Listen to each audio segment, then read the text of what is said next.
Out of nowhere, a group of people was summoned to another world. Everyone was confused and questioned what had happened, and a school commented that they were on their way to school. A man explains that in recent years, the human tribe has fought demons, suffered heavy losses, and amassed debts. They chose to summon people from another world who had the power to help. An old man shouts that those who answer the king's summons will become great heroes. Hearing this wild story, those summoned grow even more confused. Putting doubts aside, a man explains they will now assess everyone's abilities. The group was surprised to find she possessed the scythe of the goddess, an extremely rare ability. An old woman explains that everyone gains abilities when summoned because these are powers granted by the gods. The king says these abilities do not appear in people from his world because they are a gift from the gods, and those people are heroes. Right then, the group becomes excited about the story. The old man approaches the girl and says she has a special ability, and that judging by the whole group, the summoning was worth it. Determined, he smiles and tells himself that he will truly enjoy his second life in this world. Hearing that, everyone in the hall falls silent. A short time earlier, in the human world, in the center of the city, the protagonist was upset after yet another wasted day. Boarding the crowded train, he thinks it is not his choice, but something he must do. Furious and unsure, the boy boards the train, accidentally bumps into someone. He realizes he has bumped into something soft. It was a man's stomach. A man claims to be a kind of god, and the protagonist looks around and realizes he is no longer on the train. In shock, he thinks he might have died.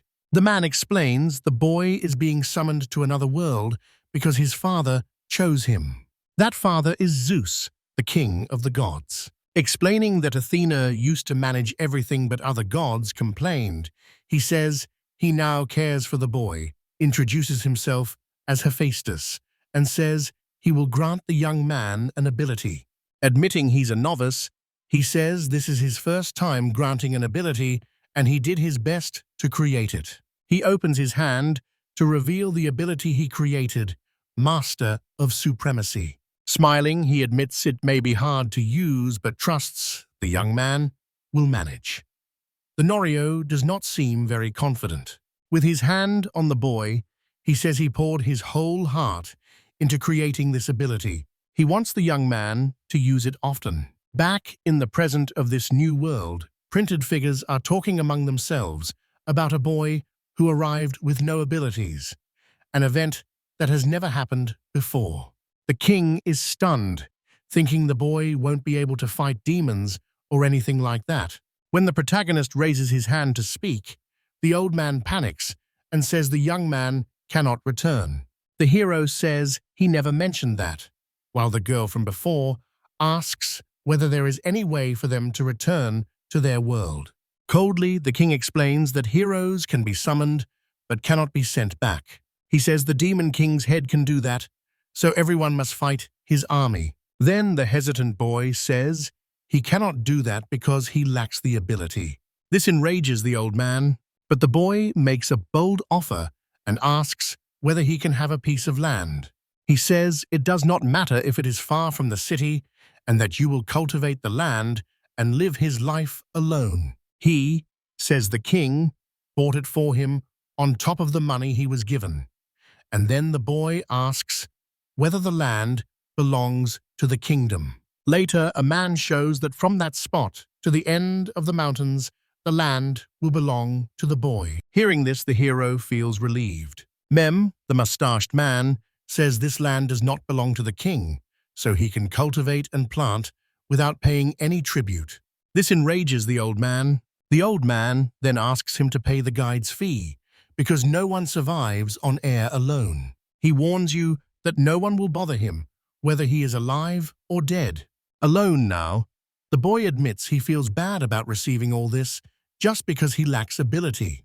His mood changes quickly when he looks at the beautiful landscape. This is where he will begin his new life, he declares. Many people imagine setting off on a grand adventure to defeat a powerful foe and win fame. The hero believes he can live without that and avoid fighting while staying safe in this new world. Entering the forest, he considers staying somewhere beyond the king and his group's reach, so he won't be bothered. Later, he reaches a kind of beach. Feeling the sea breeze, he says he hasn't found a better place than this. Shouting to the sky, he vows to make this little place his kingdom. To achieve this, he knows he must first secure a water source. If he goes to the sea to fetch some, he is surprised to find the seawater drinkable is actually a freshwater lake. Take a close look at the lake. An octopus catches his eye. Although that animal does not live on the surface, the hero ignores logic completely. In a magical world, he goes all out to catch his meal. Quickly managing to grab the octopus, he begins to pull hard. It fails, so the protagonist falls straight into the water, rising with an octopus on his head. He can tell this water is from the sea because it is very salty. The problem is it was fresh before, which confuses the indecisive boy. That's his specialty, and at that moment, he steps toward the water. Without thinking twice, he drinks it, and then realizes the water is fresh. Pleased with his discovery, he says this must be how things work in another world. Later, the boy decides to cook the octopus in salt water, so he needs to build a fire. If he digs a hole in dry wood to create friction with sticks, crouched on the ground, he rubs his hands together before tossing the embers onto dry leaves. I feel extremely determined. Quickly, the boy manages to start a fire. That lets him successfully cook his own meals. While he eats, he finds it odd that the fire started so easily. They even managed to make a bowl from chopsticks. Smiling, he realizes he never expected his survival skills to be this good. Suddenly, the boy has an epiphany and quickly remembers what the gods said. Arriving in this new world, he felt hesitant. He sets out to test his theory. Holding a scythe, he swings at the air while calling for his ability, activating Master of Supremacy. The ability is real, and he uses it to unleash a powerful attack on the field. On closer inspection, he sees he cut all the grass without leaving a single trace. He knows it feels like he wiped out multiple lives. Being cautious, he tests again, this time by plowing the soil. With a slight movement, he unleashes a powerful strike into the earth, lifting it.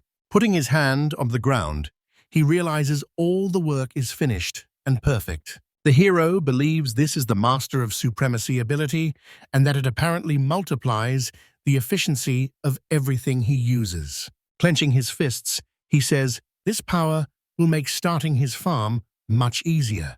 He starts by planting some strange seeds he picked up in the city. Soon, sweating from hard work, the boy finishes his work. He admits he doesn't know what he planted, but if he can harvest it, he won't have to worry about fume anymore.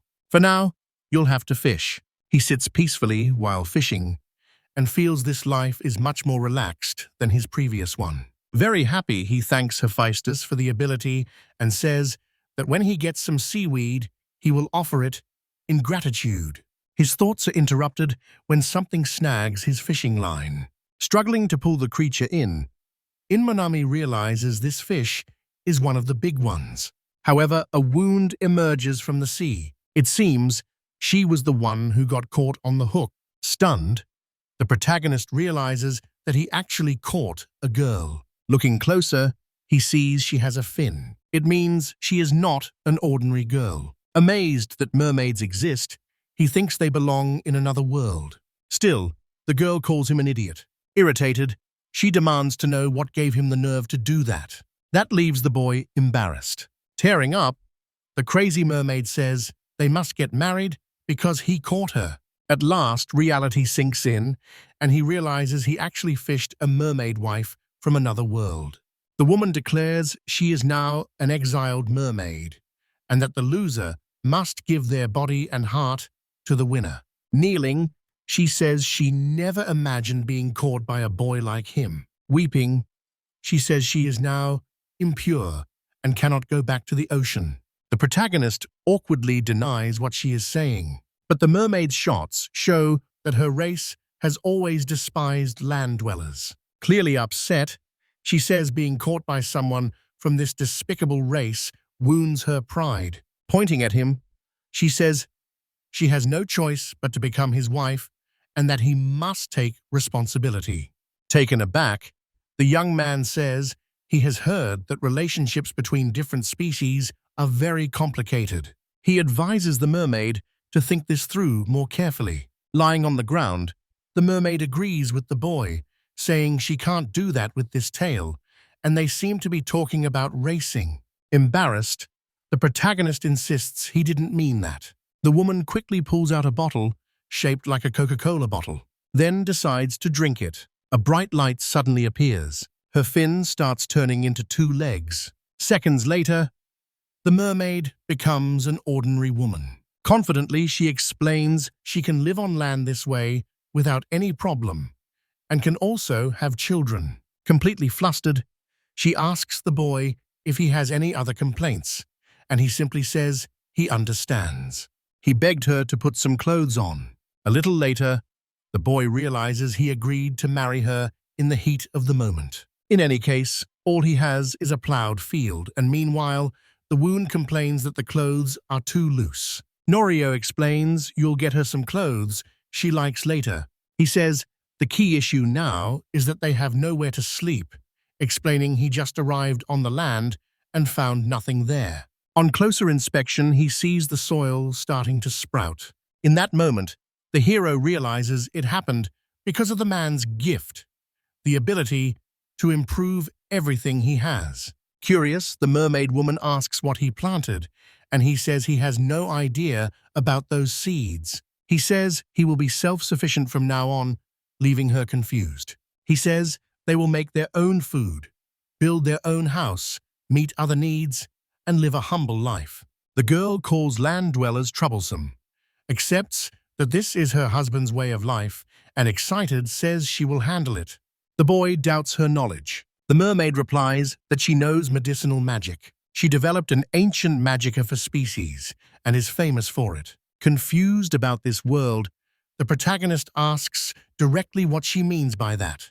In a country drawl, the girl says she'll show him since he didn't understand. Running quickly toward the sea without her pants, she says she will get her things to live here. Alone in the forest, the hero realizes the mermaid truly wants to be his wife. He also knows there is no guarantee she will come back. Holding a tool, he says he must focus on building a simple house for now.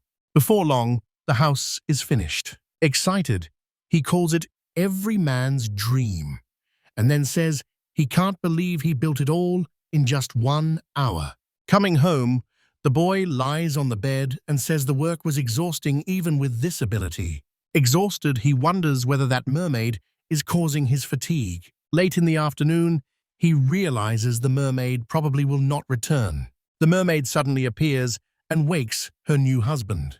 Thrilled, the mermaid says she is home. Curious, the boy tells her he was worried and asks where she was all night. With a touch of pride, the blonde says no mermaid needs a human's concern. Stepping outside, she says it took her a while to gather her things. And then she shows the tools she uses to perform medicinal magic. Her medicinal magic solution has many uses and is very valuable, she explains. The hero then asks if he can use them when he catches a cold, and the blonde says she can make something to relieve the symptoms. She says she has something more and pulls out a giant fish. The mermaid says this fish is a herring, a type of fish monster that holds a large amount of mana in its body. Immediately after the explanation, the girl starts slicing the herring with her bare hands. Quickly, she gets the product ready. When everything is done, the blonde reveals the finished product. It turns out to be herring fertilizer. She says that spreading it over the field will make the plants grow quickly. In just 1 day, the plants have grown at an extraordinary pace. They grew so much that even the mermaid was stunned, saying she never imagined anything like this. Approaching his harvest, the protagonist picks a tomato and tastes it. Caught off guard, he shouts about how delicious the tomato tastes and tells the mermaid this is incredible. The mermaid herself steps forward to try it and ultimately feels something different. Worried, the boy warns that it might not be compatible with her species' diet. Passionate about the tomato she just ate, she asks if people on Earth always eat food this delicious.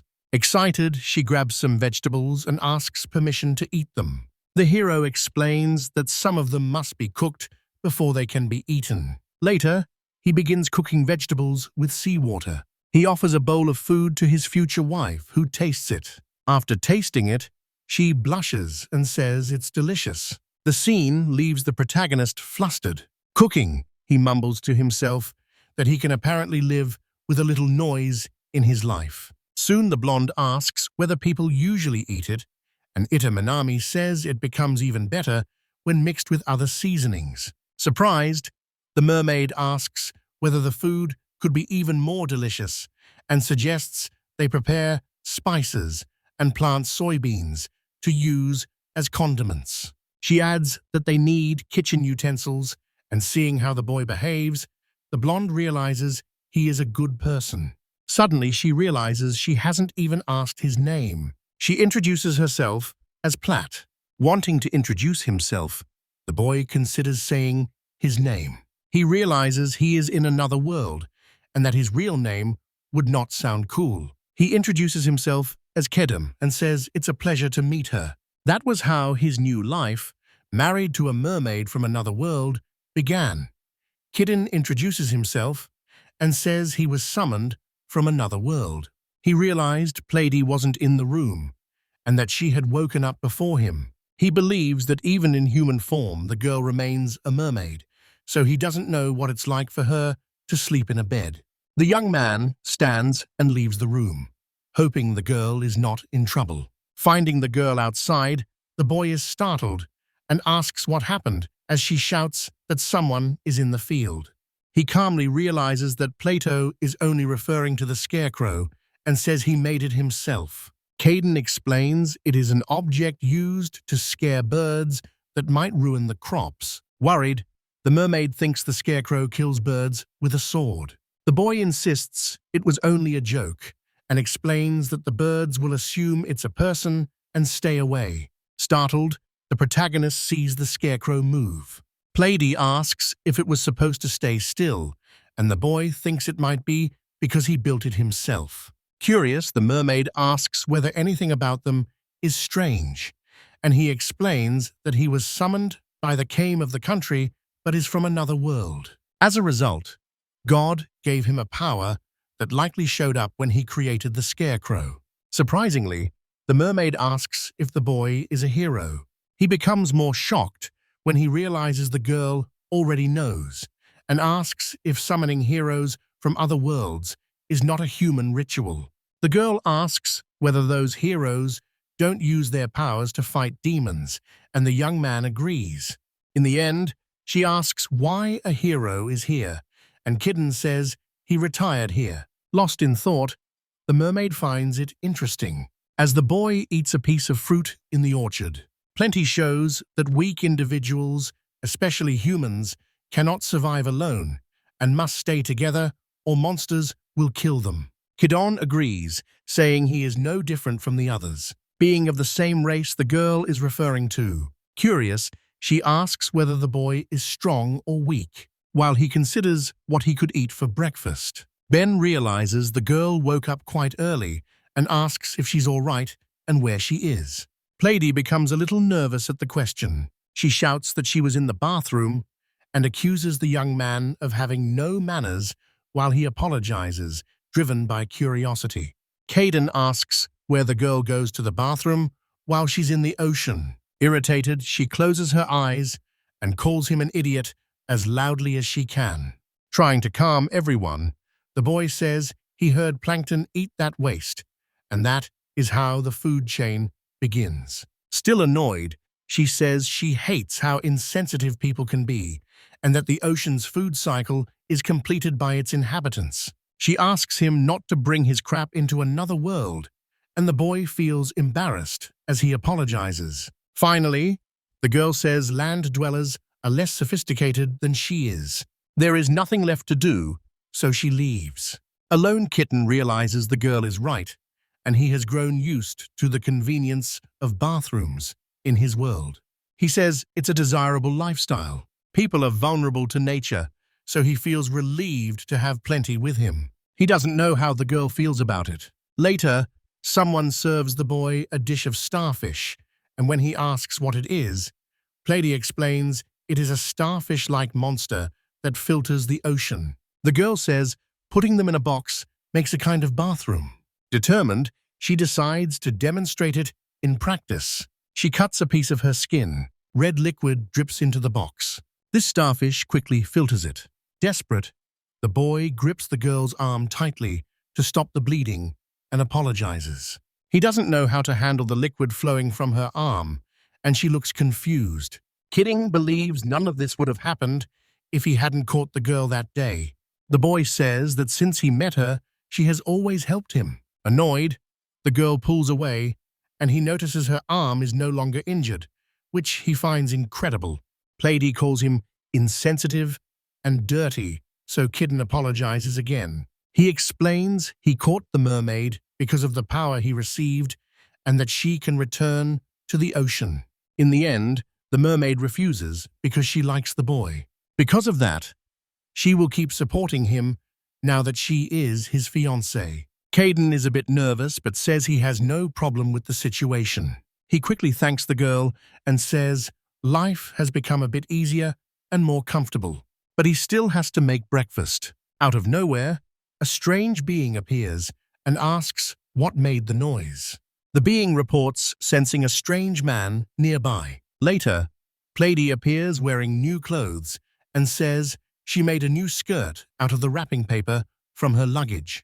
The girl also says a wife must look presentable when she is with her husband. She says she went for a walk and found the dungeon. She explains what a dungeon is. It would be easier for the young man to see it himself than to just hear an explanation. She quickly leads him to a place. Hayden realizes the cave is 2 hours away, and the girl says she found it while he worked in the field. According to Plenty, the caves are dungeon-like places that appear when mana is abundant. As Caden tries to enter, something blocks his way. Startled, he asks what happened and says his face feels like an animal licked it. The mermaid continues to explain that dungeons are places where dense, concentrated energy gathers, and many monsters emerge from that power inside the caves. Eventually, the monsters born there will run out of space and invade the land and oceans. Caden asks whether that would be bad, and the mermaid answers that it's exactly why she went there. Curious, the boy asks whether he can do anything about it, and she says fully cleaning it out is almost impossible. Periodically, they return to the area and drive out some monsters. Without hesitation, the girl says she will enter the cave, and the boy says he is her husband and will go with her. The cave's interior surprises him. Kaiden says it's completely different from the entrance, and inside it looks like a castle. A black cloud suddenly covers the area, and Plato says the monsters are already here. Bats, wolves, and other creatures appear and attempt to attack the group. As the mermaid orders her beloved to step back, she tosses a few vials for the monsters. A magical explosion happens in the area. Frightened, the protagonist asks whether the opponents are burning, and Plady says no. Each monster receives a different punishment. One burns, another melts, and other things happen. Plato says Tritons can make battle medicine, and the young man feels like a failure. She pushes on, and Caden admits he can't tell who the bigger monster is. With little else to do, he says he will leave his wife to handle things because he is useless without weapons. Walking, he sees a sword on the ground.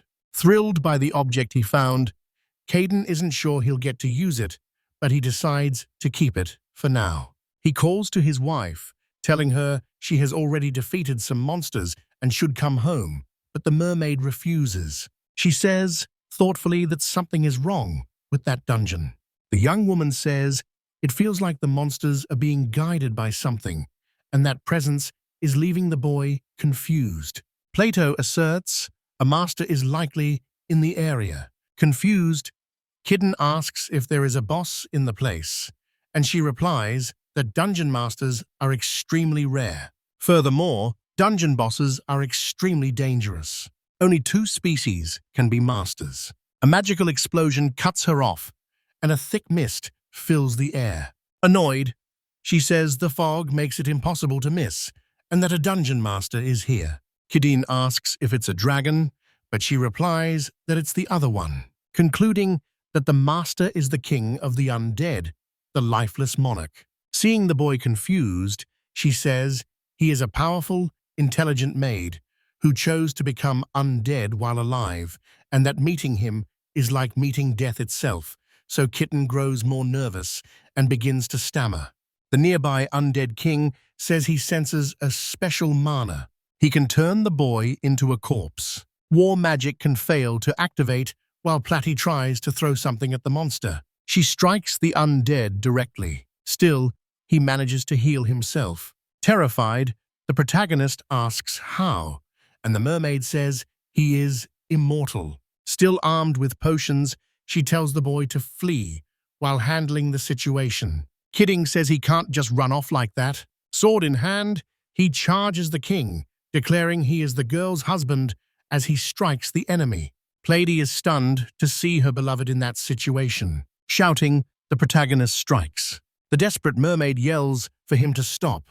As he falls to the ground, the undead king says he surrenders. Briefly, he admits he never expected the boy to take up the secret sword and defeat him. As Kitten realizes what the object really is, struggling to get up, the monster comments on the sword. Though he thinks it belonged to the undead king, the young man says the sacred object now belongs to Kitten. It has chosen the boy to be its master. As a result, his former power is gone, and his duty in this world has ended.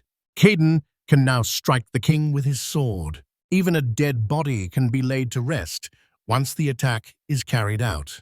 Confused, the protagonist says he is probably not the sword's rightful owner. He says he came from another world and was given a gift that makes him master of any tool he uses, and the sword only reacted to his power. Taken aback, the king asks how that could be possible and says the gift of the gods exists only in legends. Someone who received a gift from the gods should not be called a hero, not merely a saint. The king of the undead kneels at the protagonist's feet and promises the boy the greatest hospitality. Caden does not understand that people should not go around revering him. Meanwhile, Plitty is proud of her husband. The king asks what the boy is doing there, and the boy replies that he has settled nearby, but his wife interrupts him. After hearing her, he asks if dungeons are convenience stores, and she says they can be convenient if one is nearby. Excited, the mermaid asks if they can visit the place from time to time, and the king agrees. Anxious about that journey, the girl quickly introduces herself as Plady and says her husband is Caden, then asks who the undead are. Thoughtfully, the young man says that in a past life he served as an archbishop of a certain church. While fleeing, he was possessed, so he dove into a cave, absorbed the stagnant mana, and became undead, but he forgot his own name.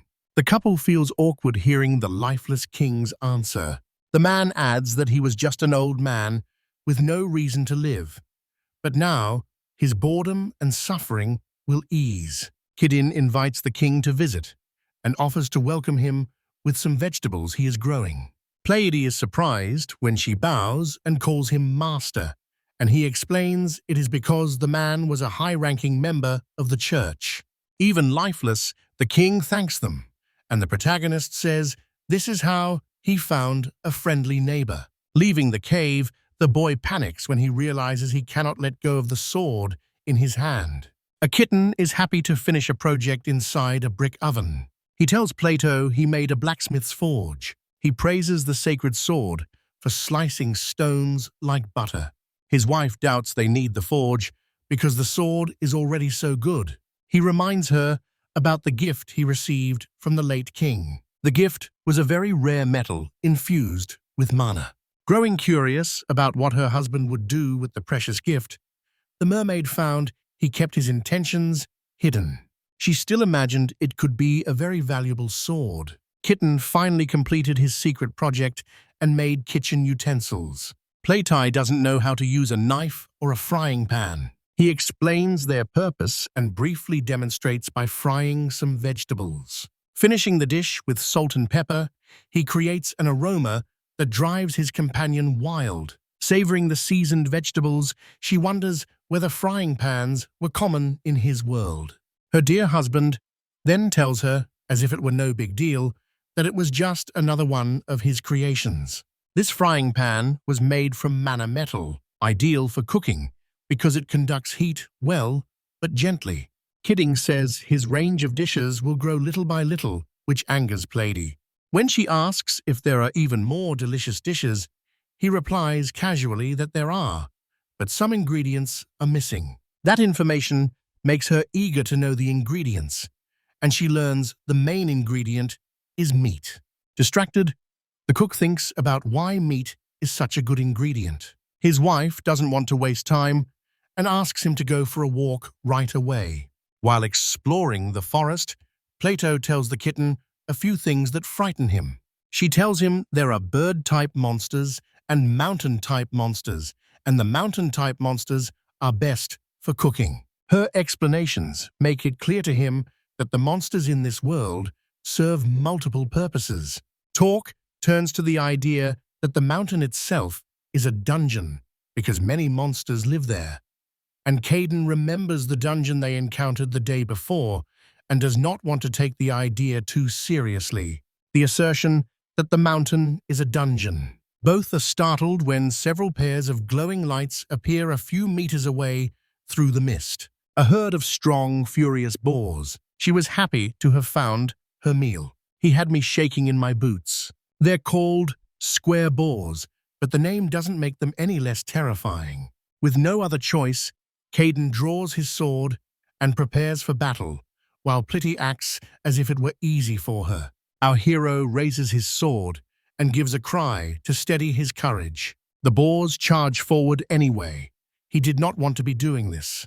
With no other auctions, the boars became victims of the sword. The mermaid commends her husband for a job well done. They took down so many boars that the main problem was what to do with them. They combined their skills to build a cold storage chamber to preserve the meat for longer. Amazed by how much their quality of life has improved, Kitten enjoys it, while Platy only cares about eating as soon as possible. Because it was pork, the chosen dish was the tastiest of all. Tone, Kate, Hisu. As Caden savors the idea of the meat's crispy coating, Platy grows more anxious and excited than usual. But the mermaid will have to wait. She thought he was the cook, but he is her husband. I remembered another essential ingredient for the dish: eggs. This time, Platy had no idea how to get the ingredient. They decided to return to the forest to find a bird-like monster. Kitten grew more relaxed about the chance of meeting a monster on the way. His new courage faltered when a presence suddenly filled him with fear. Something came from above. A threatening creature, moving toward the couple. A massive, fearsome dragon with scaly legs and arms and huge spikes running down its back. Treated the visitor rather rudely, asked if they had been the ones to invade the dungeon, he commanded. Before answering, they checked if the dungeon was in the direction they had gone earlier that day. They were told yes, it was true. He then confirmed to their despair that he was the master of that dungeon. Kanan is shocked by the news because he says Plato had claimed the dungeon had no master. The dragon calls himself Grinzel Dragon Vale, and with no patience for small talk, demands to know who invaded his domain. Hearing this, the hero shakes all over and tries to tell the beast they meant no harm. Unaware that the mountain had a master, he apologizes, vows not to repeat it, and asks for another chance. They received a merciless no. Deeply offended, the Dragon Master sentenced the couple to be erased. Wasting no time, the beast unleashes powerful flames on the clueless pair. They didn't mean any harm. Above, the dragon unleashed a blast of fire and said, "Die." The scene was apocalyptic, the air burning, and the two had to move as fast as they could. Kitten's quick sword move blocked the fire blast. Even the Dragon Master was surprised by this. The hero was even more stunned, and the dragon refused to believe what had happened.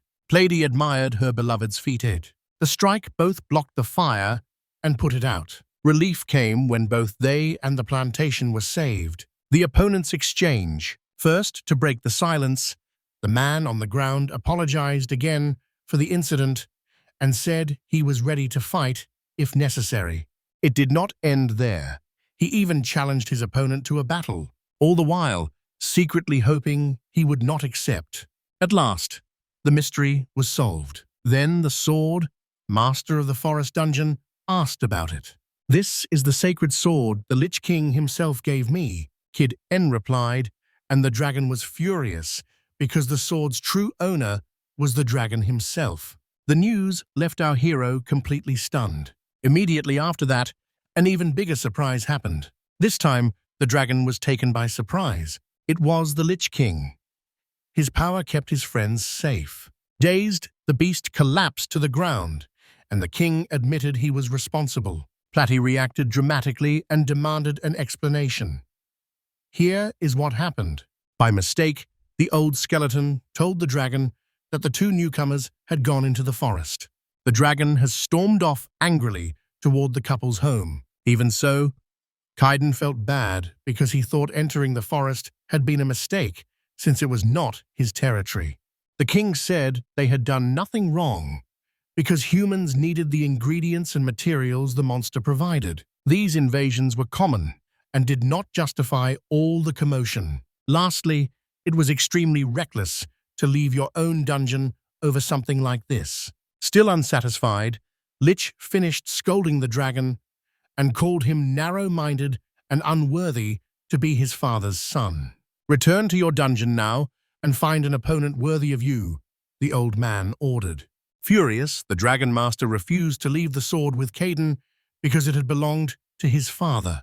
Getting ready to attack again, he demanded to know why Lich had given the sword to a mere human. The sword chooses its own owner. Once again, the skeleton came to mock the Dragon Master, calling him a word forbidden on YouTube. Unyielding, the beast still wanted to keep fighting Kaiden. The Lich King challenged the winged beast to battle. He stepped back and issued a vague threat as he left. Kid Anna asked his opponent to wait while he considered his next move. He grabbed the beast's tail by the tip without hesitation. That sent the creature tumbling to the ground. Furious about the situation, he got an apology from the human and even more scorn from the skeleton. He gave them an unexpected invitation. The cook suggested that his opponents stay for a meal. This, of course, leaves the beast confused. A delicious dish arrives quickly, featuring a huge steak and well-seasoned vegetables. A simple conversation that could be the start of a friendship. The chef asks what it is and whether the dragon has a steak, while Kitten explains his dish. The beast devours everything at once. "Did you like it?" Eyes shining, body in ecstasy, and a shout of delicious. The dish was approved, and many compliments followed, and both the dragon and the mermaid ask for more. A bright light creates confusion between us. The dragon glows and shrinks. And what takes its place? It leaves them both with their mouths open and their hair standing on end. Yes, you are looking at a modest, well-dressed young woman. The Lich King explains that dragons can turn into humans, but they wait for the human. It starts with a compliment and ends with a declaration of love. However, it's only a song. Her real interest is the meat. Now Kaiden must feed 2 hungry mouths. If I said 2, I was mistaken. Yuma Skeleton digs in and praises how the meat was prepared. The chef tries to seem modest, maybe hoping for a break from the stove.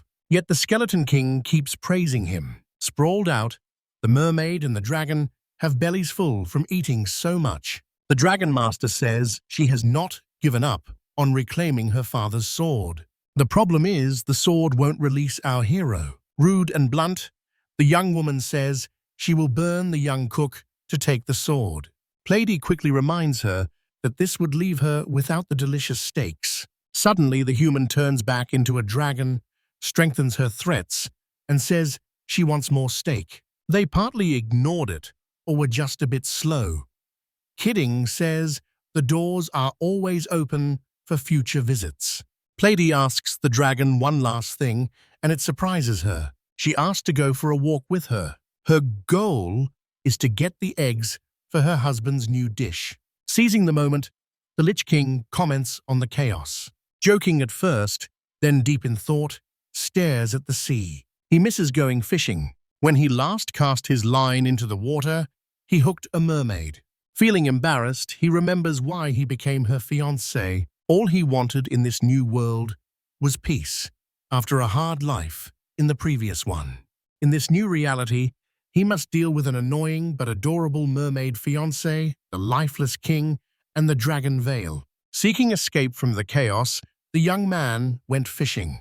But he was surprised when a man with fins on his head climbed out of the water, because she reminded him of his fiancée. The kid in a suit was a friend of the Platties.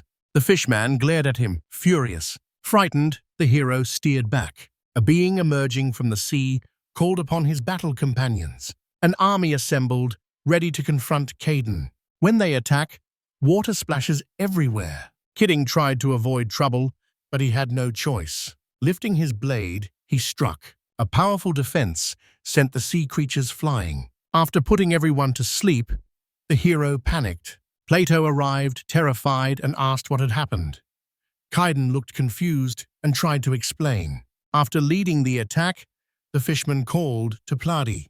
Recognizing him, she called him her brother. Amid the confusion, Kitten tried to figure out what was happening. The army awakens in the water and calls for Plady Princess. Hearing this, the kitten asks his fiancée if it's true. The mermaid is so embarrassed she can barely look him in the face. Next, she says she will introduce herself properly. The mermaid says the army's leader is her brother Arowana, the heir to the throne. Outraged by the deception, Kitten says that in that case, she is a princess. Plady confirms the entire account. She tells her fiancé she will introduce him to her brother.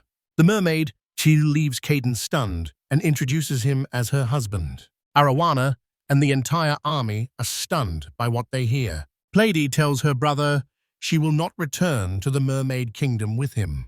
The water woman's brother becomes furious when he finds out they are human. After shooting it, he accuses Kedden of taking advantage of his sister and restarts the battle. The army leaves with the hero. It left him terrified. The play shows her fiancé fighting back, but he does not want to hurt his brother-in-law or her friends. August of Wind begins without warning. When the army is thrown aside, Kitten watches the scene without understanding. He, overwhelmed by everything happening at once, sees a dragon land. Irritated, Plady yells at her fiancé and he reacts. Everyone is afraid of the winged monster. Iriwana decides to stay and face the dragon while the army yells for everyone to flee. While the water creatures flee, the winged creature steps onto the water. Surprised, Kitten says he's fine when he realizes the driver came to help him. The army leader is left speechless by this strange situation. Constantly hungry, the winged being says he must protect Caden to get food. Unable to control his anger, Eriwana seeks to cause trouble and refuses to accept defeat. Looking around, he finds his entire army gone. Irritated, the leader realizes everyone looked out for themselves and left him behind. With Eriwana the only one left, the dragon says he will turn him into barbecue. Nothing happens because Kitten asks that the sea warrior be spared. Human explains his decision by saying the leader of the sea army is his brother-in-law. To bring the family together, the hero from another world invites Erdogan to dinner. Despite the free food, the army leader stays tense, so the hero calls his irritated brother-in-law before lunch for a talk. To show he will not surrender easily, Erdogan curses Caden for 10 generations and refuses to talk. Now, Plady joins the argument and agrees with her brother. She insists there's nothing left to discuss and yells at him to leave, but Caden disagrees with his fiancée's attitude despite their argument. Presenting himself as a righteous hero, he tells her that her brother did everything to find her and that she should be grateful. To avoid more trouble, a human says he wants to make peace with Erwana. Listening to all this playing feels sad. Refusing to give up, the fishman steps out of the water with determination. Caden watches his movements closely. The moment his brother-in-law sets foot on land, Caden's eyes burn. Desperate yells tell the Sea Army leader to put on land-appropriate clothing. Ready, Erwana reveals he brought something to wear. Caden is clearly relieved and behaves pleasantly. The human invites the sea warrior to dinner. Observing everything, the dragon asks Plady if they can try a new dish. Seeing the mermaid act strangely, Vale asks her what is wrong. Worried, she says, "You know," fixing his gaze on something.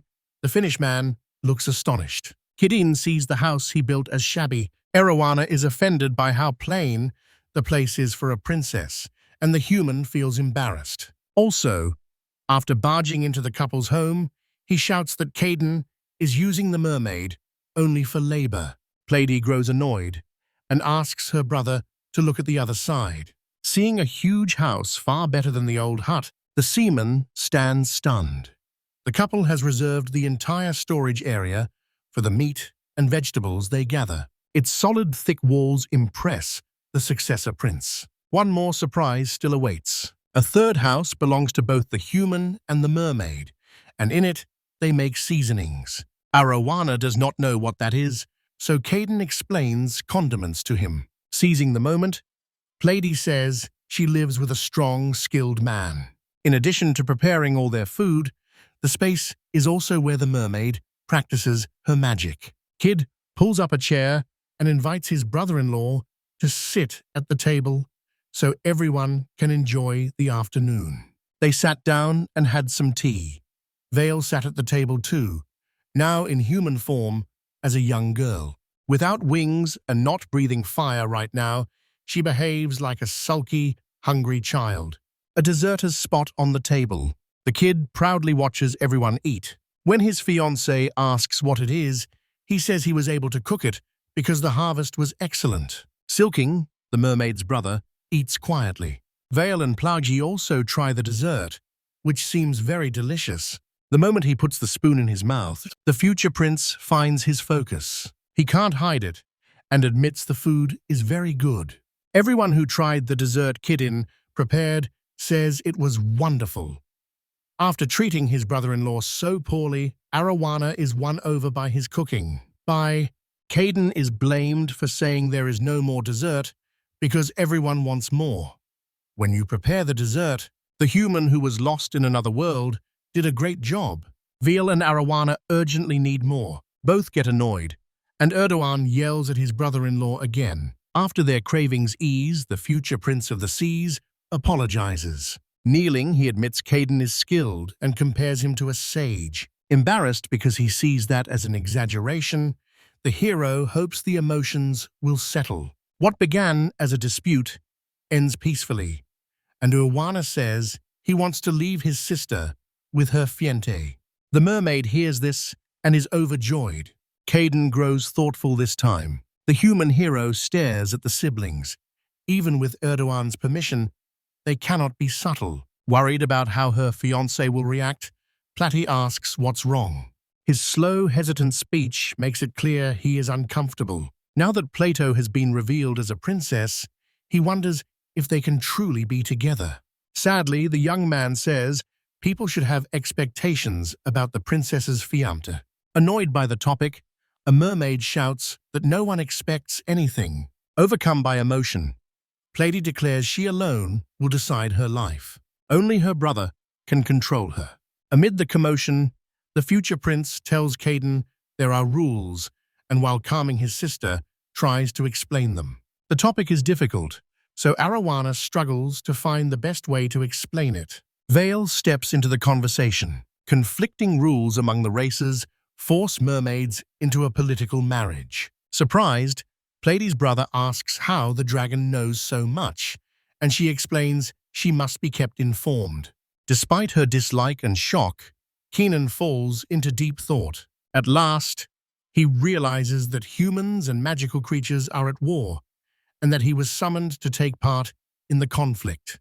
Caught in the chaos, the mermaids stay on the sidelines, but they must choose a side soon. Curious, the human asks what will happen if they choose a side. The finned man warns that if they don't decide, the sea creatures will turn against everyone. Tension runs high in the mermaid kingdom. Leaders must choose an ally. Overwhelmed and unsure, Pleiades ran away. Aware of his sister's fear, Erwin lets her stay hidden with Kitten. Once consumed by hatred for the human, the future prince now says he is happy for the couple. An emotional, platty thank you to my brother. Both forget the dangers they all face, and the future prince asks the human to officially marry the mermaid. The hero replies awkwardly that he'll do it. Without patience, people question whether that will actually happen. To be sure, she repeats the question while looking directly into Caden's eyes. Completely goofy and in love, he says he will seal the union with his fiancée. The dragon announces she will get married as well, leaving the mermaid and the human shocked. Love isn't the reason. Vale just wants to marry Kitten to split the assets. Because human lives are much shorter than dragons, Shilky acquires belongings quickly, apart from what she inherits from her husband. She will also have plenty of food, and for Vale, being a wife brings only advantages. Throwing cold water on her plans, Kitten says he will not marry her because she had already made plans for her husband's properties. Stunned, Vale reels after receiving the rejection.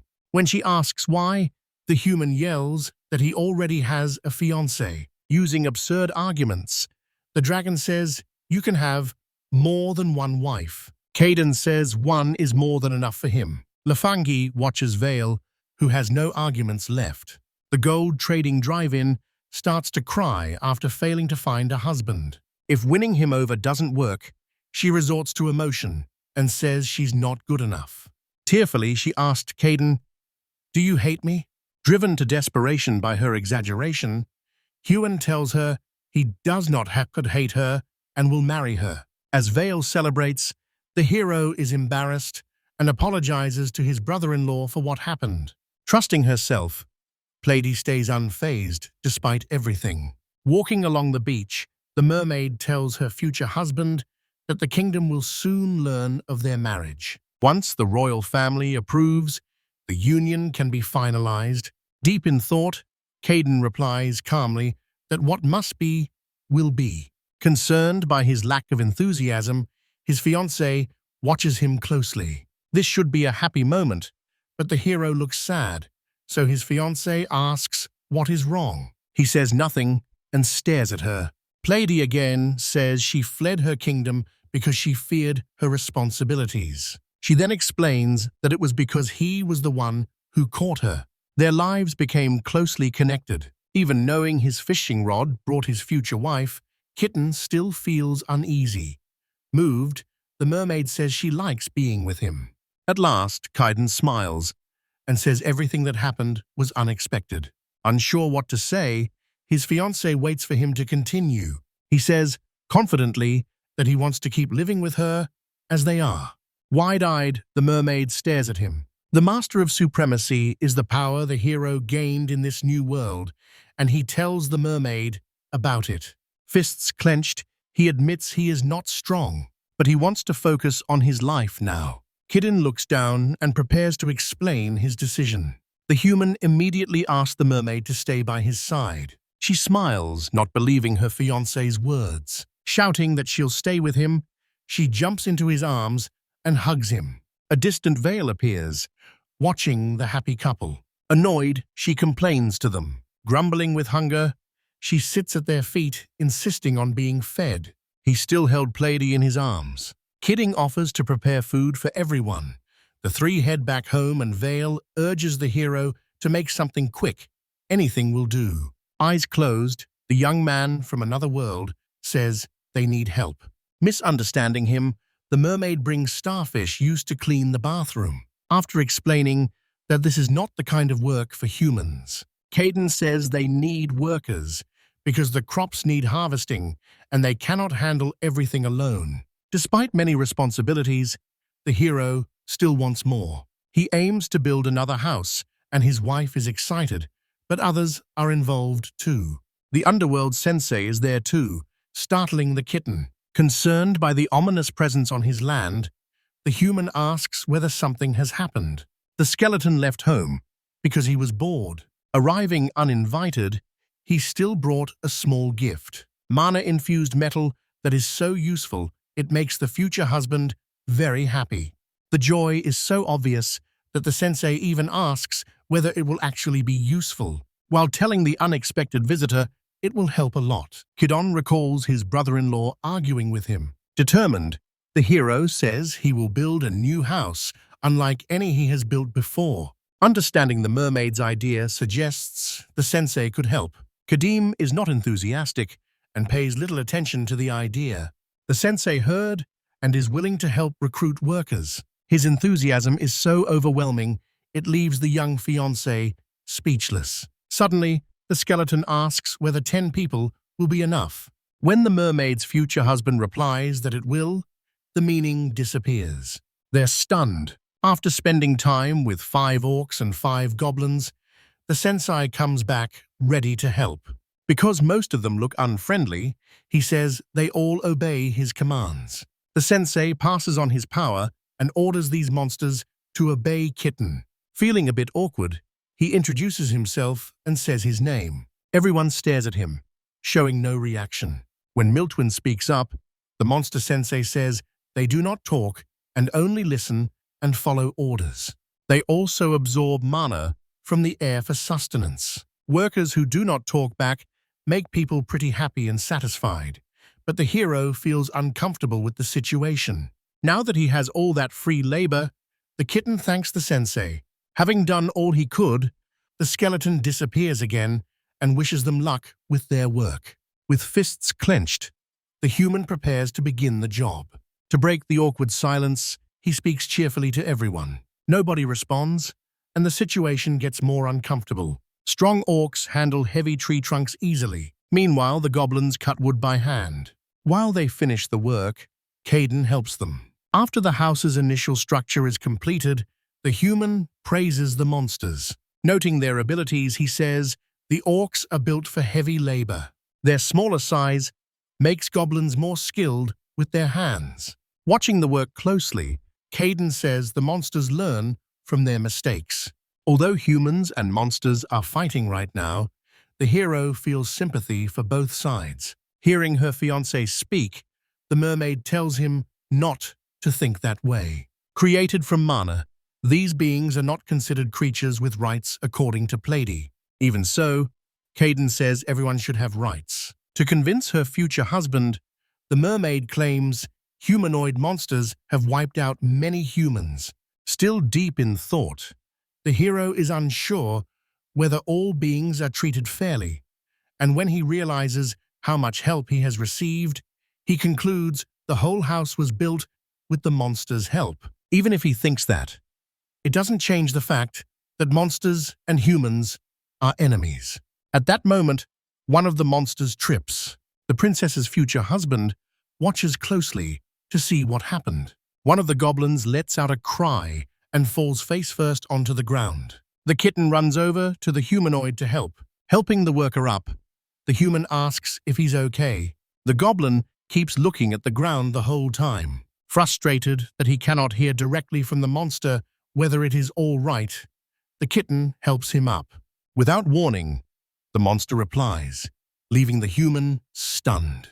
He says in a timid voice that he's fine. A couple is stunned when they hear his voice. Kid steps closer and studies the creature in front of him. To make sure he wasn't imagining it, the goblin speaks again and says he's fine. The goblin says he's ready to work, his stare intense and unnatural. Unsure what to make of the situation, the hero watches and listens. Another goblin joins in, saying again that he wants to work. Soon, the humanoid workers crowd around Caden, chanting that they want to work. As she watches the surprise unfold in their backyard, the mermaid says the monsters are now conscious. This cannot be happening for no reason, and the young human tries to find out why. Questioning why the monsters can now think and speak, the fientra realizes his power caused the change. He doesn't see this as a bad thing. With the humanoid monsters able to communicate, they can speak properly. Excited, the human embraces the orcs and goblins and celebrates the new situation. The workplace fills with joy as the monsters toss the human into the air to celebrate. At last, the house is finished, and the human, the mermaid, the dragon, and the monsters all admire it. If Vale gets furious, she realizes a new home was built while she was away. Pleased that the dragon is annoyed, Pleiade says this is the love nest she shares with her fiancé. Bursting inside, the transformed girl hurries to explore the house ahead of the couple. In front of the house, the girl says she has never seen anything like it. Close behind Vale, Kid and Warrens heard her take off her shoes. He shows her where to put them. He explains that shoes can damage the tatami mats. Thrilled with the place, Vale rolls on the floor, while Plenty complains that she apparently will never leave. Outside, the couple see that the monsters are still there and grow worried. The monsters say they cannot own possessions and that the dungeon was their original home. Excited, Kitten says they can build a place for monsters. After this announcement, the fiancé says he wants to expand the house and still needs help. He asks the monsters to help him. All the humanoids reply with a firm yes. Celebrating another successful job, they toss the human into the air while Pleiade reminds them to build the love nest. This task is assigned to Gavi Kichi, the most skilled orc carpenter. Soon the work is finished. Caden shows his fiancée the new bed and tells her it's a gift. They used all the cotton they grew for the tatami and the new bed. With everything in place, the fiancé tells the mermaid to lie down.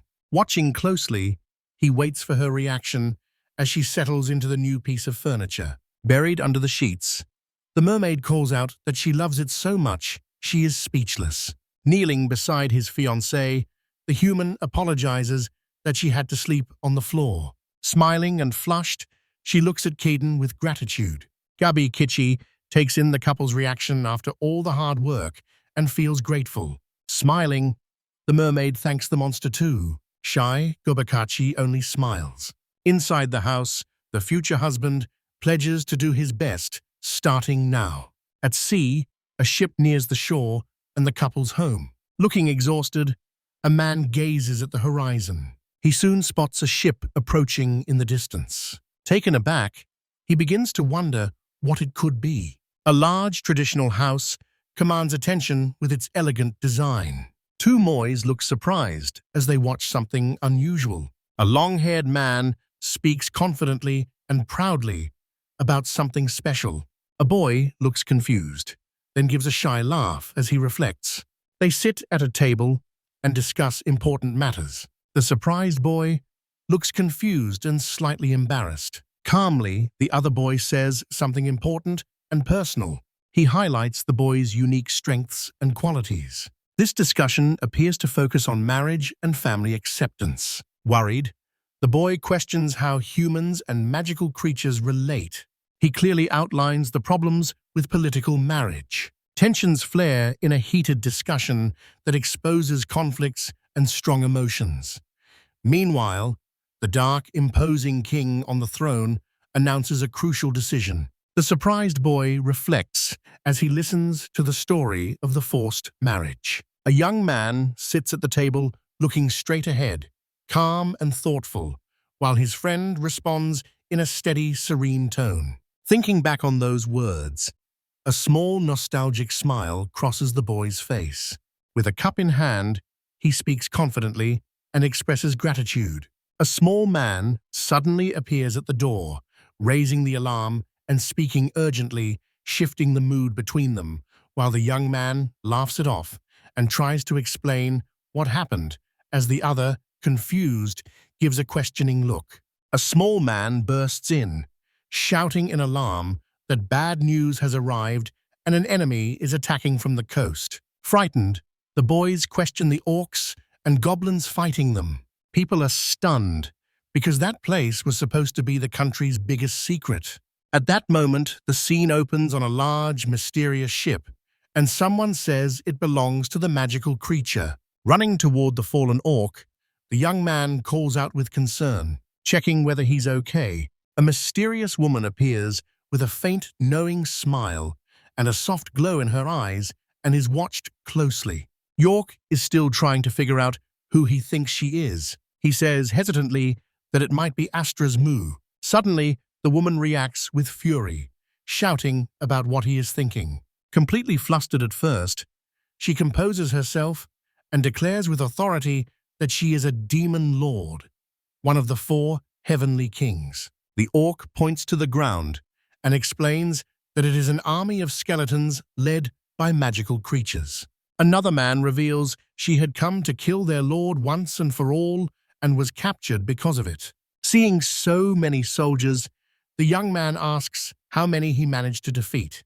The young woman, angry at being ignored, bristles while they argue about how serious the attack was. The long-haired prince asks how she found out about that place. Untying her bound hands, she says they wouldn't understand. That's why she freaked herself out, smiling mischievously as she says they underestimate her intelligence. With long hair and a sword, she says she was sent to eliminate the bride thief. She finds the young saint with a sword aimed at him. Her stance is imposing as she holds her sword. It shows even her allies fear her on the battlefield. The brother holds back the long-haired man to stop him from attacking, and a man who looks like a skeleton appears, complaining about the noise. In the end, he is introduced as the sensei, much to his brother's surprise. Desperate, the young man says urgently that this is the lifeless king. Then the king asks if he heard the young woman say she came to attack the Holy Lord. She is confused about what is happening. A driving object with large wings appears in the sky, frightening everyone. Platy then appears, worried, and shouts, "Dear!" Realizing it is a dragon, the young woman looks frightened. The dragon says he was in the mountains looking for eggs to make kankatsu. Worried, Platy asks if everything is okay and where his sister Platy was. While the long-haired woman is on the ground, the dragon says he saw a ship at sea and grew curious to investigate. The dragon says that hurting the master also makes her his enemy. Apologizing, she calls to get her attention. He tries to speak to the woman named Asteris, who looks startled when he calls her. Everyone watches him say that if they release her, they will no longer be able to stay hostile toward them. Shaken, Asteris widens her eyes, tries to steady herself, and asks not to be insulted. With her sword raised, she says she will not leave until she duels him. Rather than accept, he offers her a proposal. Platy stares at him, stunned, as he announces his new way of life. Valley the dragon assumes this calls for incinerating the woman. Determined, the young man decides to accept the challenge. Hearing that, his expression changes. Even with strong allies, he can be defeated because he is only human.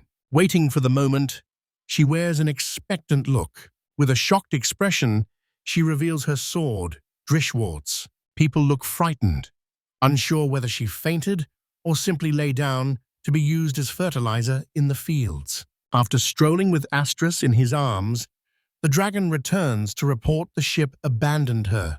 At her home, Vale is asked why she works with her master and chooses not to answer. While sharing a secret, he says the master's dishes are delicious. She comes back with 2 women who want to speak with him. Platy, angry, demands to know what happened, then lashes out at the other woman and orders her to leave. The women tried to explain they had come because the army had expelled them. They look scared when Astra says she alone was expelled. Platy and her fiancé exchange a doubtful look. The girl looks discouraged. Everyone watches them converse as they square up to serve the lady. Annoyed by all the talking, the dragon threatens to turn up the heat. Growing flustered, he tries to figure out if she was actually fired, and the girls are terrified by how the conversation unfolds. Head bowed, Astris explains that she failed to bring the princess back. When a dragon is mentioned mid-battle, he looks confused, and she says without expression that her title was revoked. Platy seems calm about her decision to send her back. A frustrated companion explains that last-minute decisions put her in this dilemma. The other insists there's always plotting, and this time she suspects Saravion. Sadly, Astris admits she is pathetic and takes the blame in this story. Everyone cries in despair because despite their devotion, she was expelled, and despite everything, she says she must start a new life. Still unconvinced, Platy asks why she should have to take responsibility for what happened. A horde of skeletons fights an orc. It is unclear why the dead king and the dragon are following him. Kneeling, Astris begs to work for him for a while and clenches her fist as she insists she must know the reason. He was completely surprised by the girl's question about why he accepted her to work with him. Feeling embarrassed, he admits that even though he agreed, she may not understand why. He says he will face them when the time comes. The boy looks determined. Plato uses an ironic tone to tell him his attempt to help may be useless, and then insists that while the three women are with him, no juice should be spilled. The twins are immediately surprised to learn they can stay together. Head down, she seems to accept the terms for staying. The boy watches with an air of superiority. Her companions know this is their master's way of handling the situation. Astros looks like he is waiting for someone to make a request. The three argue over who should make the request while the master grows embarrassed. They are asked to work in the fields. She assures them her skills are useful for this work too.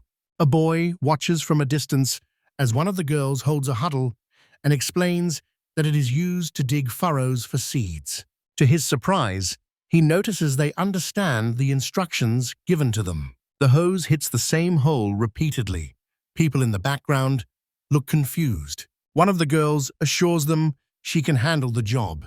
A look of admiration crosses his face as he watches the scene. Furious, she vows to serve the great saint no matter the task. She then firmly tells Astros and Belina to plant the seeds in the holes 30 centimeters apart. Understood, they reply, and start working with focus. Asta has been out in the field, complains that her back is killing her, and grimaces in pain, then bends to pick something up from the ground and studies it with surprise. Belina screams in terror, saying something under the soil is wrinkled and alive. They scream in unison, calling it disgusting as they react to what they found.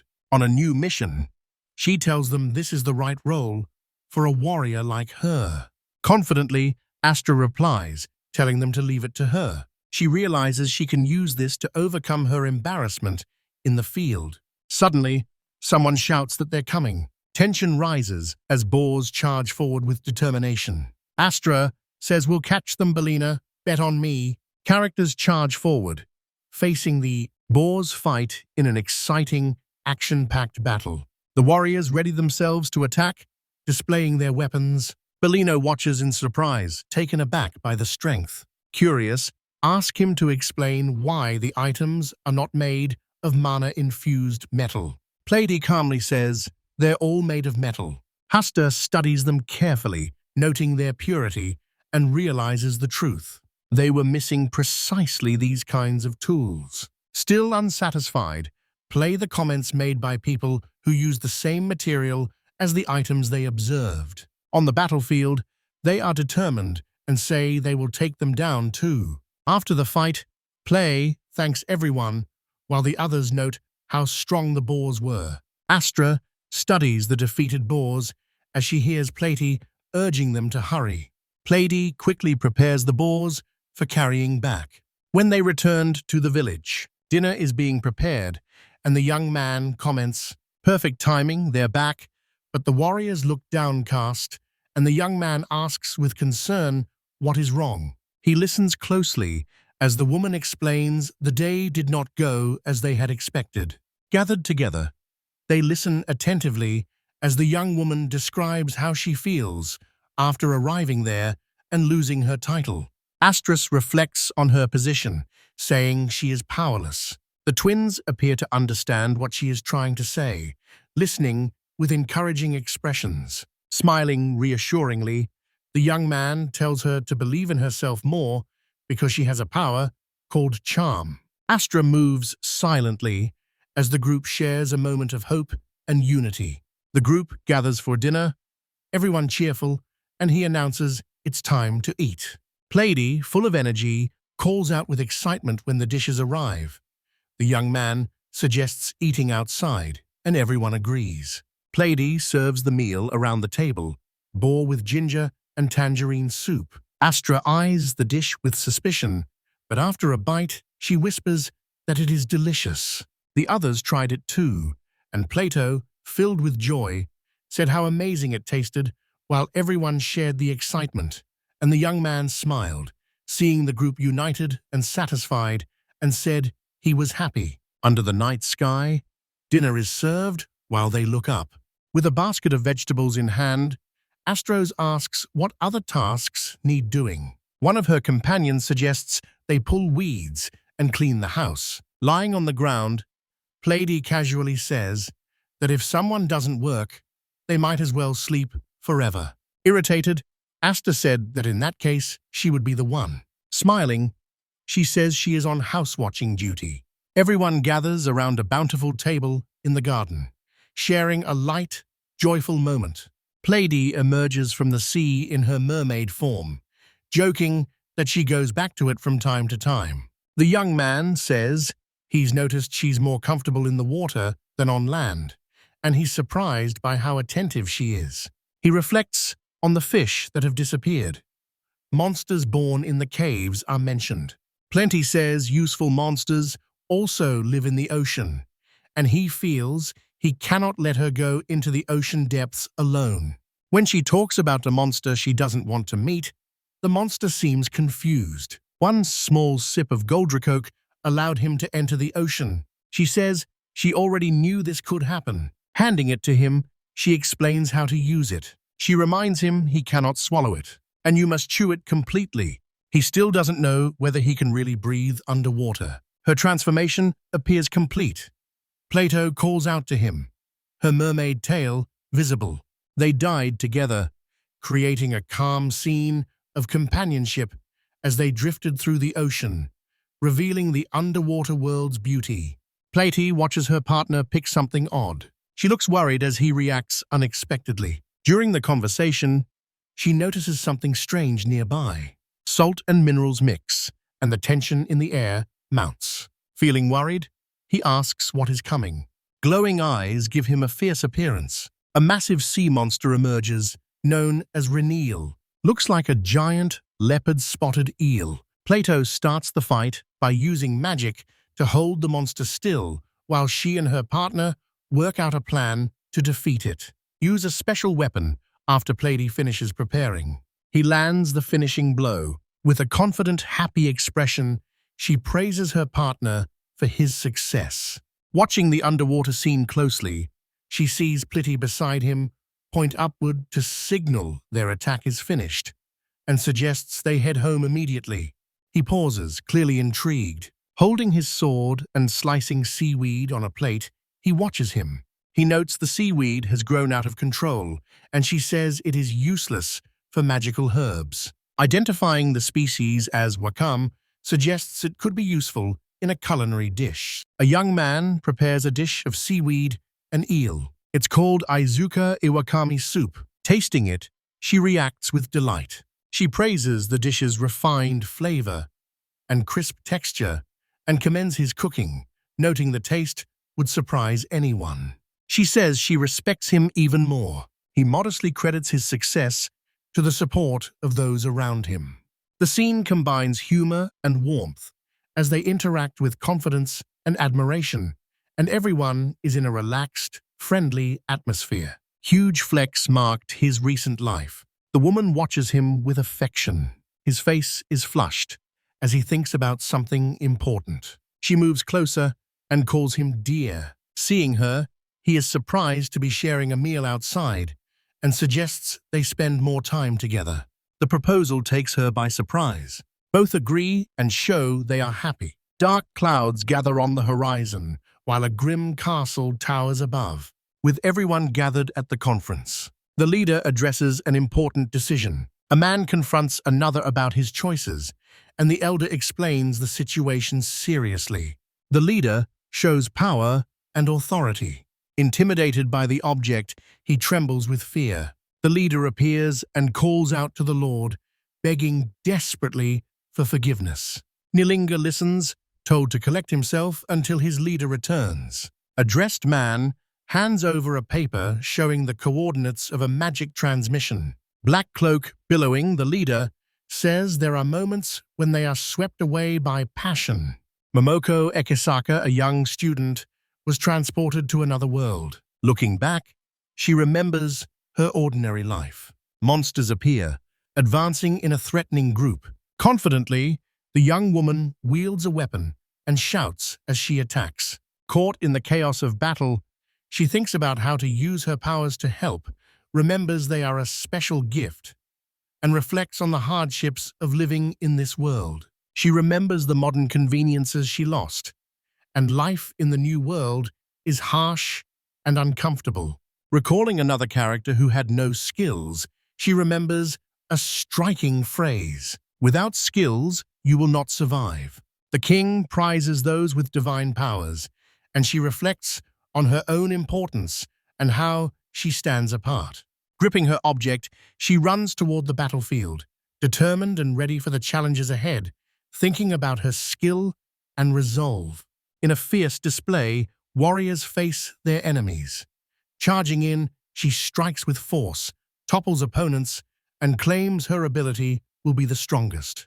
Warriors note the enemy's strength and the endless ranks of the Demon King's army. Seeing the chaos on the front lines, she vows to protect the world with all her strength. Focused determination shows in her expression. Facing a massive winged creature, Momoko confronts it, while warriors watch the dragon in fear.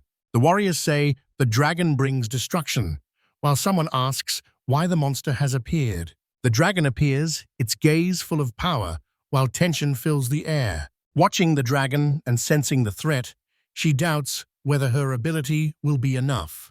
The warriors are afraid and call for an immediate retreat as the dragon appears, ready to attack everyone. Someone shouts, "He's come to destroy everything." To everyone's surprise, the dragon spoke, announcing he had come to deliver a message to all the inferior tribes. He proclaims himself Grinzel Dragonvale and claims to be a ruler. The humans stare in disbelief, and the dragon says he is there on his master's orders. A dragon snatches a woman, causing panic. Someone recognizes Commander Astros, who is in his grasp.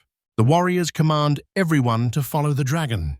Grinzel warns them to choose their words carefully and says he spared lives because he followed superior orders. He threatens to wipe out whole cities with a single breath. A dramatic explosion lights the sky, showing his immense power. Terrified by the demonstration's impact, the warriors declare that everyone must respect his master. Grinzel tells them to remember his master's name and warns that anyone who becomes his master's enemy also becomes his enemy. Watching the dragon leave, the young woman vows to show no mercy next time. A man thinks about the name Caden, while other warriors ask who the saint is, and everyone watches the dragon fly away. Someone says they have never heard of him, and doubt and curiosity fill the scene. A well-organized country farm. A young man appears at the table, eating. He is pleased with the homemade food. Standing up eager to work, he says he will do his best in the fields. A mysterious man suddenly appears and asks if he is Caden. The young man appears surprised and unsure. The man says he is Lord Zedden and asks who the other person is. Shocked, the young man can only mutter a confused hello. The girls eagerly call for their kin. They proudly display Astro's first hunt, glad they now have meat for dinner. She stands face to face with the Lord. Surprised, the man asks why the woman is there. because she left the squad without telling anyone. He says she was his best commander, and Astros tries to answer but stumbles over her words. Under pressure from the girls, the young man senses a tense atmosphere as the woman confesses she failed to find the princess and was publicly humiliated by the dragon. She becomes embarrassed, and so do those around her. They are surprised by the man's words. Later, everyone gathers to begin the meeting.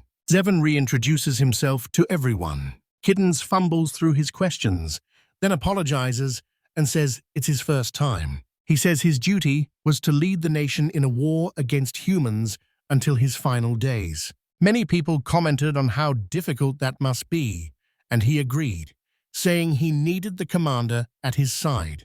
Embarrassed, she says she does not deserve such kindness, while those in attendance rejoice. The young man asks whether he can refuse to forgive the woman because he is a lord. When the other refused, she was sentenced to exile for her failure, and he did not come to her aid because others wanted her position. Now they blame her for angering the dragon, and the demon nations are in turmoil as a result. By the time he returned to the castle, Aster had already left. So if you went searching for her, you would not find her. Holding her in his arms, he thanks her for being there and tells her never to leave him again. Plutty asks whether she likes him. The woman begins making excuses. Grinsel, losing patience, orders everyone to be quiet. Shouting, he tells Zidan that as a demon lord, he can do anything he wants. He calls him a child. The woman says the girl is not a child, but one of that world's calamities. On hearing this, the man is left paralyzed. She continues to list the things she has done for him. The young man's scolding has no effect. The Lord says he owes the kitten and should take the warrior with him. He rises and challenges Kit to a duel to prove his warrior spirit.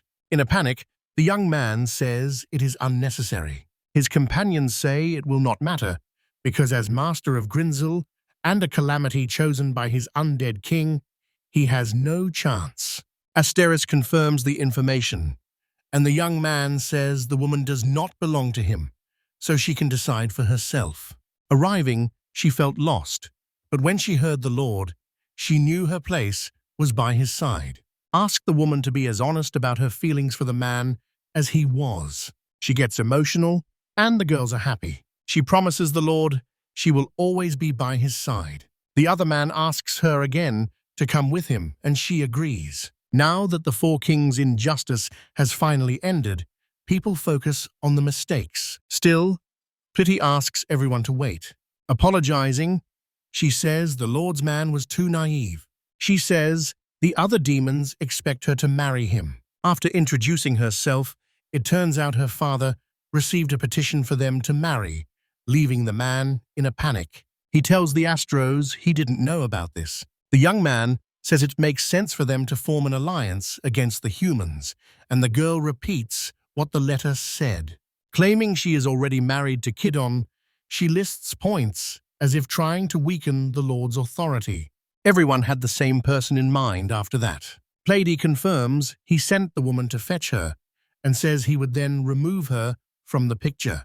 Zayden says he couldn't take her back because it would make him look weak. The girl says he will lose followers and be forced to step down, allowing the other to take his place. If he did not marry, it would be like ignoring the nation's future. The girl had a plan to fix everything. She says they cannot return as lord and subordinate and must marry. Both are surprised and embarrassed by this. Hearing about the wedding, the girls become excited. The man says the wedding is happening too soon. The girl asks whether they have any problems. He refuses, so everything is settled, which is the worst outcome for the person plotting to overthrow them. Someone aiming for power would want him to marry their daughter or sister. The woman asks what they should do, and the other person begins to think. First, they had to exchange wedding vows before God, making their promises as if fate itself stood in their way. Caden thinks about what it was like in his world, then asks the girl how they do it there. She tells them to start. In an instant, the undead king appears and startles the Lord. On seeing him, the man begins to believe what he was told and the young man asks the mermaid why she called him. She believes the entity would witness the wedding because he had been a great priest in life. He would ensure that God himself sees their vows of love for each other. According to the entity, both are demons, but he was human when alive. Seeing this, she kneels and admits she made a mistake. Different races worship different gods. People worship Zeus, mermaids honor Poseidon, and demons worship Hades. Still blaming herself for the mistake, she hears the priest say he will see what he can do. He says that over 1,000 years he has learned much and studied prayers. Now that everyone is ready, I begin. The being begins granting them blessings, and the whole atmosphere changes. He prays that they be blessed and purified. Darkness settles as the wind spreads. Startled, the young man watches as the girl says she feels a heavy atmosphere passing over the Earth's surface. Dust rises toward the heavens as a form takes shape and a god appears. He controls the god of the underworld, leaving everyone stunned. The priest planned to offer a prayer and create a private space, but he went too far. Hayes says he materialized into this plane a long time ago. While kneeling, the Lord speaks about the war and assures that there is nothing to worry about. God asked why he had been summoned. Introducing himself, he asks for forgiveness and leaves the child impressed by the scene. He tells of the wedding and how they came for his blessing, but accidentally summoned him instead. The man keeps apologizing and expressing hatred, saying it is because the undead king was involved. He would have heard about it, and that's fine. However, when giving his blessing, he said his wife must be his first and last. Then he asked him to swear he would love her for the rest of his life. As Eden says, this is everything he's ever wanted. Satisfied with his words, Hayes gives them his blessing. God gives his blessing and then disappears. Caden finds the gods surprisingly kind. Renzel is annoyed by the noise, and the king promises to be more careful. Those blessings now give them divine protection. They also bring good health, and anyone who tries to sabotage them will face divine punishment. The Lord says this has become the greatest sign of love he could show his people. He thanks the saint and pleads with him because his dream of marrying the woman has come true. She says she will never forget that kindness. The young man feels embarrassed. Zayden tells him to leave so the woman can be presented to the nation as queen. She declines the offer, saying she plans to stay a little longer. Everyone, including him, is confused. Grinsel shouts at her to go home. She asked why she wouldn't come back now that they were married. The young man says it would be a loss and asks why. Astray says she has rebuilt herself with guidance. Now she wants to learn how to be a wife. Zigen nods in understanding, then turns to the saint. He asks permission to let the woman stay there for a while. He says he doesn't mind, but is unsure how to help. After that, the Lord asked to stay, trusting his people would be fine for a while. The dragon has kept both factions busy, so his troops will be dispatched in the meantime. Grinsel was the dragon behind it all. Kitten invites them to make themselves at home and starts planning to build them a house when the girl interrupts him. She asks if it was really okay because someone was already plotting against them. If they leave things as they are, another group might try the same, she says. The man tells her to relax. He had already thought it through. The young man says such foresight is expected of a king. She grows annoyed as Grinsel continues, calling him strange and asking how he arrived without a ship. Ziegen says he used teleportation magic, and the young man is surprised by how he did it. Belen could use the magic and had left the Lord a note with the coordinates. The other woman hugs and congratulates her. She says being separated from them frustrated her. Astros thanks her in the comments, saying everything there was because of her, which enrages the dragon. Platy asks whether other demons could use the magic to get there. The man says the coordinates were encrypted, and only the person who wrote them could read them. Additionally, the location was kept secret from the public. Demon races use that area, but strong magic seals it, so his teleport was all or nothing. With Bellina's help, he succeeded, so they could not trace it. Kid and Wonders were unable to place a magical barrier there. Only a dragon could have done it, the undead king says. All eyes turn to the girl. She admits she raised the barrier after forcing the demoness out. Kneeling before the girl, the saint asks if she had thought about him that much. She says yes, because she wanted all the food for herself. Others kept arriving, reducing her standing. Bellina says the girl didn't hate them in the end. The young man pats the girl's head. They thank her for her concern, and she brightens again. Excited, the saints suggest celebrating the wedding, and Vale's work preparing the feast. The undead king asks you to join, and the couple thanks you once again. The feast is laid out with plenty of food all around. Everyone is congratulating Astros and Zidane on their marriage. Everyone watches as the man samples the food. He says it's delicious, which makes the young man happy, and Vale gets her own plate of meat. Her excitement to taste it makes her lose control. She turns into a dragon and breathes fire, but her master scolds her. The demon lord admits he has never eaten that kind of meat, and the young man says his wife hunted it.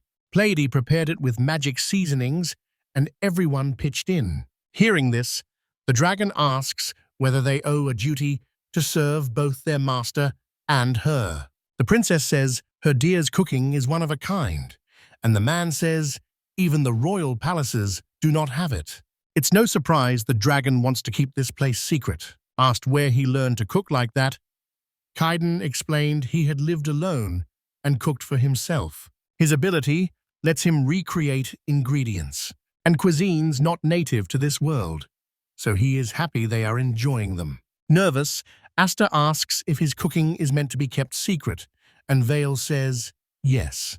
The young man denies it anyway. Kneeling before him, she asks for a favor. She asked him to tutor and teach her how to be a proper newlywed wife. Everyone except him is shocked by the sudden request. Play gets furious at the request, shouting that she cannot understand why a woman would ask such a thing of someone else's husband, and Vale says she cannot. Once she understands, she gets irritated. The young man praises her for her skill in harvesting and cooking.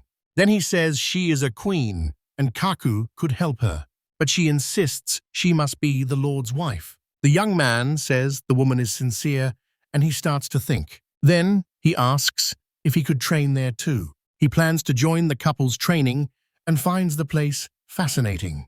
Beyond the little house, the collars and structures are fascinating. He listens to understand the woman's reasoning and to cultivate his willingness to support her and her husband. He says a couple should support one another, just as a saint does. The couple is impressed, and the girl says he is unlike the other kings. Zidane says they're counting on him again, and the other man says he is too. Later, the Lord asks how his work is going, and the other man praises him. Astros enters wearing an apron. Carrying the food, she impressed the man. Everyone at the table pauses to give thanks for the meal. As they eat, the girls praise the woman's cooking. Refreshed, they see the king crying. He asks what the dish is called, and when she answers, the young man says she did most of the work. As a master swordsman, he was comfortable handling knives. Although the others still had more to learn, she was being praised. One girl asks what else is needed, and another says they're almost done. She should learn to sew and ask where the Lord's clothes came from, and he says a saint gave them to him. Shocked, she asked the young man whether he had made them, and he said he had. As a man, he could make clothes for others. He's thinking of making one for Platy. He holds up the fabric, and the girl is astonished by its beauty. He says he found some silkworms. He cared for several of them and managed to make fabric from the larvae. To everyone's surprise, she held it in her hands. Amazed, Badami asks if she could use it to make clothes for the girls. Her parents ran a tailoring shop, so she knew a lot about tailoring. She asked to be given the task, and the queen offered to help. With everything set, they start sewing the clothes. The tailor asks to take Pladi's measurements. Puzzled, she hears the young man say, this would be impossible for him. The princess's clothes would be finished first, but then she would make clothes for everyone else. Suddenly, she takes off her clothes, leaving the girl stunned, confused. She can't understand why everyone is reacting that way. Astros explains that for both them and humans, appearing like that is treated as a crime. In a panic, she asked why no one had warned her. The others say she never asked. On reflection, she remembers her brother always wore clothes and begins to see clothes as formal wear. Badimi asks her to let her handle it, promising to show amazing outfits, and although she doesn't fully understand, she agrees. While getting measured, she pulls in her stomach.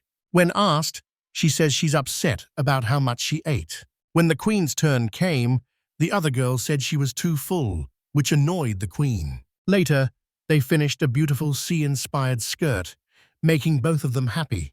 Someone approaches Kate and compliments her. She lifts her skirt to reveal her undergarments, which is also forbidden. She says it was fine when it was her brother, and he is considering making clothes for his brother-in-law.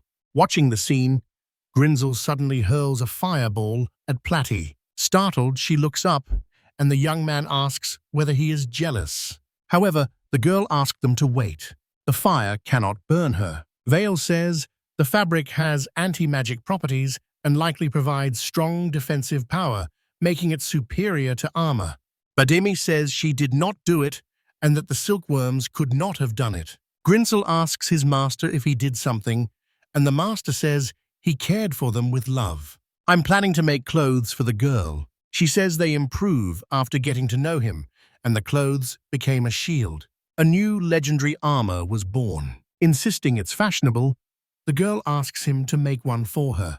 Grateful for the sturdy clothes, the young man thinks about asking the girl to make clothes for the king, who is surprised again. The queen notices his clothes are torn. He says you must have gotten them to call about something. He is disappointed they were torn, but the woman says she will fix them. Astri had recently learned to sew and wasn't very skilled yet. The man thanks her and leaves them in her care. His friends watch the scene, intrigued and pleased. Noticing how happy they are, the young man considers letting him keep wearing those clothes for now. A human king curses the dragon. His actions have stalled the war, leaving them unable to act. A man says they must find out why the dragon is here and that the army has been ordered to stay put. After calling them cowards, he asks about the dragon's master, but they have no information. Drinking. He says they're useless. Annoyed, the man spills his fish juice and orders another. To end the war, the king uses all the country's mana to summon heroes. In addition to gaining mana, defeating the demons lets them exploit the demons' land. Stirring his drink, he asks the other whether the dragon's master truly exists. The other man doubts it, and if they manage to bring the dragon back, it will cause certain destruction. After thinking it over, the king commands them to find Caden. With him on their side, they would win. He tells them to form a team and use all available resources in the search. Smiling, he says they will find the young man. Then humanity will claim its victory.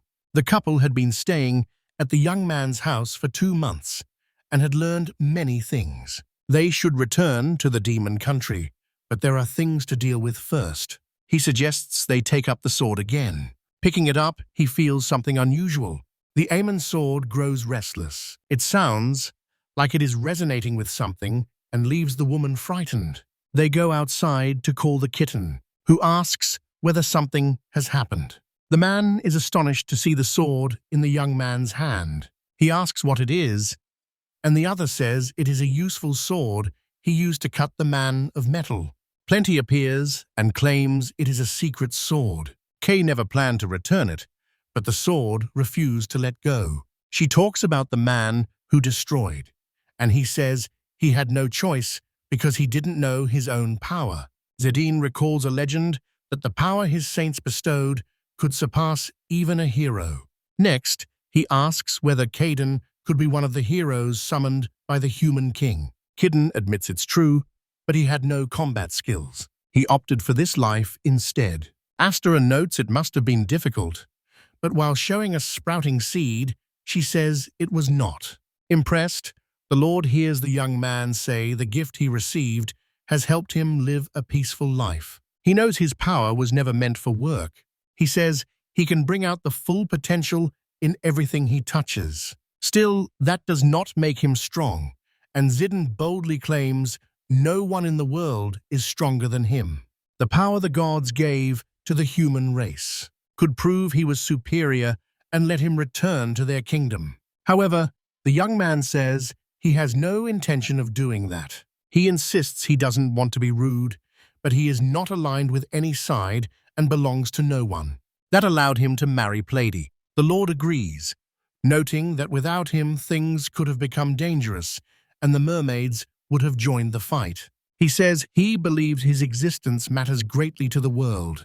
He reaches out and says he hopes everything works out. The other man gives it a shake and agrees. Zidane says it's time to deal with those celebrating his absence. Now is the right time to win the nation's support. Kitten is pleased by the news, but Vale asks why the girls are staying behind. They say the king might return if someone stays there. Transforming into a dragon, she frightens them. Belina covers her mouth as the young man tells them to go back and gather food, and she is responsible for connecting the worlds. The king thanks them and asks about Badmi, and because she is a friend of the other person, she decides to stay. By asking to keep making clothes, she draws Asta's attention. When she shows the clothes the other made for her, the Demon King falls in love. Moved, she thanks her friend as her husband tells her it's time to go. Seeing them, they say they will meet again. At the farewell, the girls cry as the young man wishes them good luck. Inside the portals, he admits he never expected to end the war peacefully. The saint's existence showed him it wasn't just a dream. He turns to his wife and asks her to lend him her power for his dream. Smiling, she says she definitely will. At home, the Lord wants to know how strong the sink is, but there is no way to measure it. He suggests sumo might work, and the young man explains how the sport works. Chivan asks whether they will keep punching each other until one of them can no longer move. Kidding says they can hold one another. There is no punching or kicking. He understands, but says it will be hard to carry out. Both push, but neither steps out of the rain. Several techniques suddenly appear in his mind. In one quick move, he grabs the man's arm and throws him down. Clearly embarrassed, he begins to apologize. At that moment, the king appears and asks what is happening and why the Demon King is there. Minutes later, the prince and the king fight in the makeshift ring. Watching them, he sends a kubo to bring all the men over. One by one, the men step into the ring to compete in sumo. Everyone is happy and enjoying it. After that day, sumo becomes popular with the farmhands. The prince takes the championship, and the saint believes they have very strong legs. At Caden's house, someone calls out that the bread is ready. While eating, all the girls praise the taste and texture. Bread is a staple in his world, he explains, and flour can be used in many other ways. This adds to his repertoire, and Vale urges him to create faster.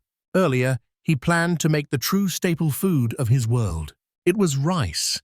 When people ask what it is like, he says it is white, granular, and slightly sweet, unlike bread. Pleiadi grows nervous on hearing that. The young man asks what is wrong, and she requests some changes be made nearby. The ORT team handles construction, and the goblins do the fieldwork. Bademi handles sewing, and Belina manages the portals. They support each other when needed. Bela defends the land from invaders and builds irrigation channels for the crops, so everyone is busy. They employ all their workers to prepare wheat because it requires manual labor.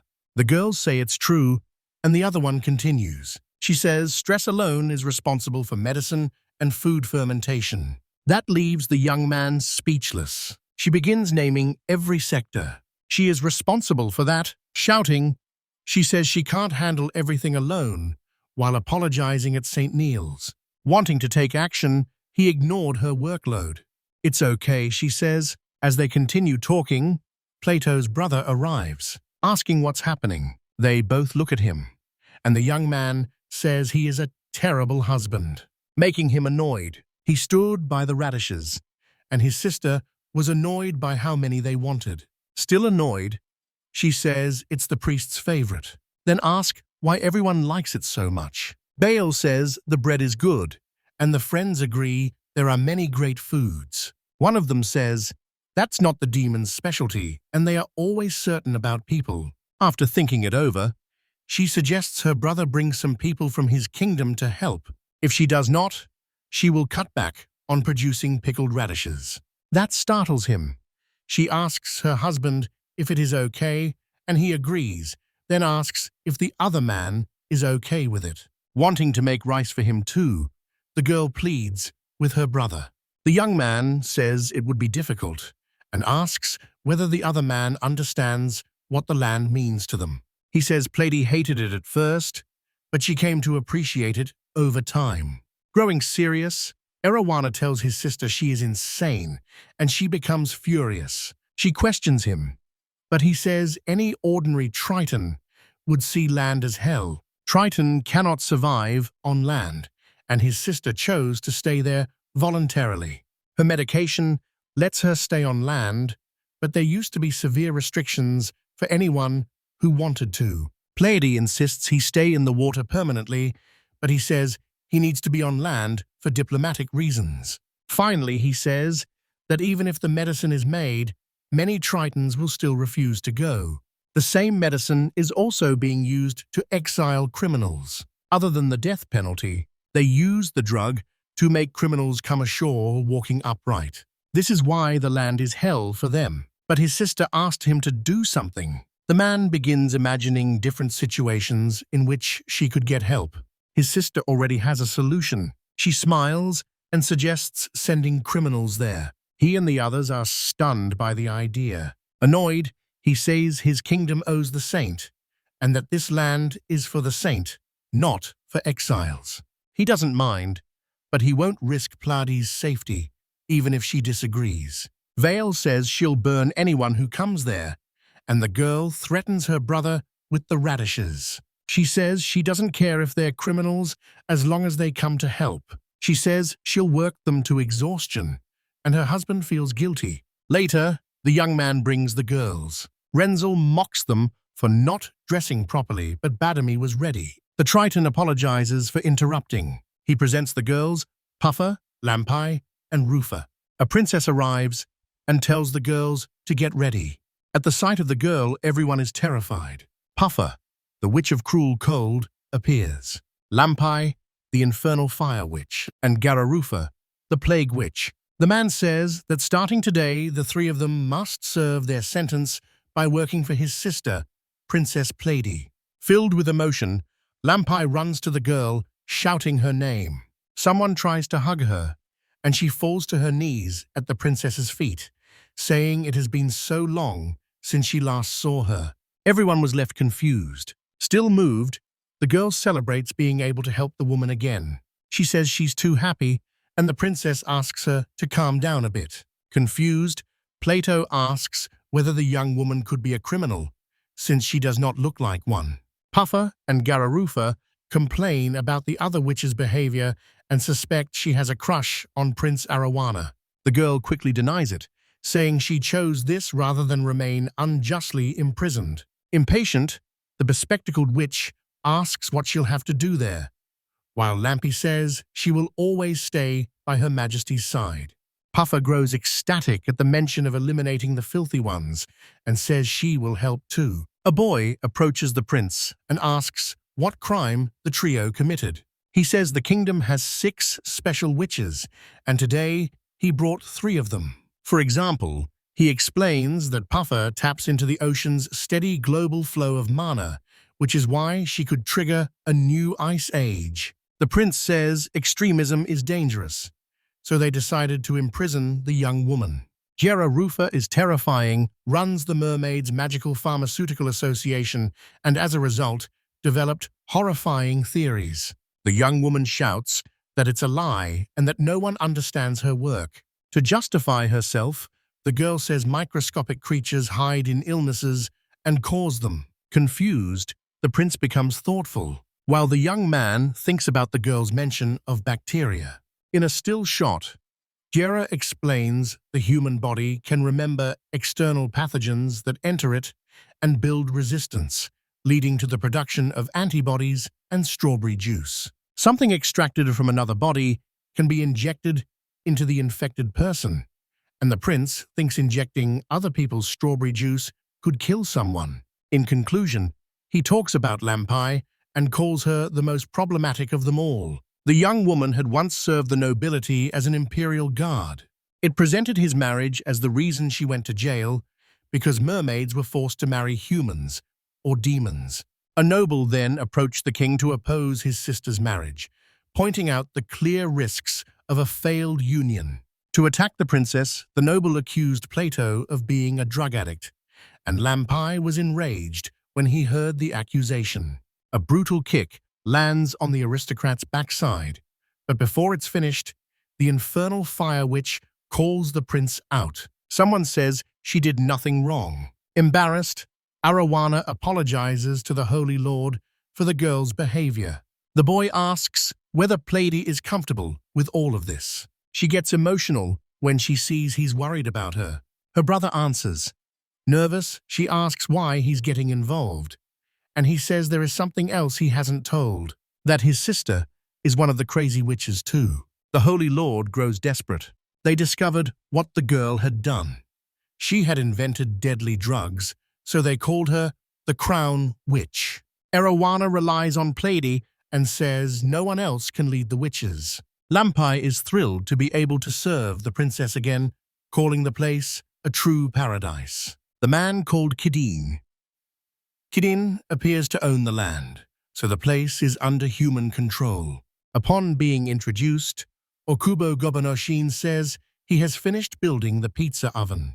The witches are startled to find both an orc and a goblin present, which means the territory must belong to the Demon King. A young woman appears and says it does not concern any of the three witches.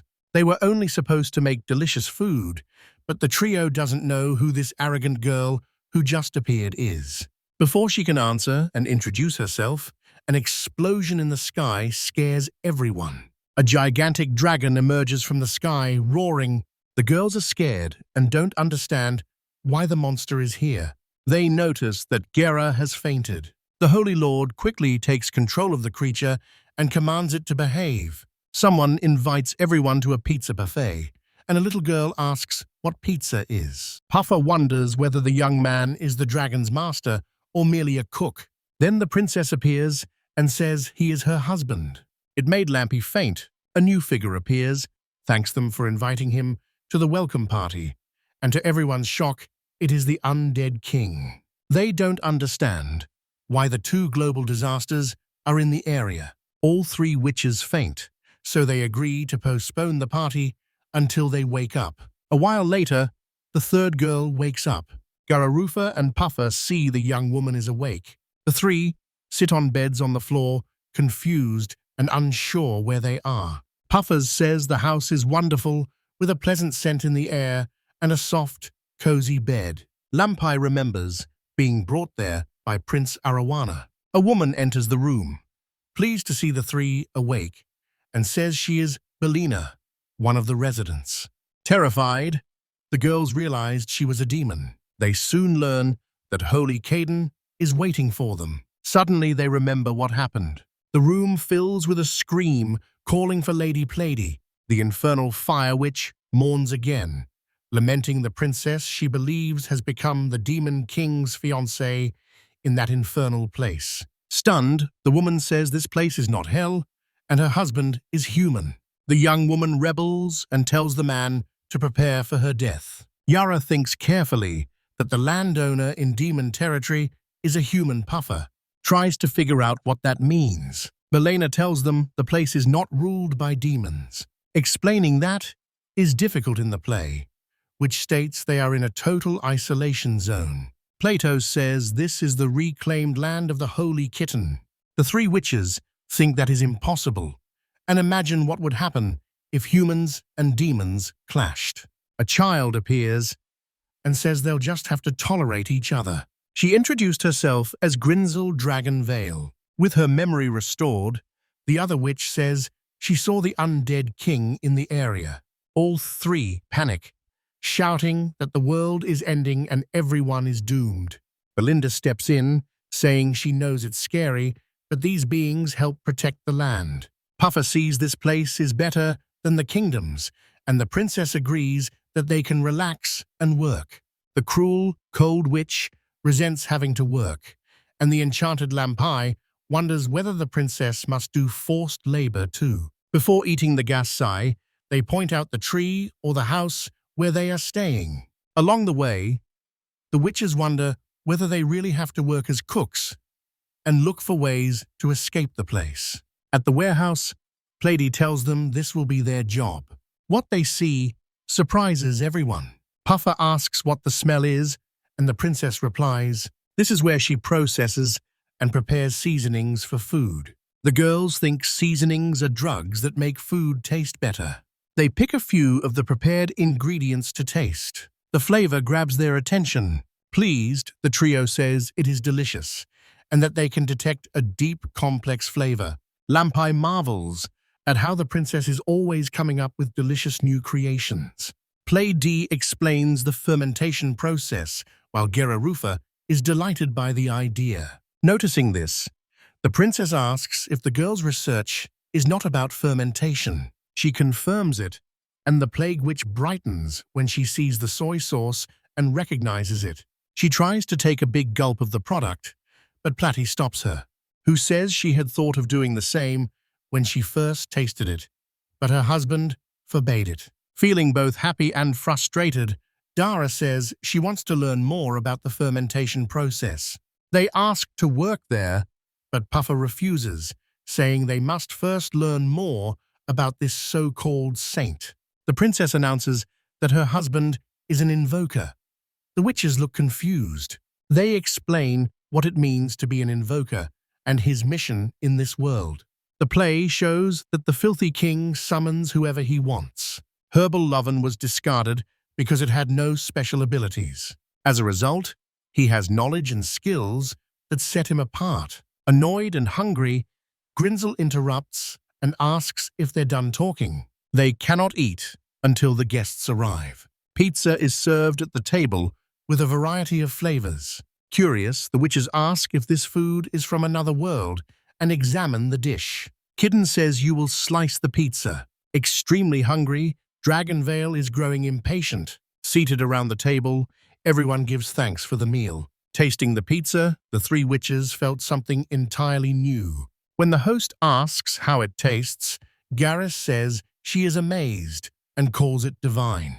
Relieved, the young man sees that everyone enjoyed it. To please Prince Arowana, the man says he also made pickled radishes, his brother-in-law's favorite.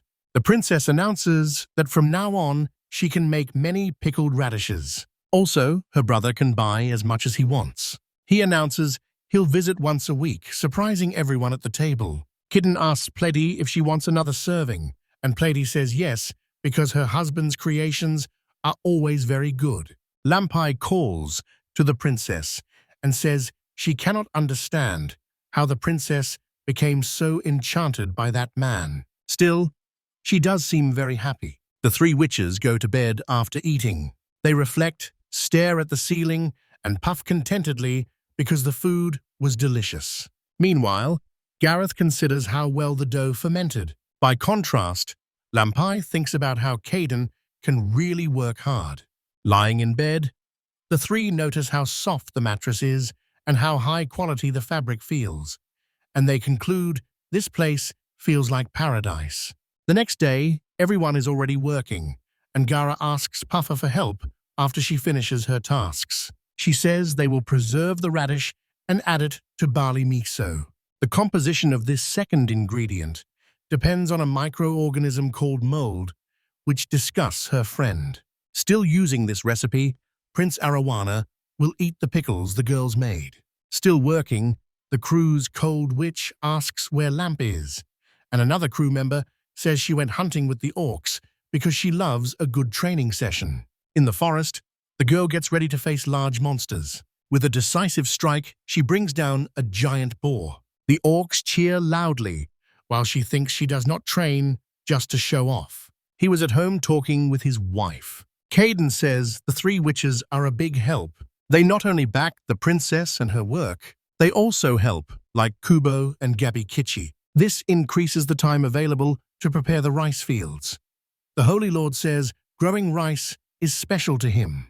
The phrase leaves Plady thinking about what she just heard. She recommends they begin planting more rice right away. Later, everyone stands in front of the rice field. Yara says she heard that today's task is planting seedlings. Puffer is upset to find itself in such a vast, muddy field and asks for a moment to process the situation. Excited, the plague declared that she had heard from the Holy Lord that rice is suitable for fermentation. She points out that wine can even be made from it, says it must be delicious, and is eager to help with production. Lampai steps forward and says she will protect Princess Plady from getting covered in mud and will do anything for her. People ask Kaiden to show them the basics of rice planting so they can get started. The man starts showing them how to carry out the process. After the demonstration ends, the princess orders everyone to begin planting. Gary shouts that it's freezing as they step into the mud, but her friends encourage her. They all begin planting the rice with steady focus. Annoyed, Puffer says it's harder than she expected, while the others say their legs and hips ache. Suddenly, Badminton collapses, and when someone helps her to her feet, she says she hasn't slept since finishing the clothes. Renzel calls them all pathetic and insists she's still a dragon. She shows great strength and asks whether the same applies to mermaid witches with fish legs. She challenges the princess to find out who can plant faster. Plady accepts and says she will not lose to the little girl. Both competitors start the contest and immediately begin planting. Everyone else watches, amazed at how fast they move. Their precision, tenacity, and dexterity capture the attention of the crowd watching the competition. The princess suddenly runs out of seedlings and shouts for help. Lampai immediately rushes to his sister. She arrives extremely fast, even startlingly so. The others scream in shock and wonder whether the batch was flown in.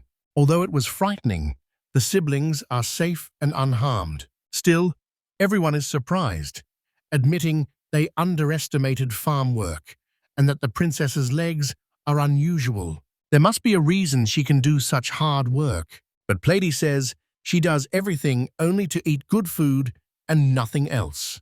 Grinsel said, curious and eager to know what rice tastes like. He agrees, also to express gratitude to the person who gave him this ability. Because of everyone's help, fertilizer, and the mermaid's magic, Plady prospered. The whole field is finished in one day. Once cooked, the rice is served to everyone. Everyone studies the pot closely to figure out what it is. Kidin explains this is what they call rice after the grains are cooked, and Grinsel urgently asks to taste some. The princess insists her husband should taste it first. Belina says Plato poured her heart and soul into growing the rice. Her husband feels a little nervous about the whole situation. Because his wife is in a hurry, he agrees to eat first. Under everyone's watchful eyes, Caden picks up some grains with chopsticks. He lifts them to his mouth, and the excited princess asks if they taste good. Shamelessly, he simply mumbles that it does. The young woman notices it tastes so good, it brought her master to tears. The witches want to eat right away, too. Lampai realizes the princess worked hard because she wanted to see her husband happy, and that she feels proud of giving her best. Although Puffer says she understands what she meant. Curious, Plady asks why rice is so important to the young man and whether it is his staple food. He agrees, also to express gratitude to the person who gave him this ability. While thanking Plady, he notices the girl's expression and asks if she is okay. He keeps saying that a foreigner can live like this. He can enjoy his days because she gave him that ability. He asks her to accept this humble offering, made with help from everyone. At the end, he asks her to pour out what is in her heart. Everyone is pleased with the rice, which makes the boy happy, but he explains he now wants more ingredients. The princess asks if adding more ingredients could make the rice evolve, and her husband agrees. Vale quickly interrupts the conversation, announcing she will return to her dungeon to raise its difficulty. Kidding asks if this relates to rice. They explain that when a dungeon levels up, new monsters may appear. It may even give the master a wider range of ingredients, surprising them. Puffer explains that only the dragon and the undead king can perform the rare act of altering dungeon settings. A dungeon is a distortion of space and time caused by concentrated mana, and it is hard to control artificially. Gar realizes the cruel, cold witch focused all her research on artificially manipulating mana. Everyone agrees they must try their best to secure food, while Lampa says she wants to test her skills in Lady Vale's dungeon. Surprised to find lower beings wanting to enter her territory, a little girl agrees, but tells them they must first try to pass the stages she will prepare. After several days, Kidden says he can hear Vale's voice coming from the mountains. The witches are eager to try out their powers. Everyone heads off to investigate the young girl's dungeon. Even the Holy Lord is with them, which surprises Lampai because he is only human. She wonders if the young man will be all right in a place like that. Her mission there is to protect the princess at all costs. A herd of square boars suddenly appears. The girl asks that they be left to her. The undead king emerges, preparing to unleash a devastating power against the enemy. In an instant, all the boars vanish as the king insists he was only helping. A dragon appears and seizes the man in its claws, saying it must eliminate the foolish player. Still, the witches are happy because he saved everyone. Wampy grows annoyed and worries she will lose her position as an imperial guard. She insists that serving as Plato's aide is her duty. The group keeps moving toward the dungeon when something suddenly draws their attention. They find themselves in a clearing in the forest, and Plady warns her husband to be careful since monsters are nearby. The witch says she senses them nearby. Something emerges from the grass around the group, startling them. Panicking Kid thinks they are UFOs and screams desperately. Again, the object tries to attack the group, but they dodge it. The Holy Lord says it is an unidentified flying object. Meanwhile, Lampai asks the princess to trust her. To help, Pitten says he will try to strike the object with a sword, yet the infernal fire tells him he is holding the wrong weapon. Acting immediately, the girl moves to immobilize the monster and throws something at it. A massive explosion erupts in the forest.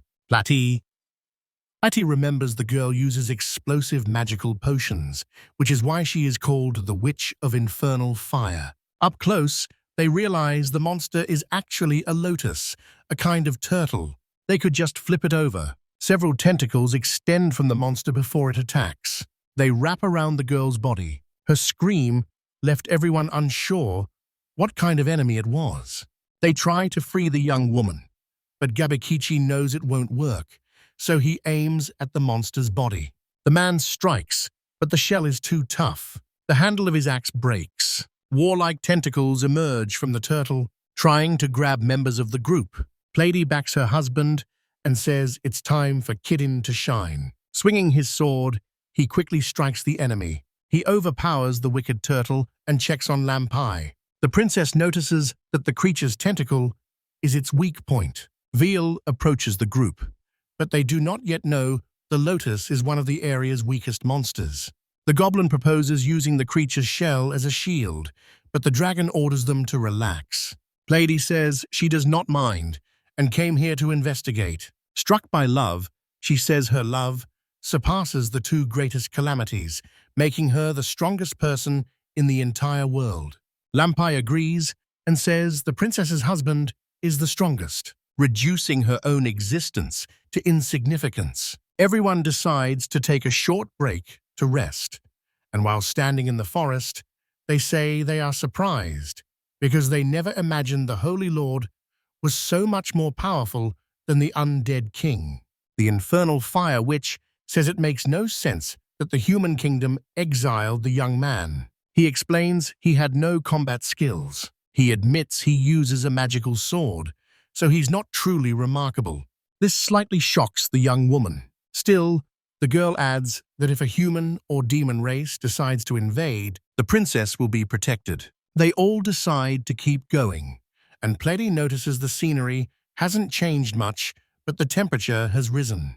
The dragon announces the next stage is called Scorching Hell, where the monsters are at their strongest for attacking. Wolves moved toward the group, their eyes hungry. Everyone is surprised to see the new opponents. These are the most dangerous four-legged monsters in the area, called helicons. Sharp, agile, and fast, they grow stronger as the local heat increases.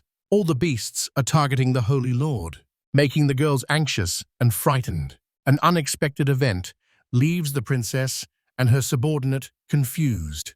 All the wolves lie on their backs, submitting to the man. When they ask what's happening, the Death King explains that the helicons sense the Holy Lord's power. Kitten immediately pets the animals and says they are all adorable. As the dragon gets ready for its next challenge, after the scorching heat, the group keeps walking. He notices the wolves are still following them. Experts said wolf-type monsters form packs by establishing a strict hierarchy. They must have recognized the holy leader. Surprised to find the pack likes him, the boy comes to believe the animals are intelligent. Lampai believes this indicates the dungeon is high level, and that could cause problems. After their conversation, they kept exploring the area where the wolves had been following them. Suddenly, the temperature drops, and everyone complains about the cold. They have now entered freezing hell, the dungeon's final area. While they listen to the instructions, the Lord turns and senses a presence. A huge bear blocks their path, causing him to panic. The princess says the creature is the source of the intense pressure she's felt since they arrived. Kid is angry that this creature is so strong and says he wants to avoid unnecessary destruction whenever possible. The king says the boy cannot escape the beast and that he is a warrior who only knows how to fight. So its fate is to challenge the strong. While he listens to the explanation, the monster strikes, alongside the wolves' protecting group, destroying the beast. Shocked, the young man believes they are all loyal to their master, and that you can help them later. Lampy chooses to help, cast a spell to immobilize the bear. After she casts her spell, the creature falls to the ground, injured. The girl explains that she struck the monster's that chill tendon, leaving it unable to move. Everyone heads back home. The dragon vows not to let things end this way. Kidding asks everyone to wait and ask Pleiadi whether she brought the ointment he requested. Nobody understands the question. However, the young man says he intends to use it on the bear. However, Lampai says the enemy will disappear on its own. Still, the Lord insists on saving the animal. He doesn't think it was there just to attack the group. The princess accepts her husband's decision, and her friend is stunned, convinced he is wasting his effort on something worthless. A young man bandages the bear's wound and tells it to take care of itself and live a long life. Irritated, the dragon does not understand the nonsense and says he has no choice but to use his last resort. He decides to be the final opponent. This shocked everyone. However, the driving makes clear that only a clone with 1/100th of his power will attack. He orders the battle to start. Suddenly, the bear being treated stands up and charges at the driving with incredible speed. People cannot believe their eyes, but the animal instantly destroys Vale's clone. The confused child asked why the bear had done that. The creature simply turns away. Kubo and Gabakichi explain that as monsters, they can sense what the beast feels. As a proud creature, it fought to repay the kindness shown to it. The boy figures he'll likely see the bear again soon. Hearing this, everyone decides to return home after finishing the dungeon battle. When asked what happened, Vale grows noticeably irritated. She says her dungeon wasn't as challenging for the group. A new dish has been added to the menu. Katsudon. The young man, excited, says that after coming down the mountain, they finally found a bird monster that lays eggs. Now, you can prepare the dishes you've wanted to make for a long time. Thanks to the girl's dungeon, he will now improve his cooking skills even more. This leaves Grinzel feeling very happy and cheerful. Dinner is ready and everyone is asked to come to the table to eat. Before they begin eating, everyone asks what the dish is and comments that it is very tasty and refined. Caden thinks it's okay to take eggs from Vale's dungeon. At the same time, their settlement is getting livelier. Thinking about the future, he considers how the place will develop over time. Close by, two people watch the area. Someone alerts the boss to look at what he's spotted.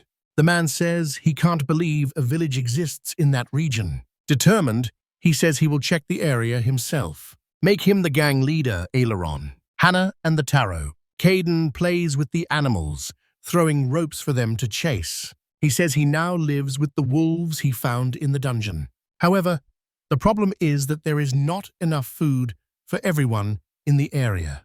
Grinzel asks whether the master will use all the mincemeat. When the young man says he will make dog food and feed it to the wolves, the girl becomes angry. She says it's not funny. She will take care of the animals in her own way. The young man insists the wolves are part of the family. Unbothered, he keeps cooking the meat and slicing food with his sacred sword. Still, Vale says she will not allow this, and that she will eat the pet food on her own. Kitten says he considered the animal's health and removed the fatty parts. He adds the vegetables while serving the plates. He notices the creatures love the meal. A dragon shows up and asks the master to serve him as well. Left with no choice, the young man tells him to turn back into his human form. He reaches out his hands to help the girl. The young girl eats and enjoys the meal. Once her taste was satisfied, she never ate dog food again, because the flavor was unmatched. Nearby, a group of thieves keeps watching the mysterious village. They inspect the trees and do not recognize the fruits growing on them. People who have never seen these fruits in rich human homes or demon domains find them incredible. The gang leader is sure someone is tending the fields. One of her subordinates, after tasting the fruit, insists she tried it too. Tasting it, she finds the fruit addictive and incredibly delicious. The gang decides to search the area more closely, aware they must be well prepared. They conclude the area has several houses with unusual architecture that make the village look more like a farm. They also notice the mysterious cultivation, concluding someone must be living there. One of the henchmen asks the boss what they should do, and she says there are likely valuable treasures inside the houses. The woman says she cannot let this opportunity slip away because it would tarnish her reputation as a thief. They decide to attack the village and seize everything of value. Then something draws the leader's attention when she spots a bear nearby. In the village, Belina sent a spell into the sky. To her, the teleportation points seem ordinary. The young woman knows only she can maintain those points, but she can finish the task with a single enchantment. By helping everywhere, she keeps her skills from fading. Since the three mermaids arrived, her workload has eased, giving her much more free time. This is very bad for her personal growth, and she fears losing her job. Belana looks for something useful to do. In desperation, she runs to Lord Santo to ask for work. Her sudden approach leaves the man a little confused when she asks what he is doing. The boy says he's making pottery and is happy about it. He quickly explains the process to the young woman. He says he is making kitchen utensils. Making the pottery takes time, and he needs something to turn it. That excites Belina. Celebrating, she says she will be useful to her lord. Kid N doesn't get what she means.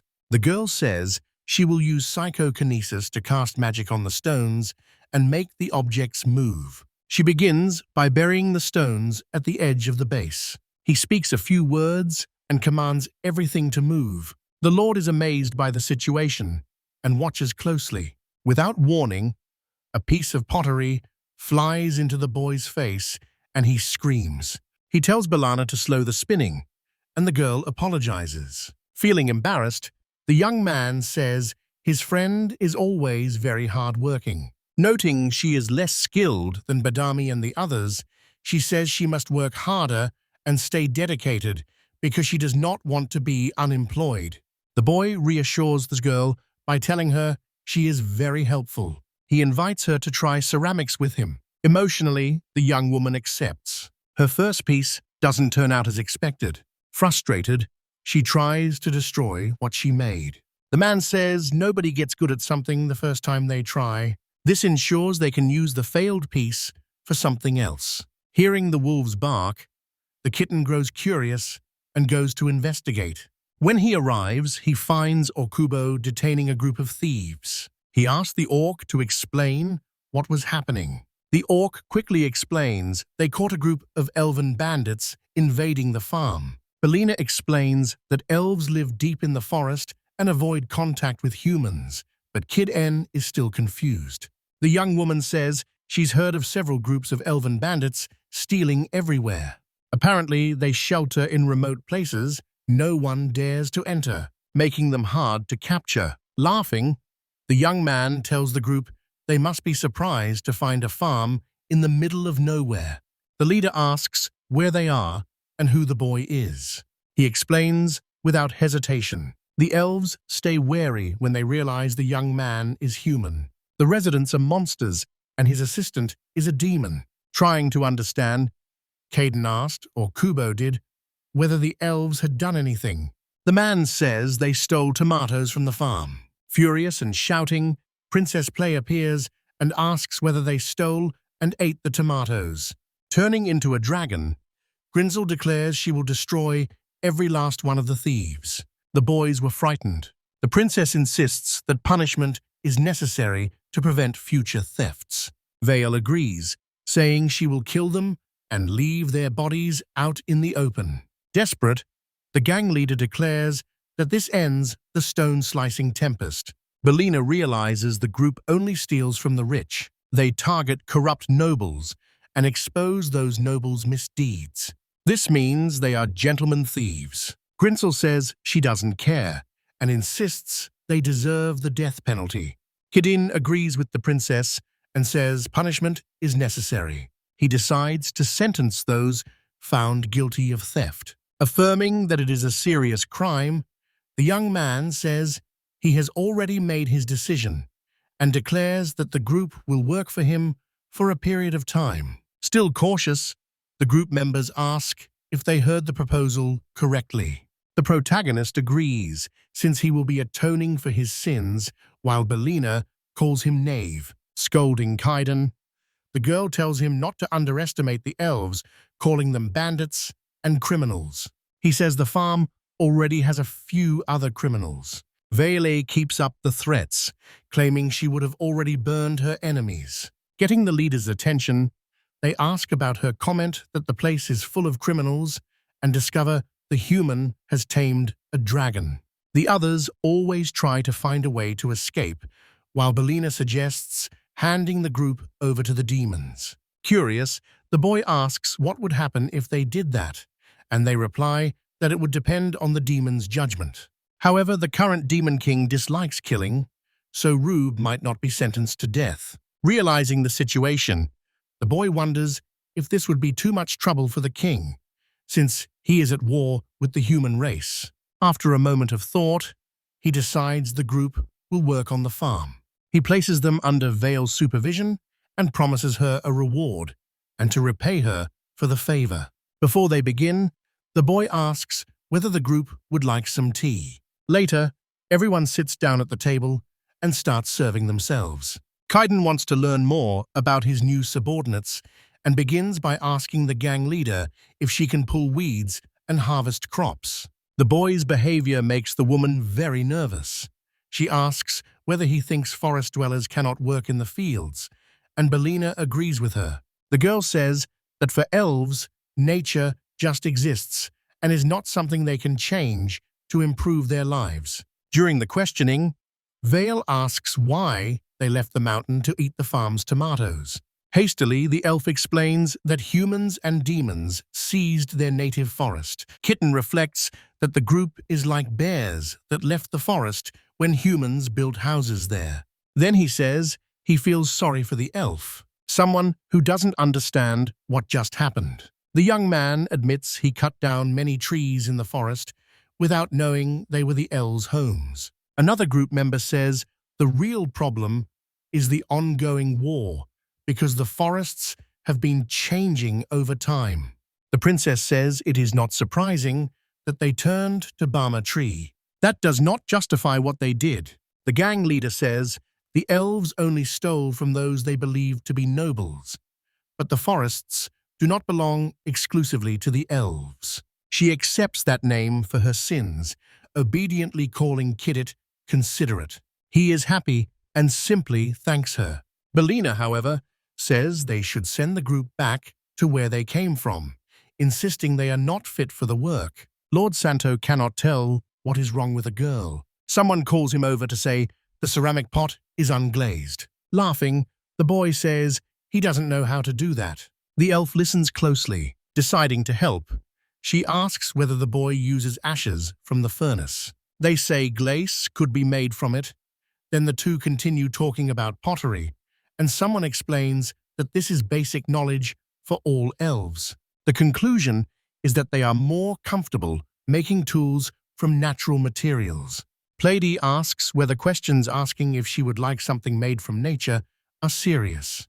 Belina suddenly begins to cry in desperation. Everyone looks startled and asks what is wrong with her. The princess comes closer, and the girl says pottery was supposed to be her new job with the Lord, but she knew the elves were better at it. She knew that if she spoke up, she would lose her job and her worth would vanish. Plady tries to console her, saying the girl already does a lot of work, like washing and cleaning. Belina says they're just chores. Caden says everyone should help Belina with the chores from now on. The girl expects her workload to decrease. That's not the case. The protagonist says that among the many tasks, discover new things and maybe find something worth dedicating your heart and soul to. He apologizes for not noticing the girl's concerns sooner. Moved, the servant kneels and thanks him. Plady asked how she could help. Approaching Belina, the elf introduces herself as Aileron. She offers to teach the girl pottery if she wants to learn, because she understands the pain of losing the place where she belonged. Feeling happy, the girl accepts the offer. Later, she is already in the workshop, learning to shape some pieces with her new friend. Her early pieces don't turn out well, but she's encouraged to keep trying. After that, the farm welcomed a new group of friends.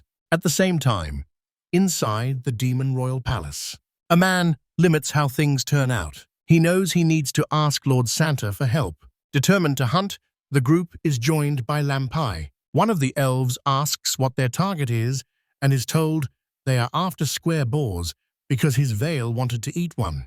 Besides serving as food, the animals can also provide leather for belts and bags, which would be useful. Seeing a boar, the group fires its first arrow. Struck with perfect accuracy, the animal falls to the ground dead. They say the elf's archery skills are no joke, and that with that tool, you could hit opponents from afar. Lampai asks if the elf could also make a magic arrow with an explosive potion on its tip. This raises doubts about what kind of opponent she wants to fight. Apologizing, the girl says it's just her taste from when she served as an imperial guard. The elf says that with a dragon living among them, they will not need weapons. They say that unless the war between humans and demons ends, true peace cannot be achieved. They return home after the hunt, wondering how the Demon King is doing at that moment. Lord Santo says he stayed with the group for a while and even helped build a house. They also held the wedding ceremony for the king and Lady Astas. While he speaks, he sees a fight break out. To his shock, the Demon King is fighting a girl named Glacia. Blades clash as the two glare at each other, and during the fight, the man tries to explain to Lord Santo what is happening. His opponent interrupts, demanding he fight seriously. Fighting intensifies, and both sides use their full strength. The hunting party sees the king is in trouble. Glacia asks why she was taken to that strange place. Ward Center recommends a temporary halt to the situation. Astros apologizes for what happened and asks Okubo for help. The orb binds the Furace woman. Left immobilized, she can't believe a mere orc captured her, while others ask whether the king is okay. Plady and Belina step up to the group, and the servant screams when she spots Lady Astrus. The woman says she is glad to see the two girls doing well. Regarding the girls' comments, the asterisks have become even more beautiful since the last time they met. Then they see Glacia and wonder why she's there. Kneeling, the Demon King calls for Lord Santo and apologizes for the unexpected visit. Still, he says they need to talk to the boy about something. First, he introduces Glazitz. Rather than being malicious, the four celestial kings. Taken aback by the news, Kitten asks if the young woman rebelled because of the marriage. He notes no one mentions he drove out every rebel who tried to replace him, except for one. The boy is confused and does not know when this will happen, and Belina wonders what is going on. The king continued, saying Glacia held the highest position among the rebels and declared that if she defeated him, she will become the next ruler. And the revelation shocks everyone, as Plady wonders whether that immediately removes her from the list of those granted mercy. Trying to understand, the young woman asks whether the boy will kill her now that he has subdued her. He refuses because he finds her boldness admirable. Unlike the others who tried to remove him by politics and cheap tricks, she was different. Forful says he may now have to execute the young woman.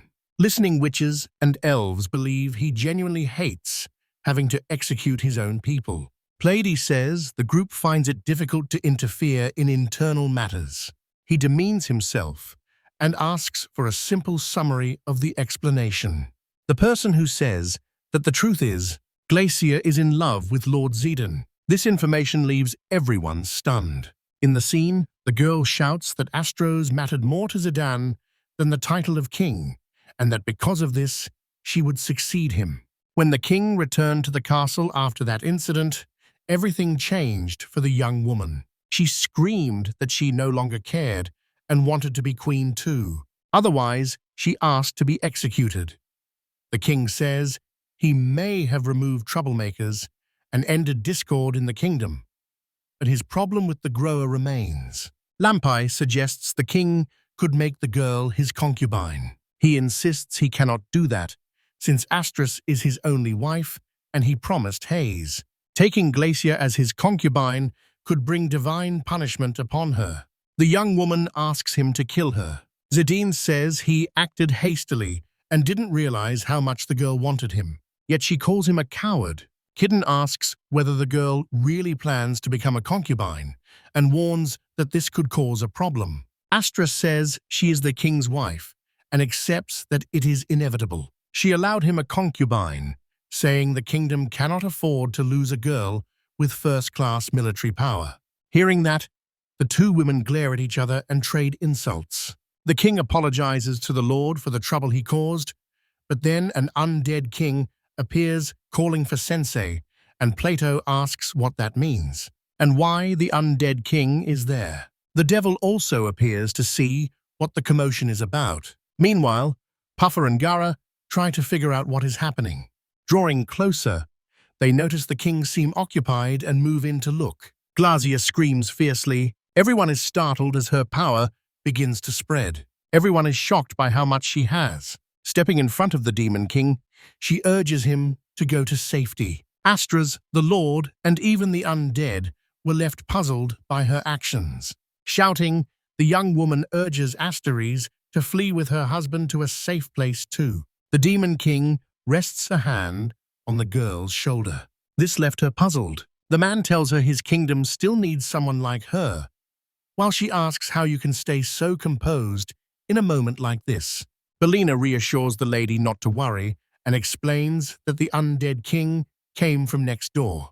Glacia still doesn't fully trust that explanation. Hesitant, the skull-faced man asks whether the young woman minds him asking a few questions. He says that because of the binding vows made before God, Zedden will not accept a concubine. He apologizes for casually summoning Hades. The man goes on to say he is the god of the underworld. He regards the Earth Mother Goddess as his only wife and forbids adultery. Kidding is surprised to learn the gods have wives while the kings keep talking, and the kings say each god rules their domain in a different way. Hayes values relationships, so if he requires that those he blesses love only one wife, Lord Santo accepts that. As the Demon King, he opposes humanity, so he must bring together small groups and lead them. To secure alliances, he sometimes married several women with useful connections. Jeevan admits he knew his responsibilities, but let his feelings for Astros lead to a careless decision. He had no idea Glaze admired him so deeply. It was emotional. The girl says she is not worthy of such words and will not regret being beheaded for them. A worried child asks what can be done about this, and the undead king says there is only one thing to do. A god stands before them, holding an imposing staff. Everyone is stunned, unsure if he really summoned a god. Hayes says he sees everything, and the more he listens, the more blasphemy he hears, blaming the Demon King for breaking his own rules. Kidin sees that the god is angry, and Glazier asks to take the punishment herself, saying the situation arose because of her actions. Others cut her off, arguing she is an asset to the demons in the fight against humanity. For the demon race, concubinage is a matter of life or death. Hayes stammers as he searches for an answer while they keep advocating for Gleisha. Another goddess appears and asks whether that rigid blessing made the situation worse. The group is confused again, and Pleiades says she is Hades' wife. The woman says she is grateful to her husband. She says his serenity and inflexibility are his flaws, and suggests he is trying to exert control over his use of Poseidon, which irritates the god. They are told not to compare him to the others. The Earth Mother Goddess approaches Zedden and says she understands the man's thoughts. She has to apologize and cannot ignore the young man's wishes. Not wanting to encourage disregard for value in the group, she avoids it. She emphasizes that God's blessing is a promise. A contract that can be broken easily has no real value. The goddess says that breaking such a contract while preserving its value requires a special, equal measure. The group does not understand what she means by that statement. Before she can offer another suggestion, someone interrupts to ask if Persephone has a problem. Decide if she points at the protagonist and calls him a child. Next, she asks whether the young man is a child of Zeus. He realizes he comes from beyond the realm, asking whether he received anything special from Hephaestus. They believe it refers to the gift of the Hand of Supremacy. The boy confirms he received something. Persephone finds that intriguing. If things go well, she may grant an exception. Kid N remembers the gift Hephaestus gave him. The elves ask if she will allow the Demon King to have multiple wives. Persephone then asserts that her husband has the right to the 7 celestial swords. Zeta drops to his knees and closes his eyes. Rising, he takes one of the swords and hands it to the goddess. Lord Santa realizes the Demon King's weapon was made by a god and learns his own was too. Studying his weapon, he remembers it is also a secret object. Persephone notices the group already has the other 2 swords, and Zevon explains where he found them. Glacia and Astra appear with other swords, but those swords are broken. The goddess says the group is carrying broken items. The girl says it proves their loyalty to the Demon King. Plato and Kidden are confused and ask for an explanation of what is happening. The king explains that it dates back hundreds of years. He says 5 of the 7 swords were forged by the god of the underworld, and each sword belonged to one of the 5 demon families. War broke out among the families over the royal throne. Eden's ancestor was last standing, collected every sword from the defeated families, and destroyed them. The Lord paused to ponder what he had just heard, trying to make sense of it. Persephone explains there is a reason for this, and it concerns the young man's inner state. Long ago, when the gods decided to rule the world, Poseidon and Hades sent their descendants across the land. Jealous, Zeus sent his descendants to take the land for himself. The undead king says these descendants became known as humans. They are invaders sent from the heavens. Hades says he helped forge the swords for the war against the humans and sent them out into the world. Curious, Ward Santo asks why there were 7 swords, and they say it was to prevent the true celestial sword from being forged. Understanding this, he says he will not give up his sword. They explain that the object grows stronger with battle experience. The true celestial sword is the ultimate weapon to destroy humanity. Plato hears the story and realizes the strongest sword has not yet been forged, so the Demon King should destroy it too. Zidane says he cannot do that. And once again, Lord Santo asks whether the celestial sword can be forged. They confirm it can. Shouting, Platy demanded to know why Hades made it so difficult. The man replies that even with his power, Hephaestus, the god of crafts, is unbeatable. When the group hears the name Hephaestus, they look confused. The princess asks whether he was the one who gave the boy the gift, and he confirms it. Persephone says she wants to ask the boy whether his power could repair the broken sacred swords. The young man is speechless, unsure what to say. The goddess says the young man's power can repair the swords and raise them to a celestial level. 6 of the 7 will be destroyed to complete the task, but 2 true ones remain and are enough to defeat humanity. She adds that if her husband succeeds in removing Zeus's influence from the land, that would be a great achievement. Glacius says it is incredible, while Aster acknowledges the Centaur really has great power. The elf wonders whether this can truly end the war between humans and demons and make their lives much easier. Persephone says those who return the land to her husband's rule will be rewarded. God declares that if the demon who came accomplishes this, he will allow a special condition in the man's contract with him. The devil shouts that her sweetheart's behavior was to be expected, while Hayes asks if the visitor really intends to go through with it. Terrified, he stares at his hands and wonders if he will really forge a sword to destroy humanity. Seeing the boy hesitate, Hades says he needs to tell him something important. Even though his reign was the greatest, Hephaestus was exiled because of his looks. Using his gift to destroy his own father would be poetic. Growing more distressed, Hidden says Hephaestus is not that kind of god, shocking Plato. The god says the boy is siding with the humans. He says that's not the case, and he believes Hephaestus did not give the gift to be used that way. A gift like that doesn't have to be used for things like this. They all look at one another. The boy's statement left me confused, but he decides he can resolve matters by forging swords of blood. He will repair them. The Lord believes he may be able to forge a mystical weapon capable of destroying the human race. This lets the king have a concubine and lets the war between demons and humans happen. Zidane watches him as he thinks about everything. The man rests his hand on the boy's shoulder. Startled, he told his friend not to worry, as he will not allow a secret tool to be used to destroy humanity.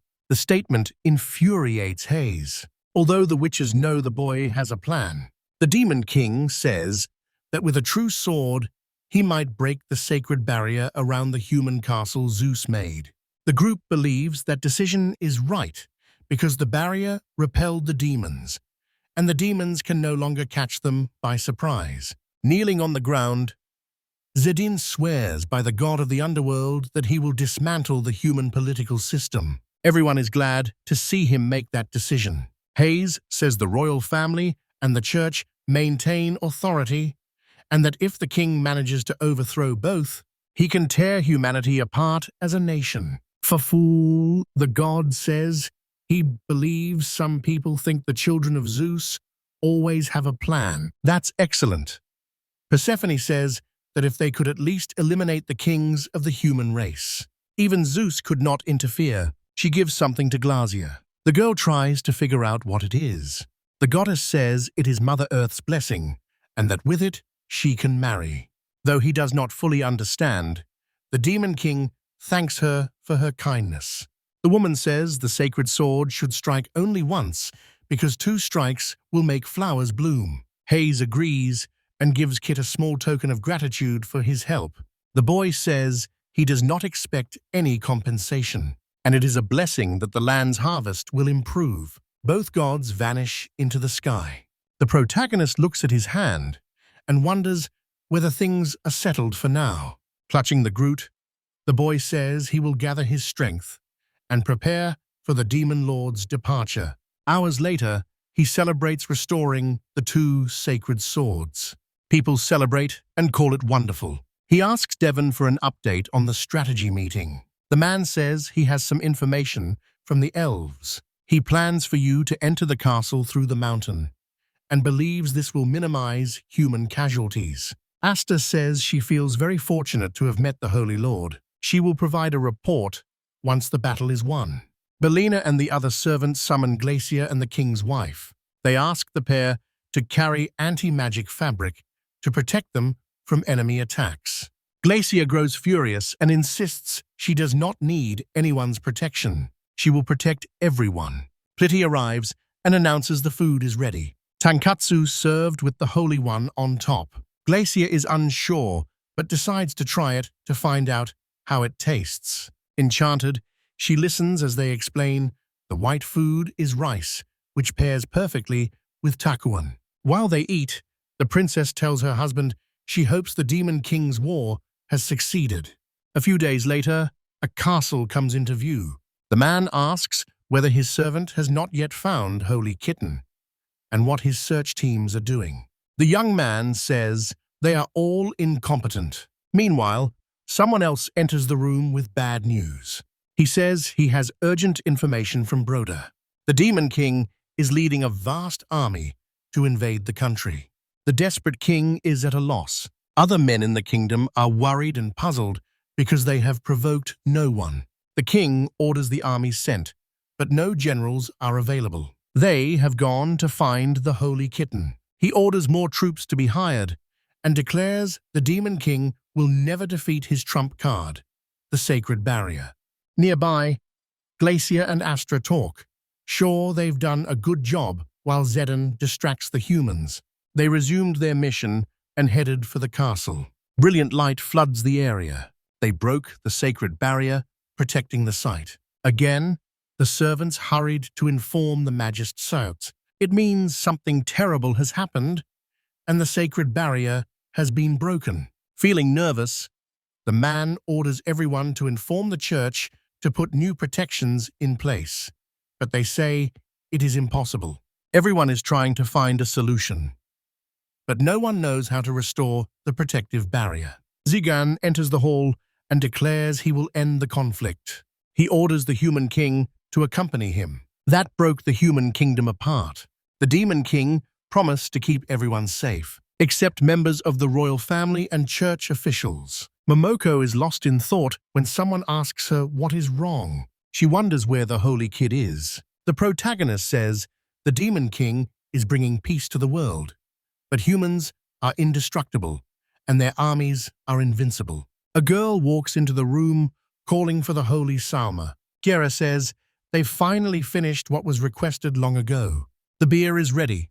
Vale appears and asks if she was called, and the young man apologizes, saying it's all quite confusing. Grinsel compares the beer to sake and asks the Lord to taste it first. Note that the bottle was made by the elves. Studying the liquid, the man notes its beautiful amber color and the corals that will be served as well. Both the kid and the drag now take a sip of the drink. They smile with delight as they taste the liquid.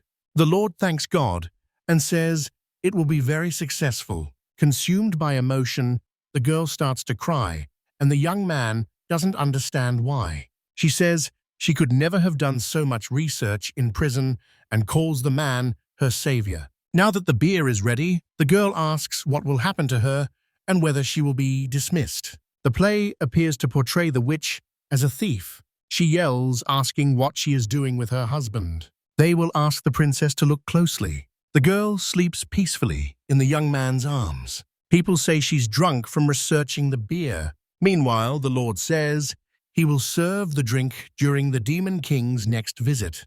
They all drink the liquid and celebrate. Now that I'm awake, the thing to notice is that everyone is having fun. Vale prefers the drink without foam. They are happy. The group raises a toast and looks quite drunk.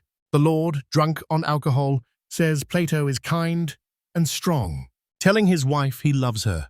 His words make her happy. Beer is fine when enjoyed occasionally. Elsewhere, a house appears.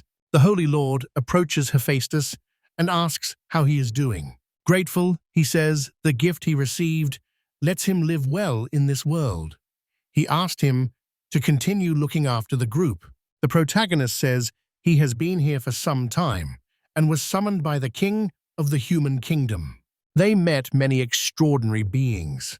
You built a house, cultivated fields, made new friends, and joined this group. Mermaids enabled the production of spices and luxury goods. With the elves' help, craftsmanship improved, and Kitten is sure the Demon King will be surprised when he returns. He questions whether the strategy was effective. The young man remembers the moment the day began. And any coal to feed the wolves? The devil approached the master and asked for something. The young woman said her dungeon was acting strangely and asked whether the Lord knew why. Startled by the sound, Kitten realizes the young woman's dungeon changes with each stage. They could grow a variety of crops efficiently. He quickly names the plan to turn Vale's Mountain into a dungeon orchard. The master is pleased to see the place filled, while the girl asks whether they are edible. Curious, she asks whether they taste good, and the boy says they do. Kitten says once the fruits are available, the menu will expand and everyone can eat together. Once they finish harvesting and counting, they find there is an equal share for everyone. However, Vale is scolded ahead of time because she is considered an idiot. Worried, he says he will have problems if he doesn't know the exact yield of the fruits. Admitting her lack of self-control, the girl says she cannot promise she is intelligent and different from the dogs there. Later, Vale was found in pain after eating an unripe persimmon without permission. Others explained that this fruit is bitter and must be prepared before eating. Kitten explains that some ingredients must be prepared before eating. While cooking, he realizes the Vale lets him make more dishes. They want to share them with everyone as soon as possible. The Demon King appears and apologizes for the inconvenience. The boy lights up with euphoria and asks how the man is doing. He realizes something is wrong and wonders how things went in the human kingdom. He sees the man is not alone and a girl is with him. The young woman asks whether the boy owns the farm and introduces herself as Princess Glettislet. She says she will honor him by letting him care for her. Startled, he hears the girl command them to gather. She asks the Demon King what was going on. Then the boy asks whether the plan failed. Seriously, he replies that it did not and says that after the king's death, human politics ruined the country. He concludes that thanks to the boy, this is no longer a problem.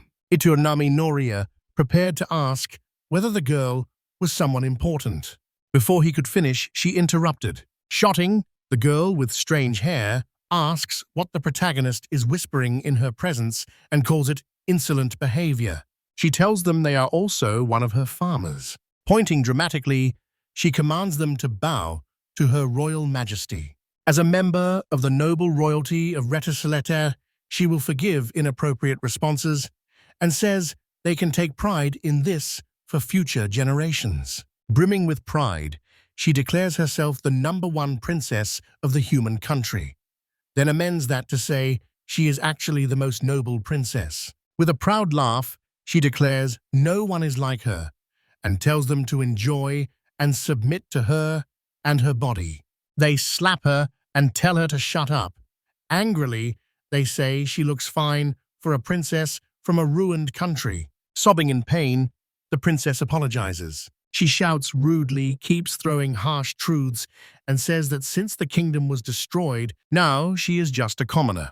Then she asks the demon king if he wanted the child to stay there. He is not impressed that Princess Plady figured out the truth so quickly. The girl has nowhere to return. He says that although the king is dead, the kingdom is not yet conquered, and its new subjects are different, making the task immense. The kingdom's old regime remains, and the dying dynasty's embers keep smoldering for a long time. Knowing the princess's locations is very dangerous because someone could kidnap one, marry her, and become king. The woman says the princess should simply die. Tearful and desperate, she says she really has no authority as a princess and asks them to kill her. The protagonist asks Play to be a bit kinder, but she ignores him. The Demon King makes it clear you cannot kill her. When he promised the king of the human country, understanding his reason, the group welcomes the princess to the farm and warns her she will have to work hard. Now the spoiled girl begins learning to work in the fields. She gets scolded constantly until she learns basic tasks. After finishing some work, the protagonist sits with the girl. She eats a piece of bread like it's the best thing in the world. The girl admits she is not planning to escape from there, and the boy is surprised. She hopes to recover everything she lost from the kingdom and intends to live a long life. Unexpectedly, she reveals she believes it will happen because the saint will come to rescue them. A woman comes to help the child with her clothes. After working for a while, she keeps going until her back begins to ache, then decides to rest briefly. Starting to pray to the Heavenly Father, she sees him in the sky.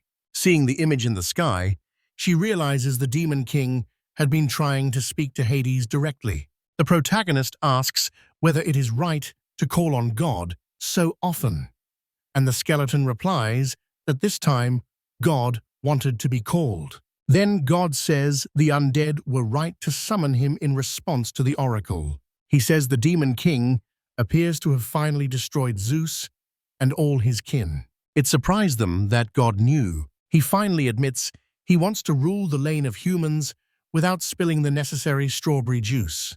God commands him to defeat the problems caused by Zeus's tribes and overcome the first demon, King, who has total control over the land. He says that from this day on, he will let him be known as Cain, the greatest demon of all time. Taken aback, he accepts God's request. To show gratitude, the protagonist cooks a tasty meal for God. So taken with it, he calls it divine, food worthy of reverence. Other gods arrive and are amazed by the land. They set out to prepare a feast for the gods, and when it is ready, it is celebrated with food and drink. A child arrives, and those in charge recognize her.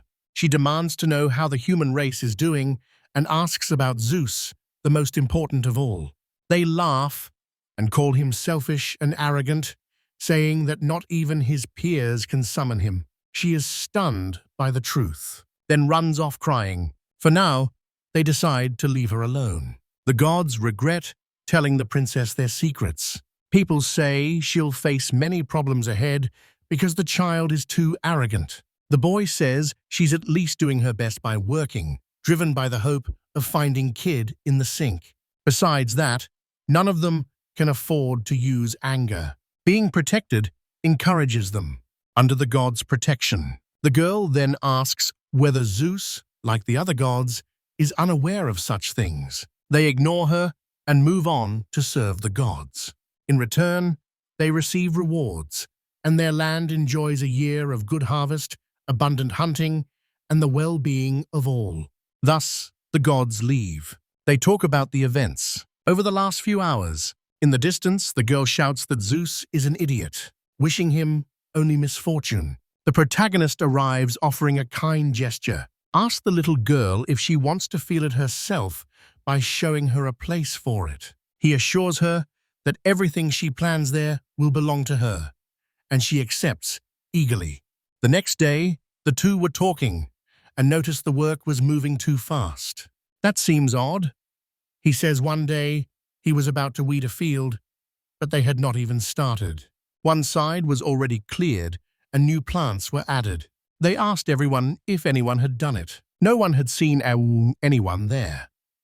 And the girl hadn't either, because she wasn't working in that area at the time. A mystery remained about who had cut the weeds. They head to the scene to see what might be happening. Several beings rose from the ground, startling them. Looking closer, they realize the small, cute creatures are fairies, who call themselves earth spirits. Then they remember the gods have blessed this land.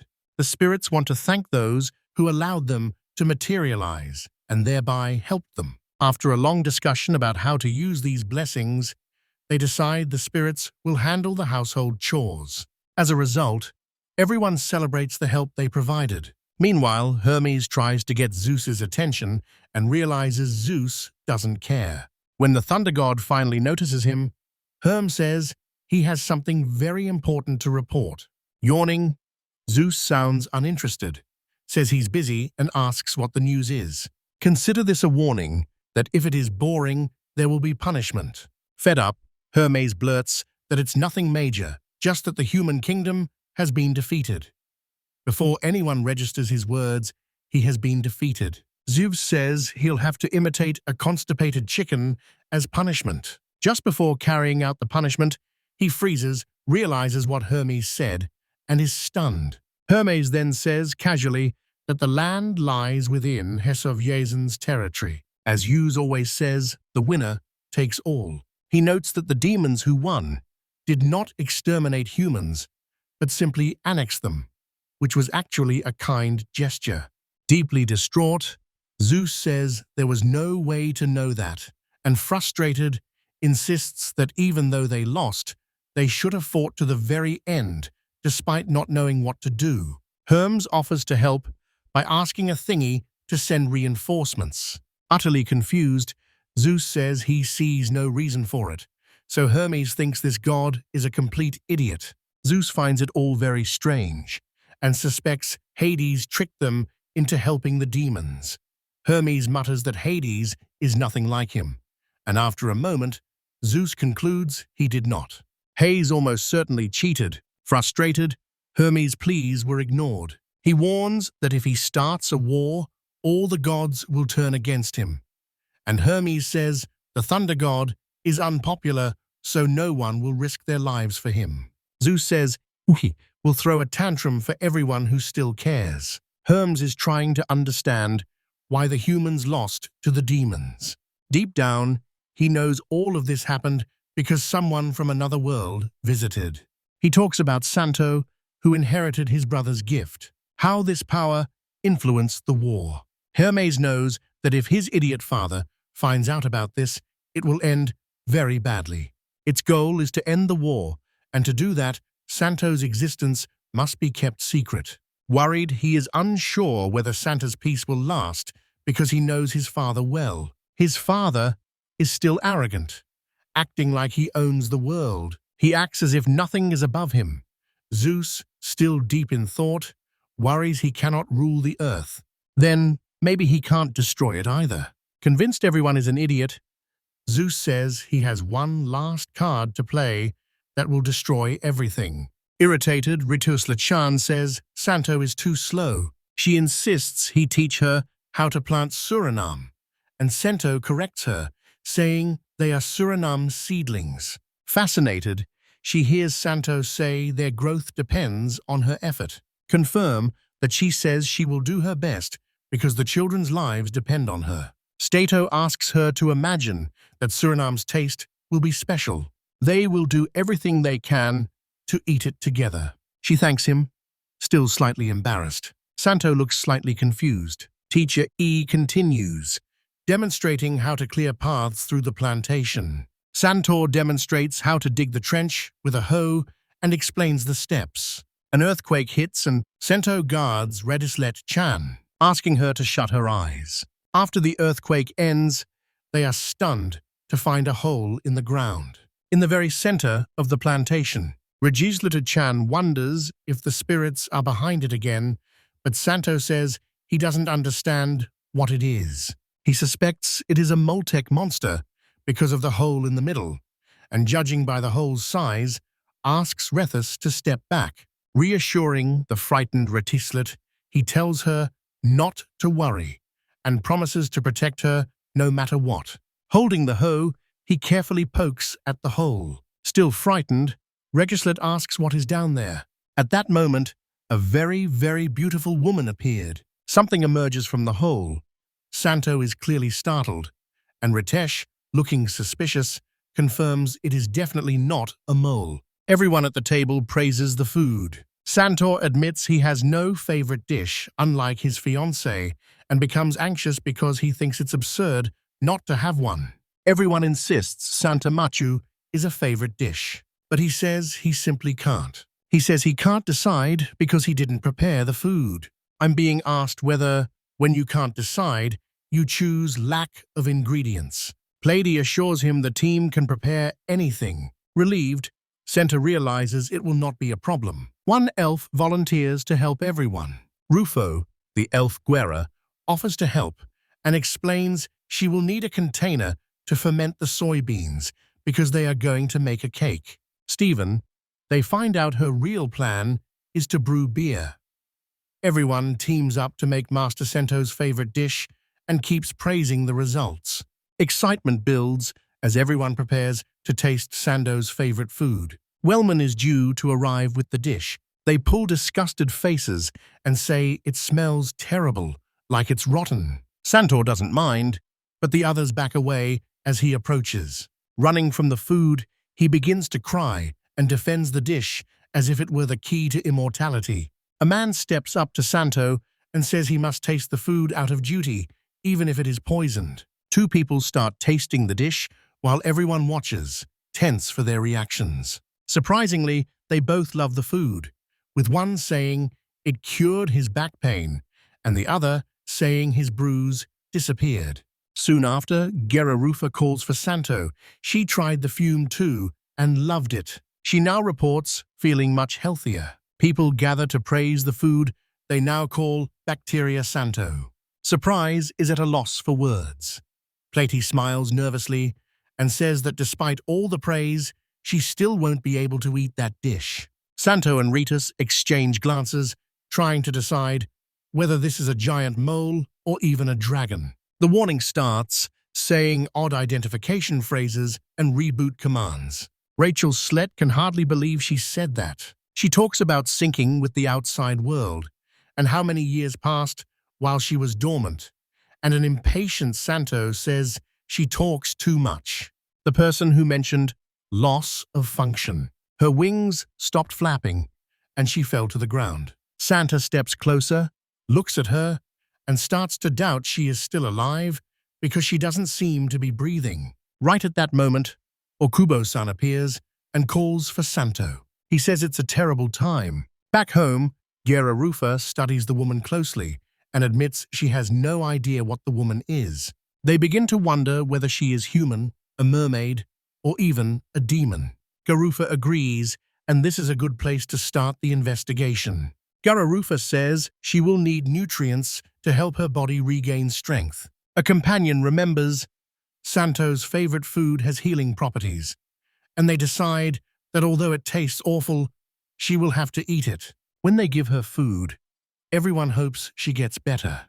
The woman jumps to her feet, startling everyone. She opens by talking about self-restoration and says memory recovery has failed. Crouching, she edges closer to Santo. She recognized him as the person who had saved her. She says she is a lamina created by the heaven's will and that Santo is now her master. Santo can't understand how she could be an angel. She asks him to give her his first order. Lenina says she can destroy all his enemies, but Santo asks her to stop talking like that. Santo asks Sturdy to answer his questions directly. When he asks about her race, Lenina can't answer because she has lost her memory. Pletty says if she has no memory, they can do nothing, and chooses to call the sensei. Santa tells the sensei She looks like an angel. The sensei replies that in his whole life, he has never heard of angels. Sensei says there is still one way to find out what this woman really is, and he decides to call on the gods. Zeus appears with a curious smile and asks if there is anything good to eat. Santo wastes no time and says he has only one question. Impatient, Zeus warns that boring questions will be punished. Asked if the woman is an angel, God panics and says that is impossible because they annihilated all of them. Santa was right to call him, he says, because that woman is a vanguard and a destroyer of Earth. These angels were his masterpieces, he explains, and there were originally 10.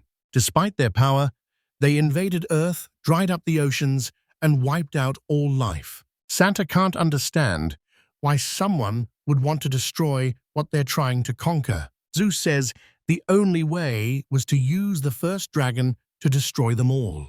Zeus and Poseidon rose to the heavens, but Zeus refused to give up the earth and was determined to rule it.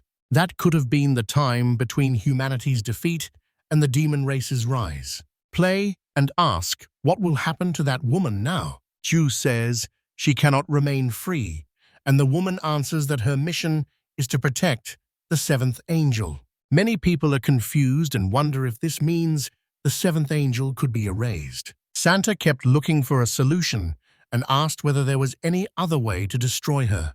He says she appears to be a good person. Zeus speaks seriously, warning that she has no emotions. This makes you even more dangerous. Lenina phones Santo and admits she is truly dangerous, a threat to the world. She says self-destruction is a good way to avoid chaos. Looking at Santo, she says in a serious voice that if he wants, she can self-destruct.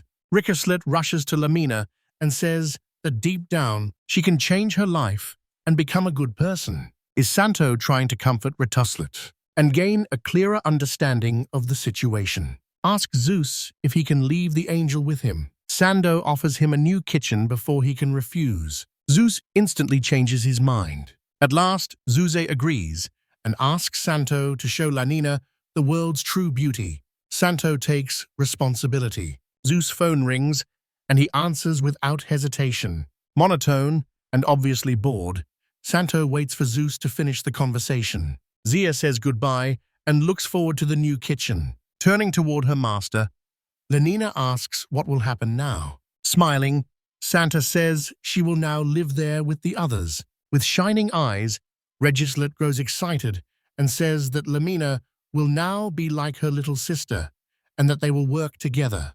Lenina asks Santa which elixir turned her from scrap into something useful. Santa says it was not O. If Alanina does not use it regularly, she will eventually turn back into scrap. Excited, Lenina begins to talk about the wonders of the elixir. It claims to remove all impurities and give the skin a healthy glow. She says Nado is the world's most powerful elixir and asks Santo to let her protect it. Lenina asks Santo to show her how to make na. One wonders how someone made to destroy now wants to preserve. Richards aloud asks Selenina to observe the field and analyze it before proceeding. Lenina scans the terrain and reports finding an underground water vein. This would make the work feel even easier, and Lenina volunteers to start it immediately. Everyone is impressed. She not only makes water more accessible, to everyone's surprise, she creates a hot spring. Visibly irritated, the Veil asks who that woman is. After someone transforms into a massive dragon, Lenina asks without hesitation if she can eliminate it. Santos studies it with a serious expression and asks to install a pipe leading to the mansion. Veil initially refuses, then changes her mind when promised she can desert. Sento asks that the pipes be prepared, and Veil and Orkubo's team take care of it. Meanwhile, the Goblin team handles the bath. Everyone pitches in, and soon the bath is ready. Santa celebrates throughout. They believed that having hot water at home was almost a dream come true. He asks everyone to raise their hands if they want to be the first to debate, because it will cleanse everyone's lives. Two of them begin an intense rock-paper-scissors match to decide who goes into the water first. Retuslet argues she should go first and gave her land so the whole thing could happen. Bale complains the group keeps getting bigger. William clearly says she dislikes Lenina and senses danger in her. Santo asks whether an angel spared Vale's ancestors. Vale turns toward Lamina and challenges her to a fight. Lenina refuses the challenge, saying that although she was created for destruction, now reborn, she has a new purpose. Lenina says she is now an angel devoted to protecting NATO, warning everyone not to let Lenina near her. Rich just said that Santa's wife still hasn't come out of the bath, and he goes there a bit worried. I'm just checking that everything is okay. They arrive to find Pladi in the bathtub, caressing herself and looking completely relaxed. Embarrassment hits everyone, and Santo quickly covers his eyes. The back of the faith. Reach us and let schools know Santo says the back has turned into chaos. Thank you, we'll be right back. Santo is confused and does not understand how this became a problem. Santo asks Vale and Holst to work together by phone. Linnea and Veiled agree despite reluctance. Vale asks for more food in exchange. Soon, everyone joins in to help, and Gladys says the back should be enjoyed slowly. Don't rush. Santo organizes the tasks. Stevens McClose, blacksmiths handle baskets. Goblins tend the fields and spirits keep the house clean. Elf manages the pipes. As Santo and the orcs begin building the giant bathhouse, all villagers are building the super public bath. It will be an important place, so it must be built in a remote, stable location. The warrior observes abundant water underground in their region. The master notices the location has an ocean view. It's perfect. The whole place is starting to look more like a grand spa. Veal remembers that the area below is close to the dungeon where the previous corpse was found. This wastes a lot of space. They must not allow anything to happen to the sensei's dungeon. Suddenly the skeleton appears at their side and says he is certain of something. Dungeons form from stagnant connective mana, so the cave isn't truly underground. They can dig as deep as they like and still won't find the place. And apparently, Vale wasn't trying to say that. She wants confirmation that building in an area that might be the sensei's territory is allowed. He personally confirms it is fine. The protagonist tells the man he can visit them anytime after everything is finished. With this issue resolved, I need to wrap things up. Transformed into a dragon, the girl must go home to retrieve the installation they built and bring it there. The boy resolves to fix everything while she is away. He named Powerful Acts. He drives it into the ground with all his strength.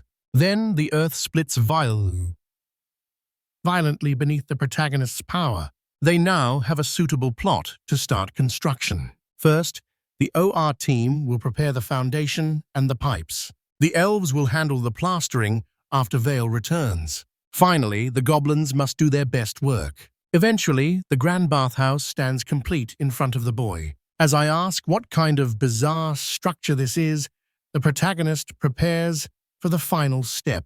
He summons Hawkerston, and she confirms the designated area. Then the woman starts to fly. As she prepares to drill, Master grows nervous, afraid his friend might fire something. Raising her hand, the elf focuses her magic. Using her strength, she tried a few magic words. Her plan is to fuse two blades that can slay dragons and gods into one. All of this gear will be used to drill into the ground.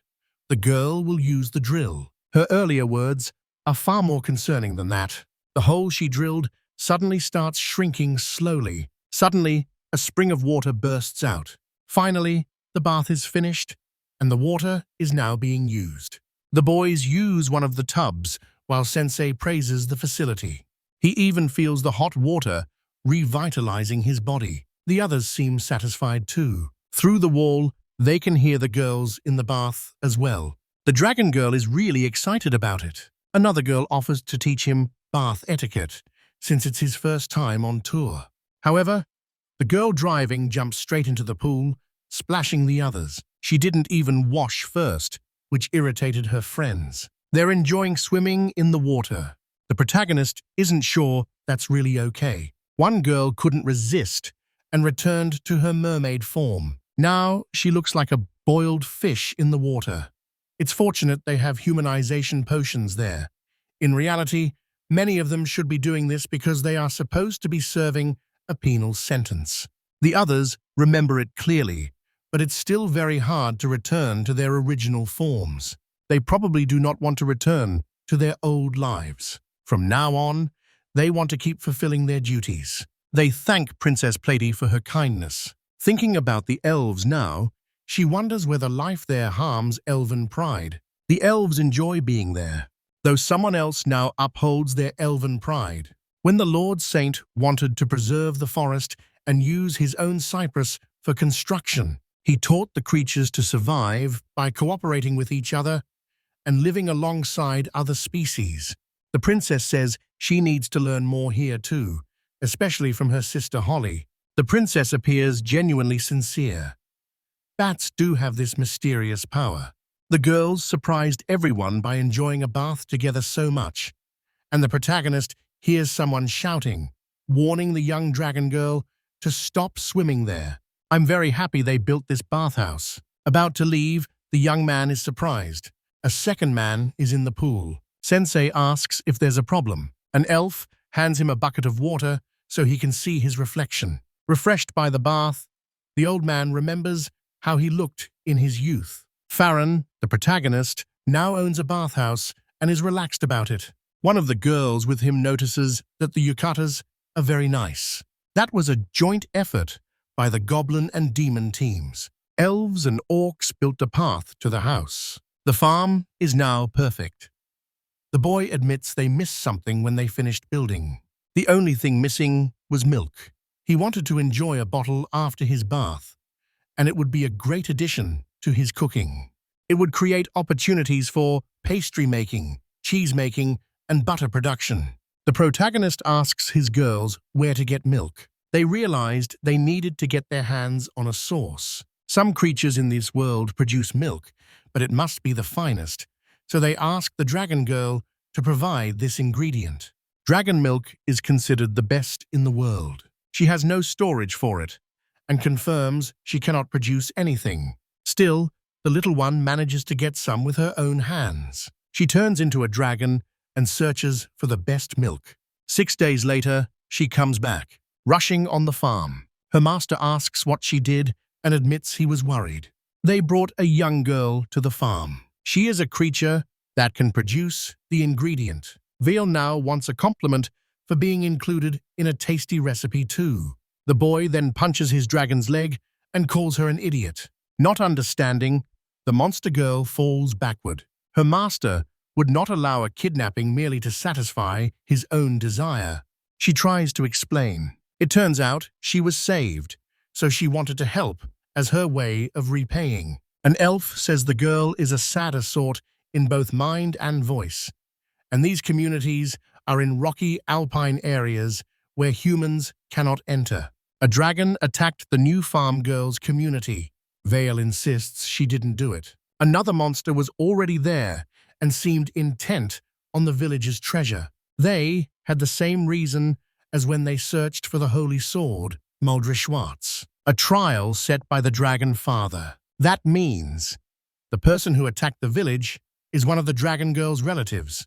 Then the protagonist asks whether the village is safe, since these creatures are among the greatest disasters in the world. The young woman says he was slowly closing in on the city. Just as they were about to give the villain what he wanted, Lady Vale arrived. She then traded her milk for the city's liberation. The protagonist worries whether his girlfriend got into a fight, but she says she had to get rid of the competition. On top of that, he had an unattractive face and didn't deserve to be emperor. The new girl thinks about how painful it must be for people to correct their misbehavior. They will save them when they are close to death. All that for something so simple in return. He went through it all only to fulfill this humble wish. But the Lord's words express many feelings about it. Panu introduces herself and knows he owns the farm. The boy asks if she will really provide food for them, and Panu shows her full storage. The elves promise to take care of it and are not expecting milk of that quality. Bellrun says this ingredient is top quality and delicious. Pressed for time, Vale needs a tasty dish made with this milk right away. The boy apologizes for his earlier doubt about the dragon, but she tells him to return it first. After that, they will process the milk. All the creatures get organized and start production. This produces beautiful, fresh bottles of milk. The girls start drinking it right away. Vale nearly bursts with happiness and realizes it's the perfect combination after a hot bath. Lord Saint thanks his gruel for enriching their diet, but thinks they may need more of the species. Benny asks if there are any more of this species. It can produce food, and the girl confirms. Her village sells milk and engages in several forms of trade with other races. The protagonist realizes their race also barters. The bread and pizza the little girl loves are going to get even better. Bailey becomes emotional when asked if she truly wants to eat these delicacies, so her master makes a request of her. He wants the products delivered to Sata village. Pandu's village must be in crisis now because they are having trouble managing food supplies. Vale realizes she must restore Panda's village. Lord Saint says he needs her milk. In return, they will send her farm produce, and the driving gruel will act as her bodyguard. Deeply moved, the milk girl says she cannot fully express how grateful she is to him. Vale reminds her that everyone expects her to cooperate. The protagonist celebrates all the delicious things they can make with the milk. The Dryden girl does not fully understand the names of the ingredients. Excited to help her friend, Pani is carried on the dragon's back to her village, and the protagonist tells her she is free to try the bath next time. After a hot bath, everyone enjoys the refreshing ingredient. The farm can now get everyday supplies, and the benefits of building the bat house did not stop there. Finally, we see Horcosta near an unfamiliar person. Santo is outside, looking at the bat house and admiring the result. Horkozen calls him and says she has something to talk about. Santa thinks she might be having trouble making the natto. She says she must show him something first. Then she appears out of nowhere with a headless body. Startled, Santo listens as Horikosun says, "This is the head of someone who didn't die naturally, an angel like her." Master Sento does not understand why that head is there.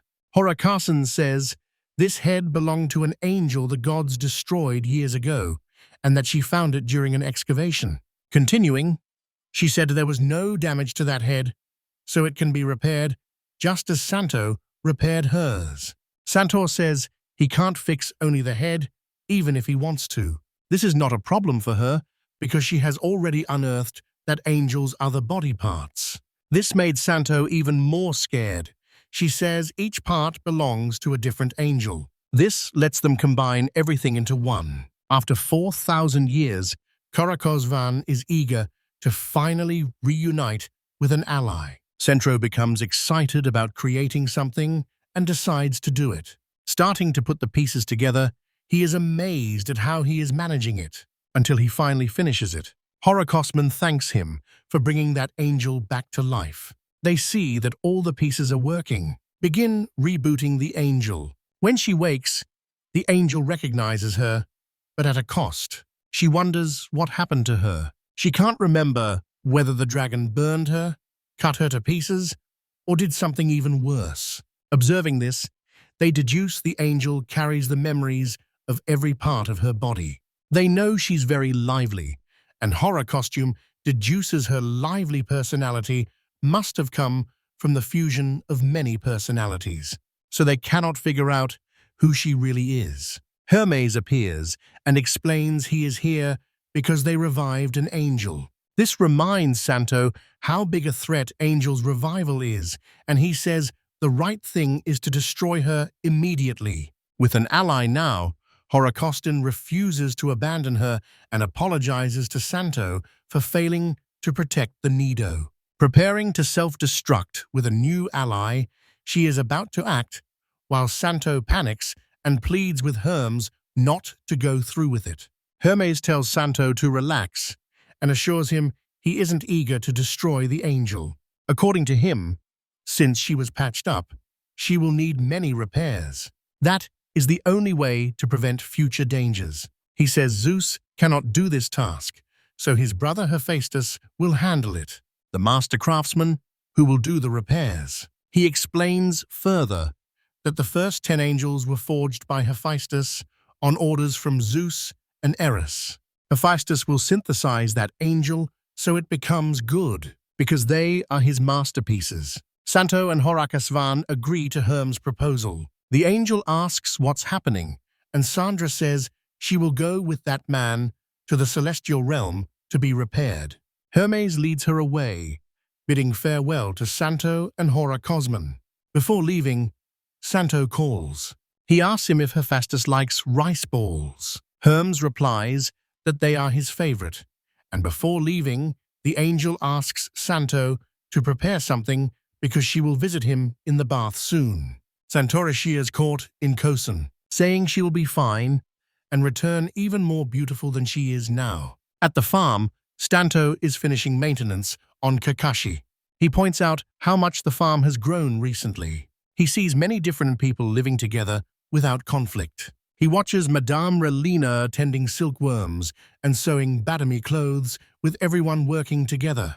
At that moment, the spirits appear, and when they see the new clothes being made, they grow even more excited. Midway through their lively conversation, Vale suggests taking a break to eat ice cream. Sanctum Novus, also called Vale, is making progress in the village. Excited, she tells him she named her ice cream creation Yohamo. Someone says the ice cream still needs butter, but Vale doesn't mind. She says she will remake the ice cream right away. Sometimes, problems come up, like when Redislet argues with the angel who insists she should not mix her ice cream with Nado. Sento keeps watching, now focusing on the elves' work, who crafted a shield using materials from Vale's dungeons. Prince Arawana steps forward and proposes a sumo match between them. Immediately adds that it's just a joke. Rituslet says he arrived just in time and wants him to be the guinea pig for her latest creation made with Gera Rufus's help. Prince agrees and says everything Redislet makes is delicious. Plady appears in a corner of the farm and offers tea to Santo, who appears deep in thought. She says he looks tired and mentions feeling fatigued, reveals concern about poaching. They follow Pochi to find out what is happening. When they arrive, they find him being petted and played with. When Pachi runs off, they notice Pachi seems uneasy, trying to escape the sensei's excessive affection. Gladys tells the sensei not to pet Pochi for a while, believing he needs a rest. Centonovus is, in one way or another, a farm that is actually quite peaceful. Caden speaks with his brother-in-law, who is also half fish, about what the formal announcement he mentioned will say. A strange tension fills the air, and the young man suddenly feels it. The fishman announces he and Puffer are getting married, leaving the hero speechless. The bride enters the room carrying food, but she was supposed to bring tea. Pletty thanks her for the dish and reveals she was the one who ordered it. Her fiancé then asks her to join the conversation as well. Taken aback, the young woman signals she does not want the prince to bring up that topic. Then it plays a Dicturbo shell shield on the table that you won at the martial swimming competition. Shocked, the protagonist's wife says the object is incredible. The Tritons held this competition many years ago, she explains. This is a sporting martial arts festival. This battle puts the participants' pride on the line, with mermaids using pharmaceutical magic and mermen fighting with harpoons. You need agile swimming technique and spear handling skills. The prince's sister asks whether this is his first victory. She says he might simply have been lucky and won because of it. Irritated, the half-fish man says it was far more than luck because his opponent was the shark general. He adds that he defeated Master Slayer Belto Fishy in the semi-finals and Master Pike in the final. Platty, curious, asks which trick he used. In reply, he says the turbo shell was one of the secrets to success. The shield is made from an extraordinary shell, extremely strong and able to neutralize any lethal attack. By standing firm against his opponent's attacks, he achieved his dream. Visibly moved, the prince thanks the kitten for everything. Happy, the young man says it is unnecessary. Then his brother-in-law asked his fiancée why she was so quiet. Excited, the young woman admits she went to the event to watch the competition. The hero's wife asks why she would have returned to the sea alone if she is a prisoner. She says she wanted to cheer for the prince. The merman reveals the young woman was healing his injuries with potions. Angrily, the mermaid yells, while her husband is captivated by Puffer's determination to help the champion. Pleiades says a prisoner in public is already a problem, and a mermaid helping the prince only makes it worse. Her brother says a scandal in the kingdom is not the biggest problem. He reveals that he became king by winning the martial swimming competition. He still feels internal discomfort. He is unsure he has what it takes to rule the mermaid kingdom. Kitten reassures his brother-in-law that the people would feel safe under his rule because he is strong and has good ties to the German king. Although grateful, he says he still feels unsatisfied because he wants his neighbor's dignity and charisma. To do that, you will go on a pilgrimage to strengthen yourself against risks. The announcement shocks everyone. His fiancée shouts she wants to go too, while his sister asks what the blue thing is. She snaps that they need him to get composition tools. The man says he already arranged someone to take his place. Tears in her eyes, Puffer insists on going with him. Her fiancé says he needs her to take care of the farm. He promises his kingdom he will broaden his horizons and develop his practical skills. Patience is all she needs until he returns fit to be king of the mermaids. Watching the conversation, his sister asks whether the prisoner will become her sister-in-law in the future. After several days, the prince is ready to set off on his journey. A kid gives a weapon to his brother-in-law and calls it a lucky charm. He's happy and thanks him, but says the weapon has a strange shape. The hero then asks him to allow an orc to accompany him because traveling with someone is important. After accepting the request, the prince asks for his traveling companion's name. Norio says it is Haka. Smiling, the creature says he is excited to travel with a fishman. Puffer appears and then presents her beloved with a necklace. She asked him to keep it with him at all times, as if it were her. Smiling, he says he'll wear it around his neck, then sets off on his journey. Pleiades teases her sister-in-law about whether she will miss the prince. The young woman replies that long-distance relationships are possible. He discovers the gift she gave him is a portable waypoint crystal pendant. She can teleport to wherever her loved one is. Then, he threw something on the ground. She says goodbye and disappears. They all stand in stunned silence at what just happened, because teleportation was originally a spell of the demon race. The girl must have fused her alchemy with the mermaid race's pharmaceutical magic. Intrigued, the hero's wife says this is the power of a prodigious imprisoned witch. Smiling, her husband says this is also the power of love. Another young demon asks how a mermaid mastered the teleportation spell. Meanwhile, Selena holds back, since this is the same spell she worked through sweat and tears to master and join the elite. Puffer appears out of nowhere, and the Jew asks whether she found the prince.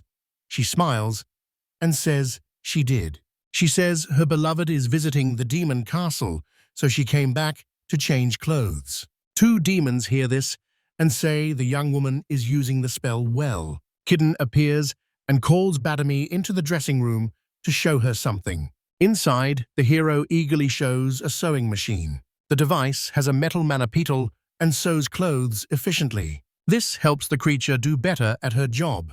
To demonstrate, the hero begins threading the needle. He then places his foot on the pedal. He begins sewing, while the jewel watch remains stunned. Holding the fabric, the young women realize the machine actually works. Satisfied with his work, The young man asks whether they liked it. Impressed, Batami comments that with this, no one will have to worry about mastering hand sewing anymore. While testing the gift, she notes the stitches are so precise they make mass production of uniforms possible. Now, she wants to design unique, creative clothing. She then asks her lord for permission to lock herself in the sewing room. She wants to act on an idea. A few days later, she unveils armor crafted from tan monster leather. Impressed, the elf in the outfit says it is lightweight and offers excellent defense and mobility. Excitedly, the seamstress says she made outfits for workouts team too. The highlight is a glove held by one of the mermaids. When the creature casts a spell, it shows what the object can do. Now it is possible to install a mechanism in the gauntlet that releases explosive flame magic. The creator of the pieces says she is very happy, has not felt this way in a long time, and thanks her lord for the tool. Suddenly, Puffer appears and says she's brought big news. The Lady Astros are cheerful. The Dew of Demons greets the woman and says it has been a long time since they last saw her. Badmi talks about her latest creations. Claiming her lore gave her a magnificent device for making clothes, the woman asks her to make pieces for her as well. The teleporting mermaid tells everyone the visitor is pregnant. Mouth agape, everyone congratulates her and asks if she's okay. She says she is in a stable period, but as her belly grows, she needs more suitable clothes. Next, she asks whether the seamstress can make maternity dresses for her. Taken aback, the young woman says it would be an honor. They are also offering to make clothes for the baby. She wants to repay the debt she owes from working as the woman's assistant. Astruz says she has always admired her for giving up her dream of opening a clothing shop in the capital to look after her. Caden joins the conversation and says he had an idea, asking whether Batme's clothes could be sold in the demon capital. Recognizing the young woman's special talent for fashion, the woman agrees that it will be a success. All she has to do is give her the buyer contacts in the castle. This lets the girl keep her existence secret. Feeling inadequate, the demon girl admits she does not know if her work will be truly appreciated. Selena takes her hand and asks her not to give up this time. She said the young woman always cheered her up when she felt down, and now it's her turn to return the favor. Satisfied, the young seamstress says she will do her best with all her heart and soul. Those who played Puffer are happy and say they want to close too. Baby notes that, given Lady Astra's situation, they might need several outfits in the future. To spare the young woman extra work, her lord orders that everyone learn to use the sewing machine. A summoner is required to expand the cotton fields, expand the silkworm farm, and introduce new systems. Proposed assigning Selena to operate the spinning machines. Her psychokinesis makes everything easier. The next day, the young hero sees the satisfying result of his cleaning. His wife comes in carrying rice cakes filled with spicy cod roe. Her husband tastes them and says the filling is unusual, revealing she had thought of offering the cakes to Hephaestus. Someone to grant the wisdom to make the sewing machine was sought, and a project teaching how to make the tool quickly emerged.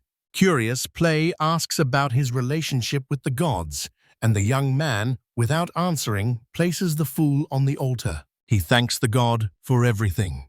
High in the heavens, Hephaestus eats the rice cakes and says he is the one who is grateful. Hermes appears and apologizes for interrupting the meal. Hephaestus explains the food came from a mortal he gave a gift to. Confused, his brother asks how that other specific matter is going.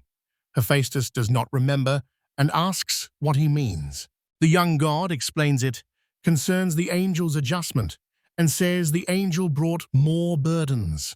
After learning the task was already completed, surprised, Hephaestus realizes a temple takes time to build. His brother smiles and says that what he created was not a mere temple, but an eternal labyrinth of adamantine blackthorn. It shows the angel the young man left in his care is ready too, because the angel was eager for this task. In another room, Hephaestus explains he gave Ne new weapons, built for convenience rather than destruction. Then press a button. Preparing to activate his creation, he releases high-dimensional mana. Rising, she opens her eyes while Hermes watches it all. Grumbling, the creature says she hates waking up to find two dark gods so close. With a smile, the creator says he did not alter her cognitive circuits. His brother asks why. Hephaestus replies that destiny lives in the character and they should not try to change it. The young angel's conflicting sides will come into balance and form a personality of her own. The god of wisdom offers to guide her, but the angel says that now she is revived, she will do as she pleases. He is also asked not to stand too close. Irritated, Herm says she'll need special education. Able to return such an inattentive child to the saint of the earth, he must teach her basic manners, and Hephaestus permits him to take his creation. The angel refuses to leave. He uses his brain. Bust a vertical heaven drop technique. The wise god hurls her to earth. On his expedition, Erawan says that by visiting the Demon King's palace, they have finally established something for the vast, infinite world. Smiling, Puffer remembers the Demon King praising her. Meanwhile, the prince, who wants to grow like his neighbor, says he will explore many aspects of life on the surface. Merfolk see land as a dangerous and difficult place. His companion agrees, but says he can't imagine such great difficulties arising out of nowhere. An explosion erupts in front of the trio. Herm stands up from the ground and greets everyone.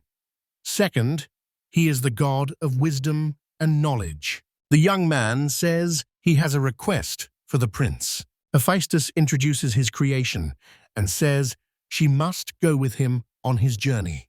Curious, the prince asks about the girl's identity, explaining that God says she is an angel who has been reinitialized for the first time in 4,000 years, a relative of a Horcostian living with the saint, with refined, destructive abilities. She needs to mature mentally. York asks what she can do and adds that God says she can destroy the world. The prince reflects that raising someone is not simple. Her presence would be essential during his pilgrimage. After accepting the task, and with the angel on board, your journey will be more productive. Pleased, Hermes decides to give the unique creature a new name, who will now be known as Summer Kufan. Irawana says the name fits his journey perfectly and introduces the other members of the group. The god of wisdom smiles and bids farewell. Meanwhile, on the ocean floor, merfolk debate whether to uphold the peace promised by the prince. One of them wonders how the mermaid kingdom will keep its usual peace. With invasion looming, another merfolk suggests marrying Pleiade off to the Demon King. He wondered how one of the nobles could have opposed the plan. In response, he says that if they had been married, they would have faced many more problems. In the end, the decision avoided both the best and the worst outcomes. Now the priority is to make a careful political decision. Another man at the meeting disagrees and says they should bring Pleiade back so they can act against King Magus. Alternatively, offer Pleiade's sister Enzel to the Demon King as a concubine to strengthen their relationship with him. His ally then says doing that would be a sign of submission and mean they would lose without even fighting. Rising anxiety in the Merfolk kingdom will cause it to self-destruct unless action is taken. One of the joyful wonders of the imagination where a princess might play. He emerges from the water and heads to the Sync's farm to find her. Walking, he wonders if the young woman could have made excuses for both humans and demons. It is clear he must find her at all costs to persuade her to return to the Merfolk kingdom and negotiate with the Gemen region. After a long walk, the merman reaches a large farm. He then asked a farmer whether it was the same farm. The man asks whether he needs anything. The young man says he wants to meet the owner, and the worker says he will call the owner. Hearing the call, Caden asked the Demon King what had happened and who wanted to see him, surprising the merman, who did not know he was the king of creatures. The hero, happy, says he must be King Irawanna's envoy. She thanks him for coming, but the man says his name is Hendra.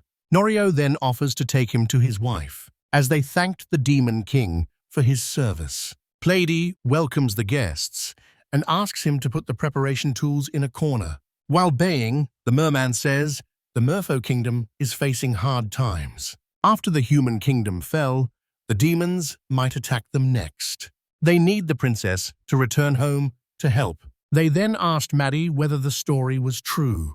The Demon King replies that they have no reason to attack the kingdom, arguing that humanity's conflict is purely defensive because the other side started it, and that retaliation is justified as an eye for an eye. Plady tells Hendra he can leave without worry, and the man asks why that king is at the farm. The young woman explains that the place is welcoming, and then reveals the princess of the destroyed human kingdom. Someone else is there. Kidding says Madhu and Prince Arawanna are getting along too, leaving the mermen even more shocked. The Demon King says they were friends, and that just the other day the prince visited his home and met everyone who lived there. When the prince takes the throne of the Mirthful Kingdom, a 100-year friendship with the Demon Kingdom will be established.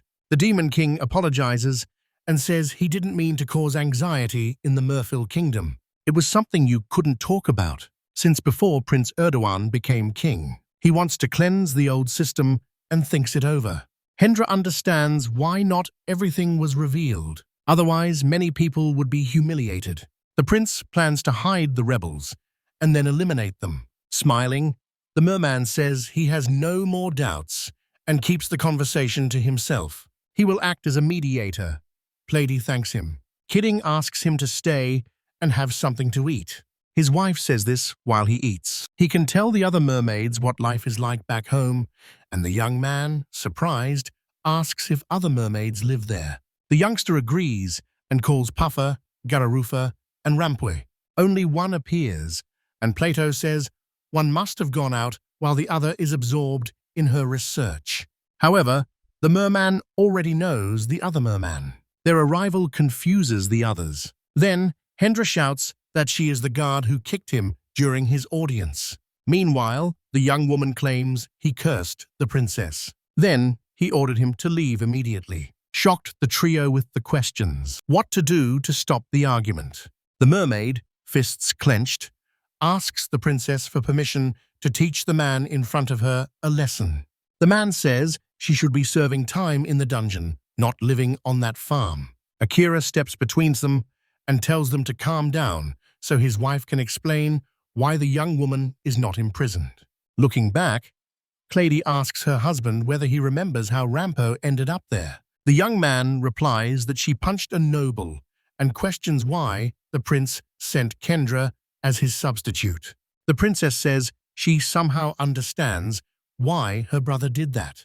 As a former elite of the royal guard, the mermaid is the most decent and sensible of all the prisoners sent there. If Hendra takes steps to clear the young woman of the single incident she was involved in, that will be enough.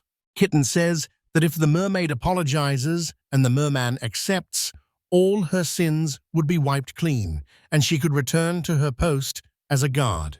The prisoner refuses to endure that humiliation, especially for someone who insulted the princess. They said he had no sense of honor and would not get married anywhere. Plato smiles, says he was not wrong, and asks Hendra how he came to that conclusion. He says the words just slipped out of his mouth. Rampu says angrily she was right, and the young man should apologize, not her. The merman refuses, saying he cannot do that. As a debater, he must uphold justice in his speech, even if he slips occasionally. To keep his words strong, he will not take them back, even if others try to compel him by brute force. Rushing forward, the mermaid says she'll silence him with her fists, so nothing more comes from his mouth. Hendra asks whether she will use violence again, and she replies that she is the hammer of justice. She must punish anyone who disrespects the royal family. Desperate, The hero asks his wife what to do, and to play along, he agrees they should duel. As everyone watches, the mermaid announces it will only compete in the martial arts competition and signals the start. Kendra and Rampu attack each other with their spears. A series of strikes nearly hits the mermaid, but evades it skillfully. Her opponent says she is not bad. She says the same about him. The impressed hero says the two really match each other. Standing beside him, the Demon King says he expected the merman to accept defeat, but is surprised to see him hold his ground. The princess says Hendra was born into a noble military family. The Demon King asks why she allowed the duel at that time. Smiling, the young woman says she wants the children who work for her to live free and happy lives. She had to seize the chance, hoping it would help Rampui resolve the stalemate with Kendra. Her husband smiles and says the merman was completely wrong about her. He refocuses on the battle. During the confrontation, the guard believes her opponent struggled on land, but he has already adapted considerably, feeling an emotion other than anger or excitement. Hendra pressed for answers, saying it could not be possible since his training partner was the martial arts instructor Sama. He admired the young woman's fighting style. Dropping his spear, he kneels and asks her to marry him. Everyone is stunned as Plady says she no longer understands anything. Later, Hendry tells his beloved that he loves her. As the mermaid says, her heart burns with so many beautiful words. Puffer says she just stepped out for a moment, and the young woman was already useless. Then Kate asks if she can never come back to work. In reply, the young woman says she is taking care of all the duties, adds that fermented food is the prince's favorite, and promises she will not neglect her work. Gera Rufra has become a doctor, and Plady is always busy, so they will not be able to manage all the tasks. Reflecting, the hero worries about losing staff in the fermentation department. During any conversation, he looks for his wife. At that moment, a stranger appears. Enzel calls herself the Witch of Secret Light. She is the daughter of the current merfolk king Nagas and the younger sister of Princess Plady.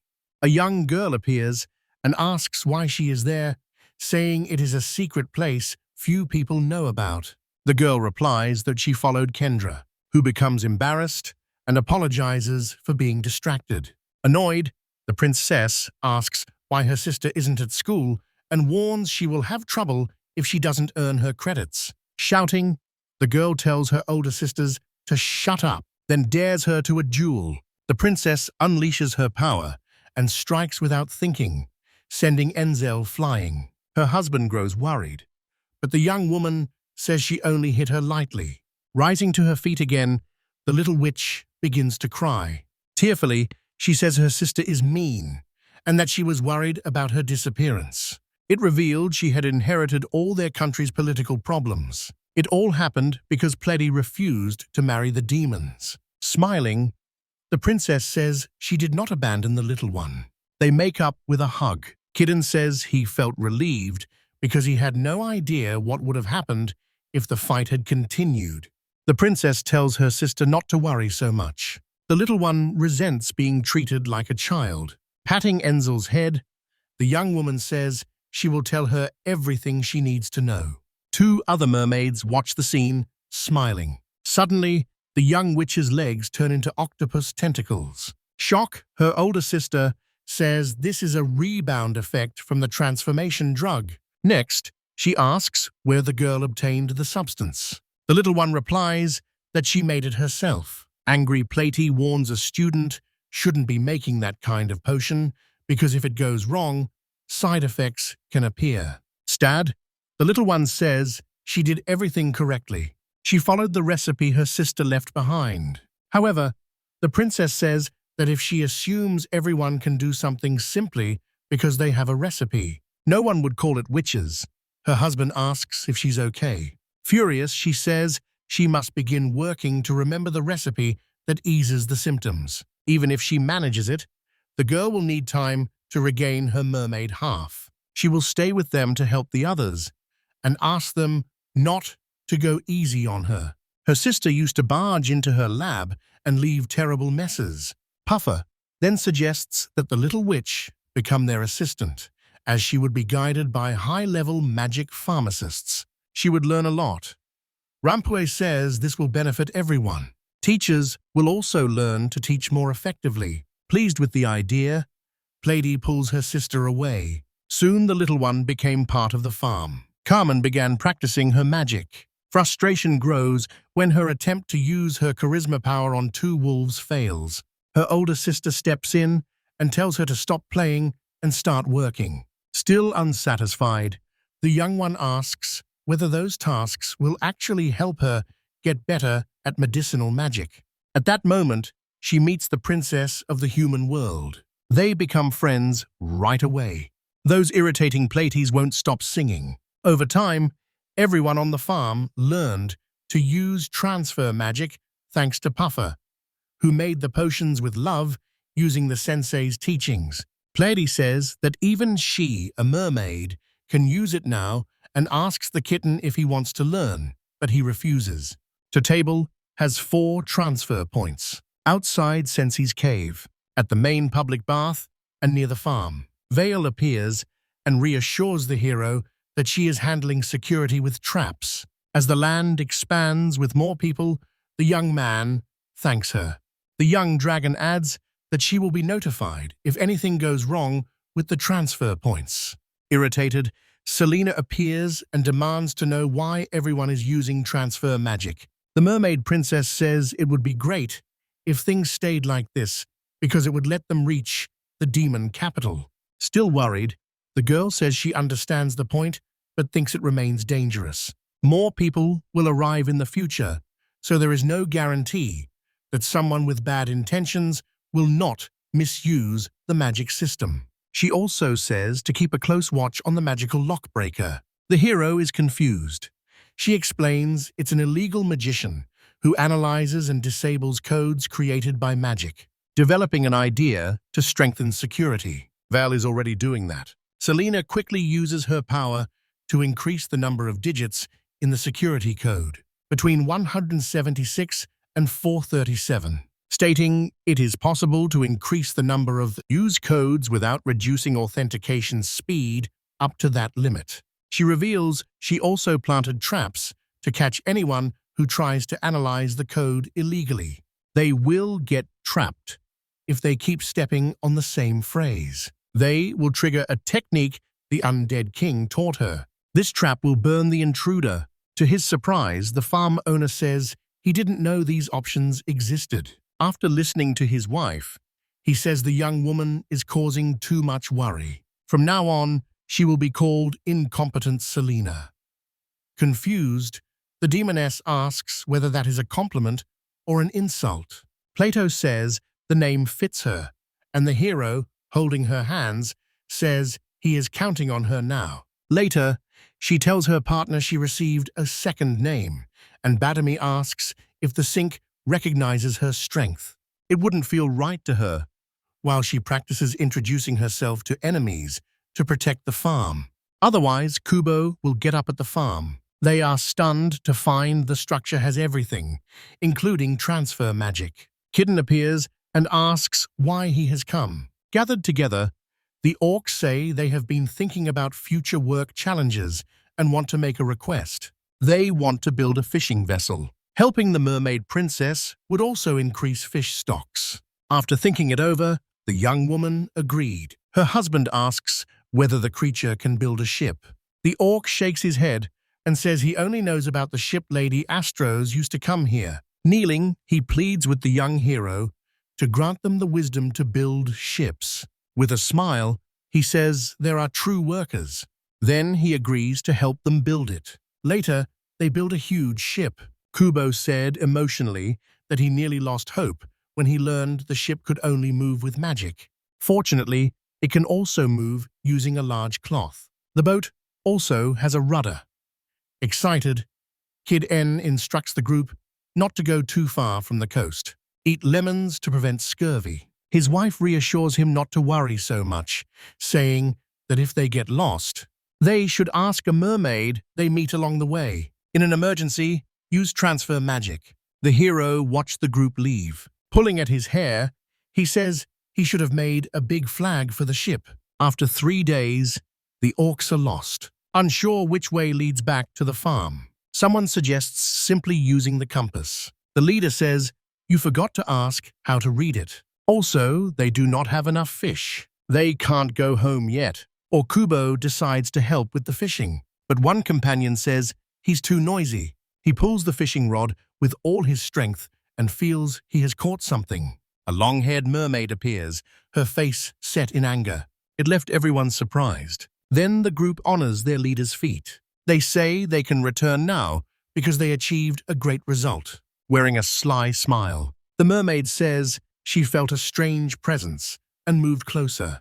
He demanded to know how they dared fish like that and declared they would now face the vengeance of Zoth Scylla, the Witch of the Abyss. The orcs say they weren't thinking that at all, as the captured mermaid asks whether they are orcs. After confirming, she says she didn't expect to see a talking orc sailing and asks if that ship is a demon ship. Full of regret, the group leader asks whether the woman can forgive them. She agrees, provided they serve as test subjects for her magic potion. Because she is researching how to turn mana into life, it will create allied monsters similar to them. This process is known as heresy. The Mermaid Kingdom wants to capture her because of that. Since then, she has been on the run. The woman also says that her opponent is a monster like them. She won't feel guilty about what happens. Next, she unleashes strange creatures and commands them to attack the sailors. The evil mermaid says the orcs have cursed their own fate, even though they refuse to kill another being also born of mana. Facing no other option, the group decides to fight. The battle begins as the orcs advance with their weapons. Return all the creatures to the sea. Intrigued, the mermaid asks how this could be, because this was her most recent and best-performing experiment. Angry, she insists she cannot have lost mere orcs. The quartet says they are warrior orcs, a species that evolved because of Santa Sama. They have evolved into orc lagers twice. Shocked, the mermaid can hardly believe she was fished up. However, those creatures defeated her, and she can no longer return to the sea happily. Breaking the vase with another potion, she declares she will sink the ship. Rampage appears with a skull-like face and huge tentacles. Meanwhile, his creator orders him to attack the group. Showing his sharp teeth, she says she regrets that they have become her enemies. To her surprise, her creation attacks her, holding her in his tentacles. The giant octopus prepares to turn her into fish food. She pleads with him to stop. A group of orcs intervened purely by chance. By launching a coordinated attack, they send the creature flying off. As the mermaid falls into Okubo's arms, rising from his embrace, she asks what he intends to do. The leader replies that she will keep going even if she falls into the sea. A fall like that must hurt. Back at the farm, Pleiadi tells her husband the sailors have returned. Kinnan steps outside and sees the quartet approaching, one of the orcs carrying a mermaid in his arms. Curious, the hero asks if she was pulled out of the water. The leader says they became lost, and the mermaid helped them. The princess recognizes her. Zoth says she recognized the identification magic potion carved into the ship. Feeling happy, the hero thanks the woman for her help. She says there is no need, because the orcs helped her. Then she asks what kind of place it is, with goblins pulling up clumps of grass and massive mutant lichens. With a wicked smile, the mermaid says this place is overflowing with materials for her research, so she asks to be allowed to stay. Pleiadi agrees and asks whether she finds it hard to move with a tail. Then she gives her a transformation potion. The witch asks if she's sure, and Pleiadi says the ingredients are easy to get. Gratefully, she drinks the potion. It grows legs. Then, she says she needs to buy clothes before starting her research. The hero asks if she has nowhere to return to. His wife says the mermaid has a huge lab on the ocean floor, filled with living experiments. She should hurry back home before any of them escape. Agreeing, The mermaid says she will return later, bring you the long things she has grown. Before leaving, she asks Okubo to remember her. The orc replies that you will never forget her. This leaves the hero and the princess wondering what kind of relationship they share. Puffer realizes Zoth has been here while doing her chores. She says she would have liked to speak with her. Don't worry about the play details now, because the mermaid will return. When Kitten asks how they know each other, the young woman says the witch was her teacher, who taught her the fundamentals of magical medicine. Excited, she says she will ask the witch for advice next time, now that she is leading people. Enzo listens to the conversation and realizes that, as if having 4 of the 6 crazy witches here wasn't enough, the Abyss Witch is joining now as well. Next, she reveals that the Witch of Darkness exists.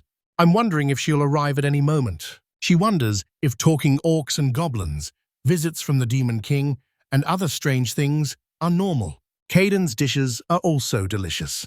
Her sister's husband owns all of it. Throwing a tantrum, the young girl says it is unfair that only her sister gets all these things. Her jealousy shows, and Enzo decides to prove she is better than Plady. She fights through every battle because the strong fight, and she always wins. Startled by a noise, she turns and demands to know who dares to make a fool of her. The scarecrow grips 2 swords and stares back at her. Smiling, she charges at it and says it will now be her punching bag, until her fighting spirit rises to new heights. With ease, the scarecrow dodges the attack, making the girl very angry. Pursuing the creature, the young girl demands a fair fight. She keeps training until she is strong enough to surpass her sister once and for all. She trips over her own feet. The girl tumbles and lands face first. At that moment, Regisled steps forward and says she is still a sweet girl. She then says Mr. Scarecrow is a tough opponent. Enzel challenged it on impulse. Enzel, surprised, says the girl sounds like she has done this before. She confirms this and adds that she is also one of Mr. Scarecrow's challengers, after winning 3 of 6 battles. The young mermaid asks why she must do it, and Redislet says it is because the farm has monsters. She should be able to beat them. Happy. The princess's sister says that if they share the same goal, they will work together. They should collaborate. Both rush to challenge Mr. Scarecrow again in a 2-on-1 fight. Surprisingly, the number of scarecrows has also increased. They multiply as the land expands. Locked in battle with the creatures, the 2 young women can only lose. 10 minutes in, they're exhausted from chasing their opponents. They give up and stop training for the day. Suddenly, someone shouts that monsters are appearing. When they hear a strange noise, they try to figure out what creature it might be. Okubo and the rest of the group learn from the creature. It flies and is troublesome, occasionally becomes lost, and wanders outside the dungeon. Ali says you will borrow the elf's weapons. They then notice someone close to the monsters, making a safe attack difficult. The girl screams as the flying monster prepares to attack them with its claws. Fortunately for both, one of the scarecrows steps in front, absorbing the full impact. Meanwhile, the other combatant, armed with 2 swords, jumps into the air to counterattack. Upon seeing the injured scarecrow, both girls panic and start crying. Crying, Enzel says they can only apologize. Suddenly, Kiddens appears and says he has already fixed them. That left the 2 young women astonished. They hugged the little monsters together, glad to have them back. Plady appears and calls out to her sister. She will immediately realize she is in trouble. The princess says they crossed the line and also skipped work. A monster attacked them and they destroyed a scarecrow, so they will be punished by threshing a lot of rice. Enzel's older sister reappears and says the straw they're holding belongs to Mr. Scarecrow, so they must work hard. Both accept the punishment and smile. They know they must move forward to reach their goals. At the Demon Kingdom's former capital, the undead king appears, claiming to own the ruined dungeon. According to the account, when he first transcended about 500 years ago, he became a perfect immortal. The capital was altered so mana could flow freely, turning it into a dungeon. Local residents blamed him for what happened and abandoned the land. So he wonders why he became the undead king. He then says that one day the whole world, on land, at sea, and in the sky, will be under his control. Even a king like him faces one obstacle he cannot overcome. The divine barrier now appears to have vanished, allowing demons to occupy the land. To learn more, the king seeks out the current demon king. If he eliminates him, he will make everyone living there his servants. With the gates opened and the attack ordered, he declares the undead Emperor King's eternal reign is about to begin. Unfortunately, an explosion happens and he and his servants disappear. On the expedition, Arowana watches in shock as Samba Kufan fires what looks like a bazooka. Scolding the young woman, he says he had warned them they were only going to take a look. But she says the group looked dangerous, and Puffer agrees they were about to invade the outside world.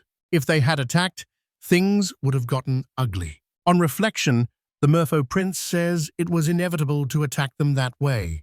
York then says the undead army will return. If no action is taken, they will multiply like a swarm of locusts. Worried, the merfolk asks whether his fiancée has a solution. Then she asks the angel to prepare the man of cannon again. Obeying the young woman, they fire at the dungeon, triggering another massive explosion. Her friend says shooting through the surrounding walls would improve the castle's ventilation. Harker warns they cannot defeat them all with weapons and must dispatch those coming through the gates themselves. They attack while we're back at the farm. The other undead king senses trouble brewing. He then tells Caden and the demon king what happened in the dungeon.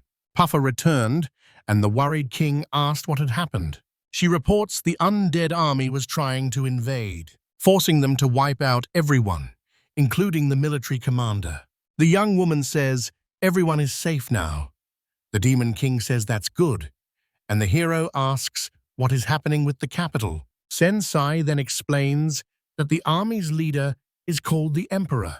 During the conversation, the demon king says he must be his ancestor, a former demon king. The undead king says he never encountered him or his army. He explains that all of his kind can use magic while in human form. This lets them exchange information with each other. Depending on who you ask, there may be no agreement, so even immortal kings struggle to get along. The hero asks whether Sensei learned about the incident from that exchange, and Sensei confirms. Moved, the demon king thanks them both and asks how he can repay them, but the young man says no repayment is needed. 4. Now that his wife is pregnant, everyone there hopes Matthew and the others will live in peace. Still crying, the king thanks them again and decides to go home. As Mac falls, a stranger steps forward and says the time has come. After 38 years, the Vampire Alliance gathers in a hall and reveals they are plotting something. Mosquito thanks everyone for responding to his call and coming to that place. He tells them that the divine barrier and the undead emperor are gone. Everyone is stunned as the vampire says this is a good thing. He then asserts that if they bring the Demon King's army under their command, this will allow them to eliminate every other race at once. There will be nothing to stop them from taking over the world. A light suddenly appears behind them. An explosion followed. Outside, Samuel Kufan celebrates another hit with her bazooka while the prince asks her to be more careful. The group prepares to destroy the remaining vampires. At the farm, Badimi holds up a piece of clothing. She's unsure if what she's making will turn out well. Astros appears and asks to be allowed to enter. Took the young woman by surprise. Smiling, she says the woman arrived at the perfect time because she had just finished sewing a baby outfit. Impressed, the expectant mother says the design looks easy to wear. The seamstress asks if she needs adjustments to any other outfits. She replies that she has put the other clothes up for auction without saying where they came from. It left the young woman in a frenzy. Lady Astrius recalls how the merchant Jax was taken aback when he saw garments with such a sophisticated design. She agreed right away to mediate the clothing sales and proposed holding an auction. This gives more people a chance to buy. If we don't, other customers will feel slighted and will suffer heavy losses. As a result, all the pieces sold for the highest price. In disbelief, the talented young woman says she can't understand how the lady can be so generous. Even after doing all this, she will gain nothing. She says she is satisfied that the world recognizes her talent. She then says the clothes she sent to someone special should have arrived by now. Elsewhere, armored knights fight a massive dragon while fleeing. One of them fears that his life will end there. He pleads with Balam not to give up yet. They only need to keep running until the Demon King's army arrives. His friend suggests they go their separate ways. The young man accuses him of trying to act as bait so he can escape alone.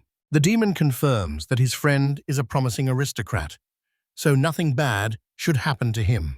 The young man objects and asks him to stop talking that way. Someone shouted the other night that the war was over, and the Demon King's army was now a monster extermination force. He says his friend needs to establish himself as a soldier, retire, and then get married. While speaking, he stumbles and falls to the ground.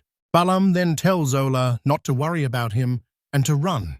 The dragon moves faster and snatches the young man from his horse. Realizing this is the end, he wishes the Demon King had acknowledged him. Now, his dream is behind him. Then it's revealed that he had who has been absent from his sight since Astros became Empress. Only questions remained about where the young woman had gone. Meanwhile, his friend tries to get the dragon to let him go. Suddenly, the dragon's fat hit the ground. The Demon King appears behind Balam. During the fight, the dragon releases the young man from its mouth. The king praises the Jew for their work and checks if they are all right. Obwa confirms that they are, saying the dragon's fang pierces armor. They can see that no wound was inflicted. His friend is stunned. The young lieutenant says he received the outfit from his mother, but does not know where she bought it. Thinking aloud, the king says the fabric is made from an insect on the farm. It could not only repel dragon magic, but also block its fangs. The two dumb men listen, and Zidane says he knows nothing except that love is the greatest thing.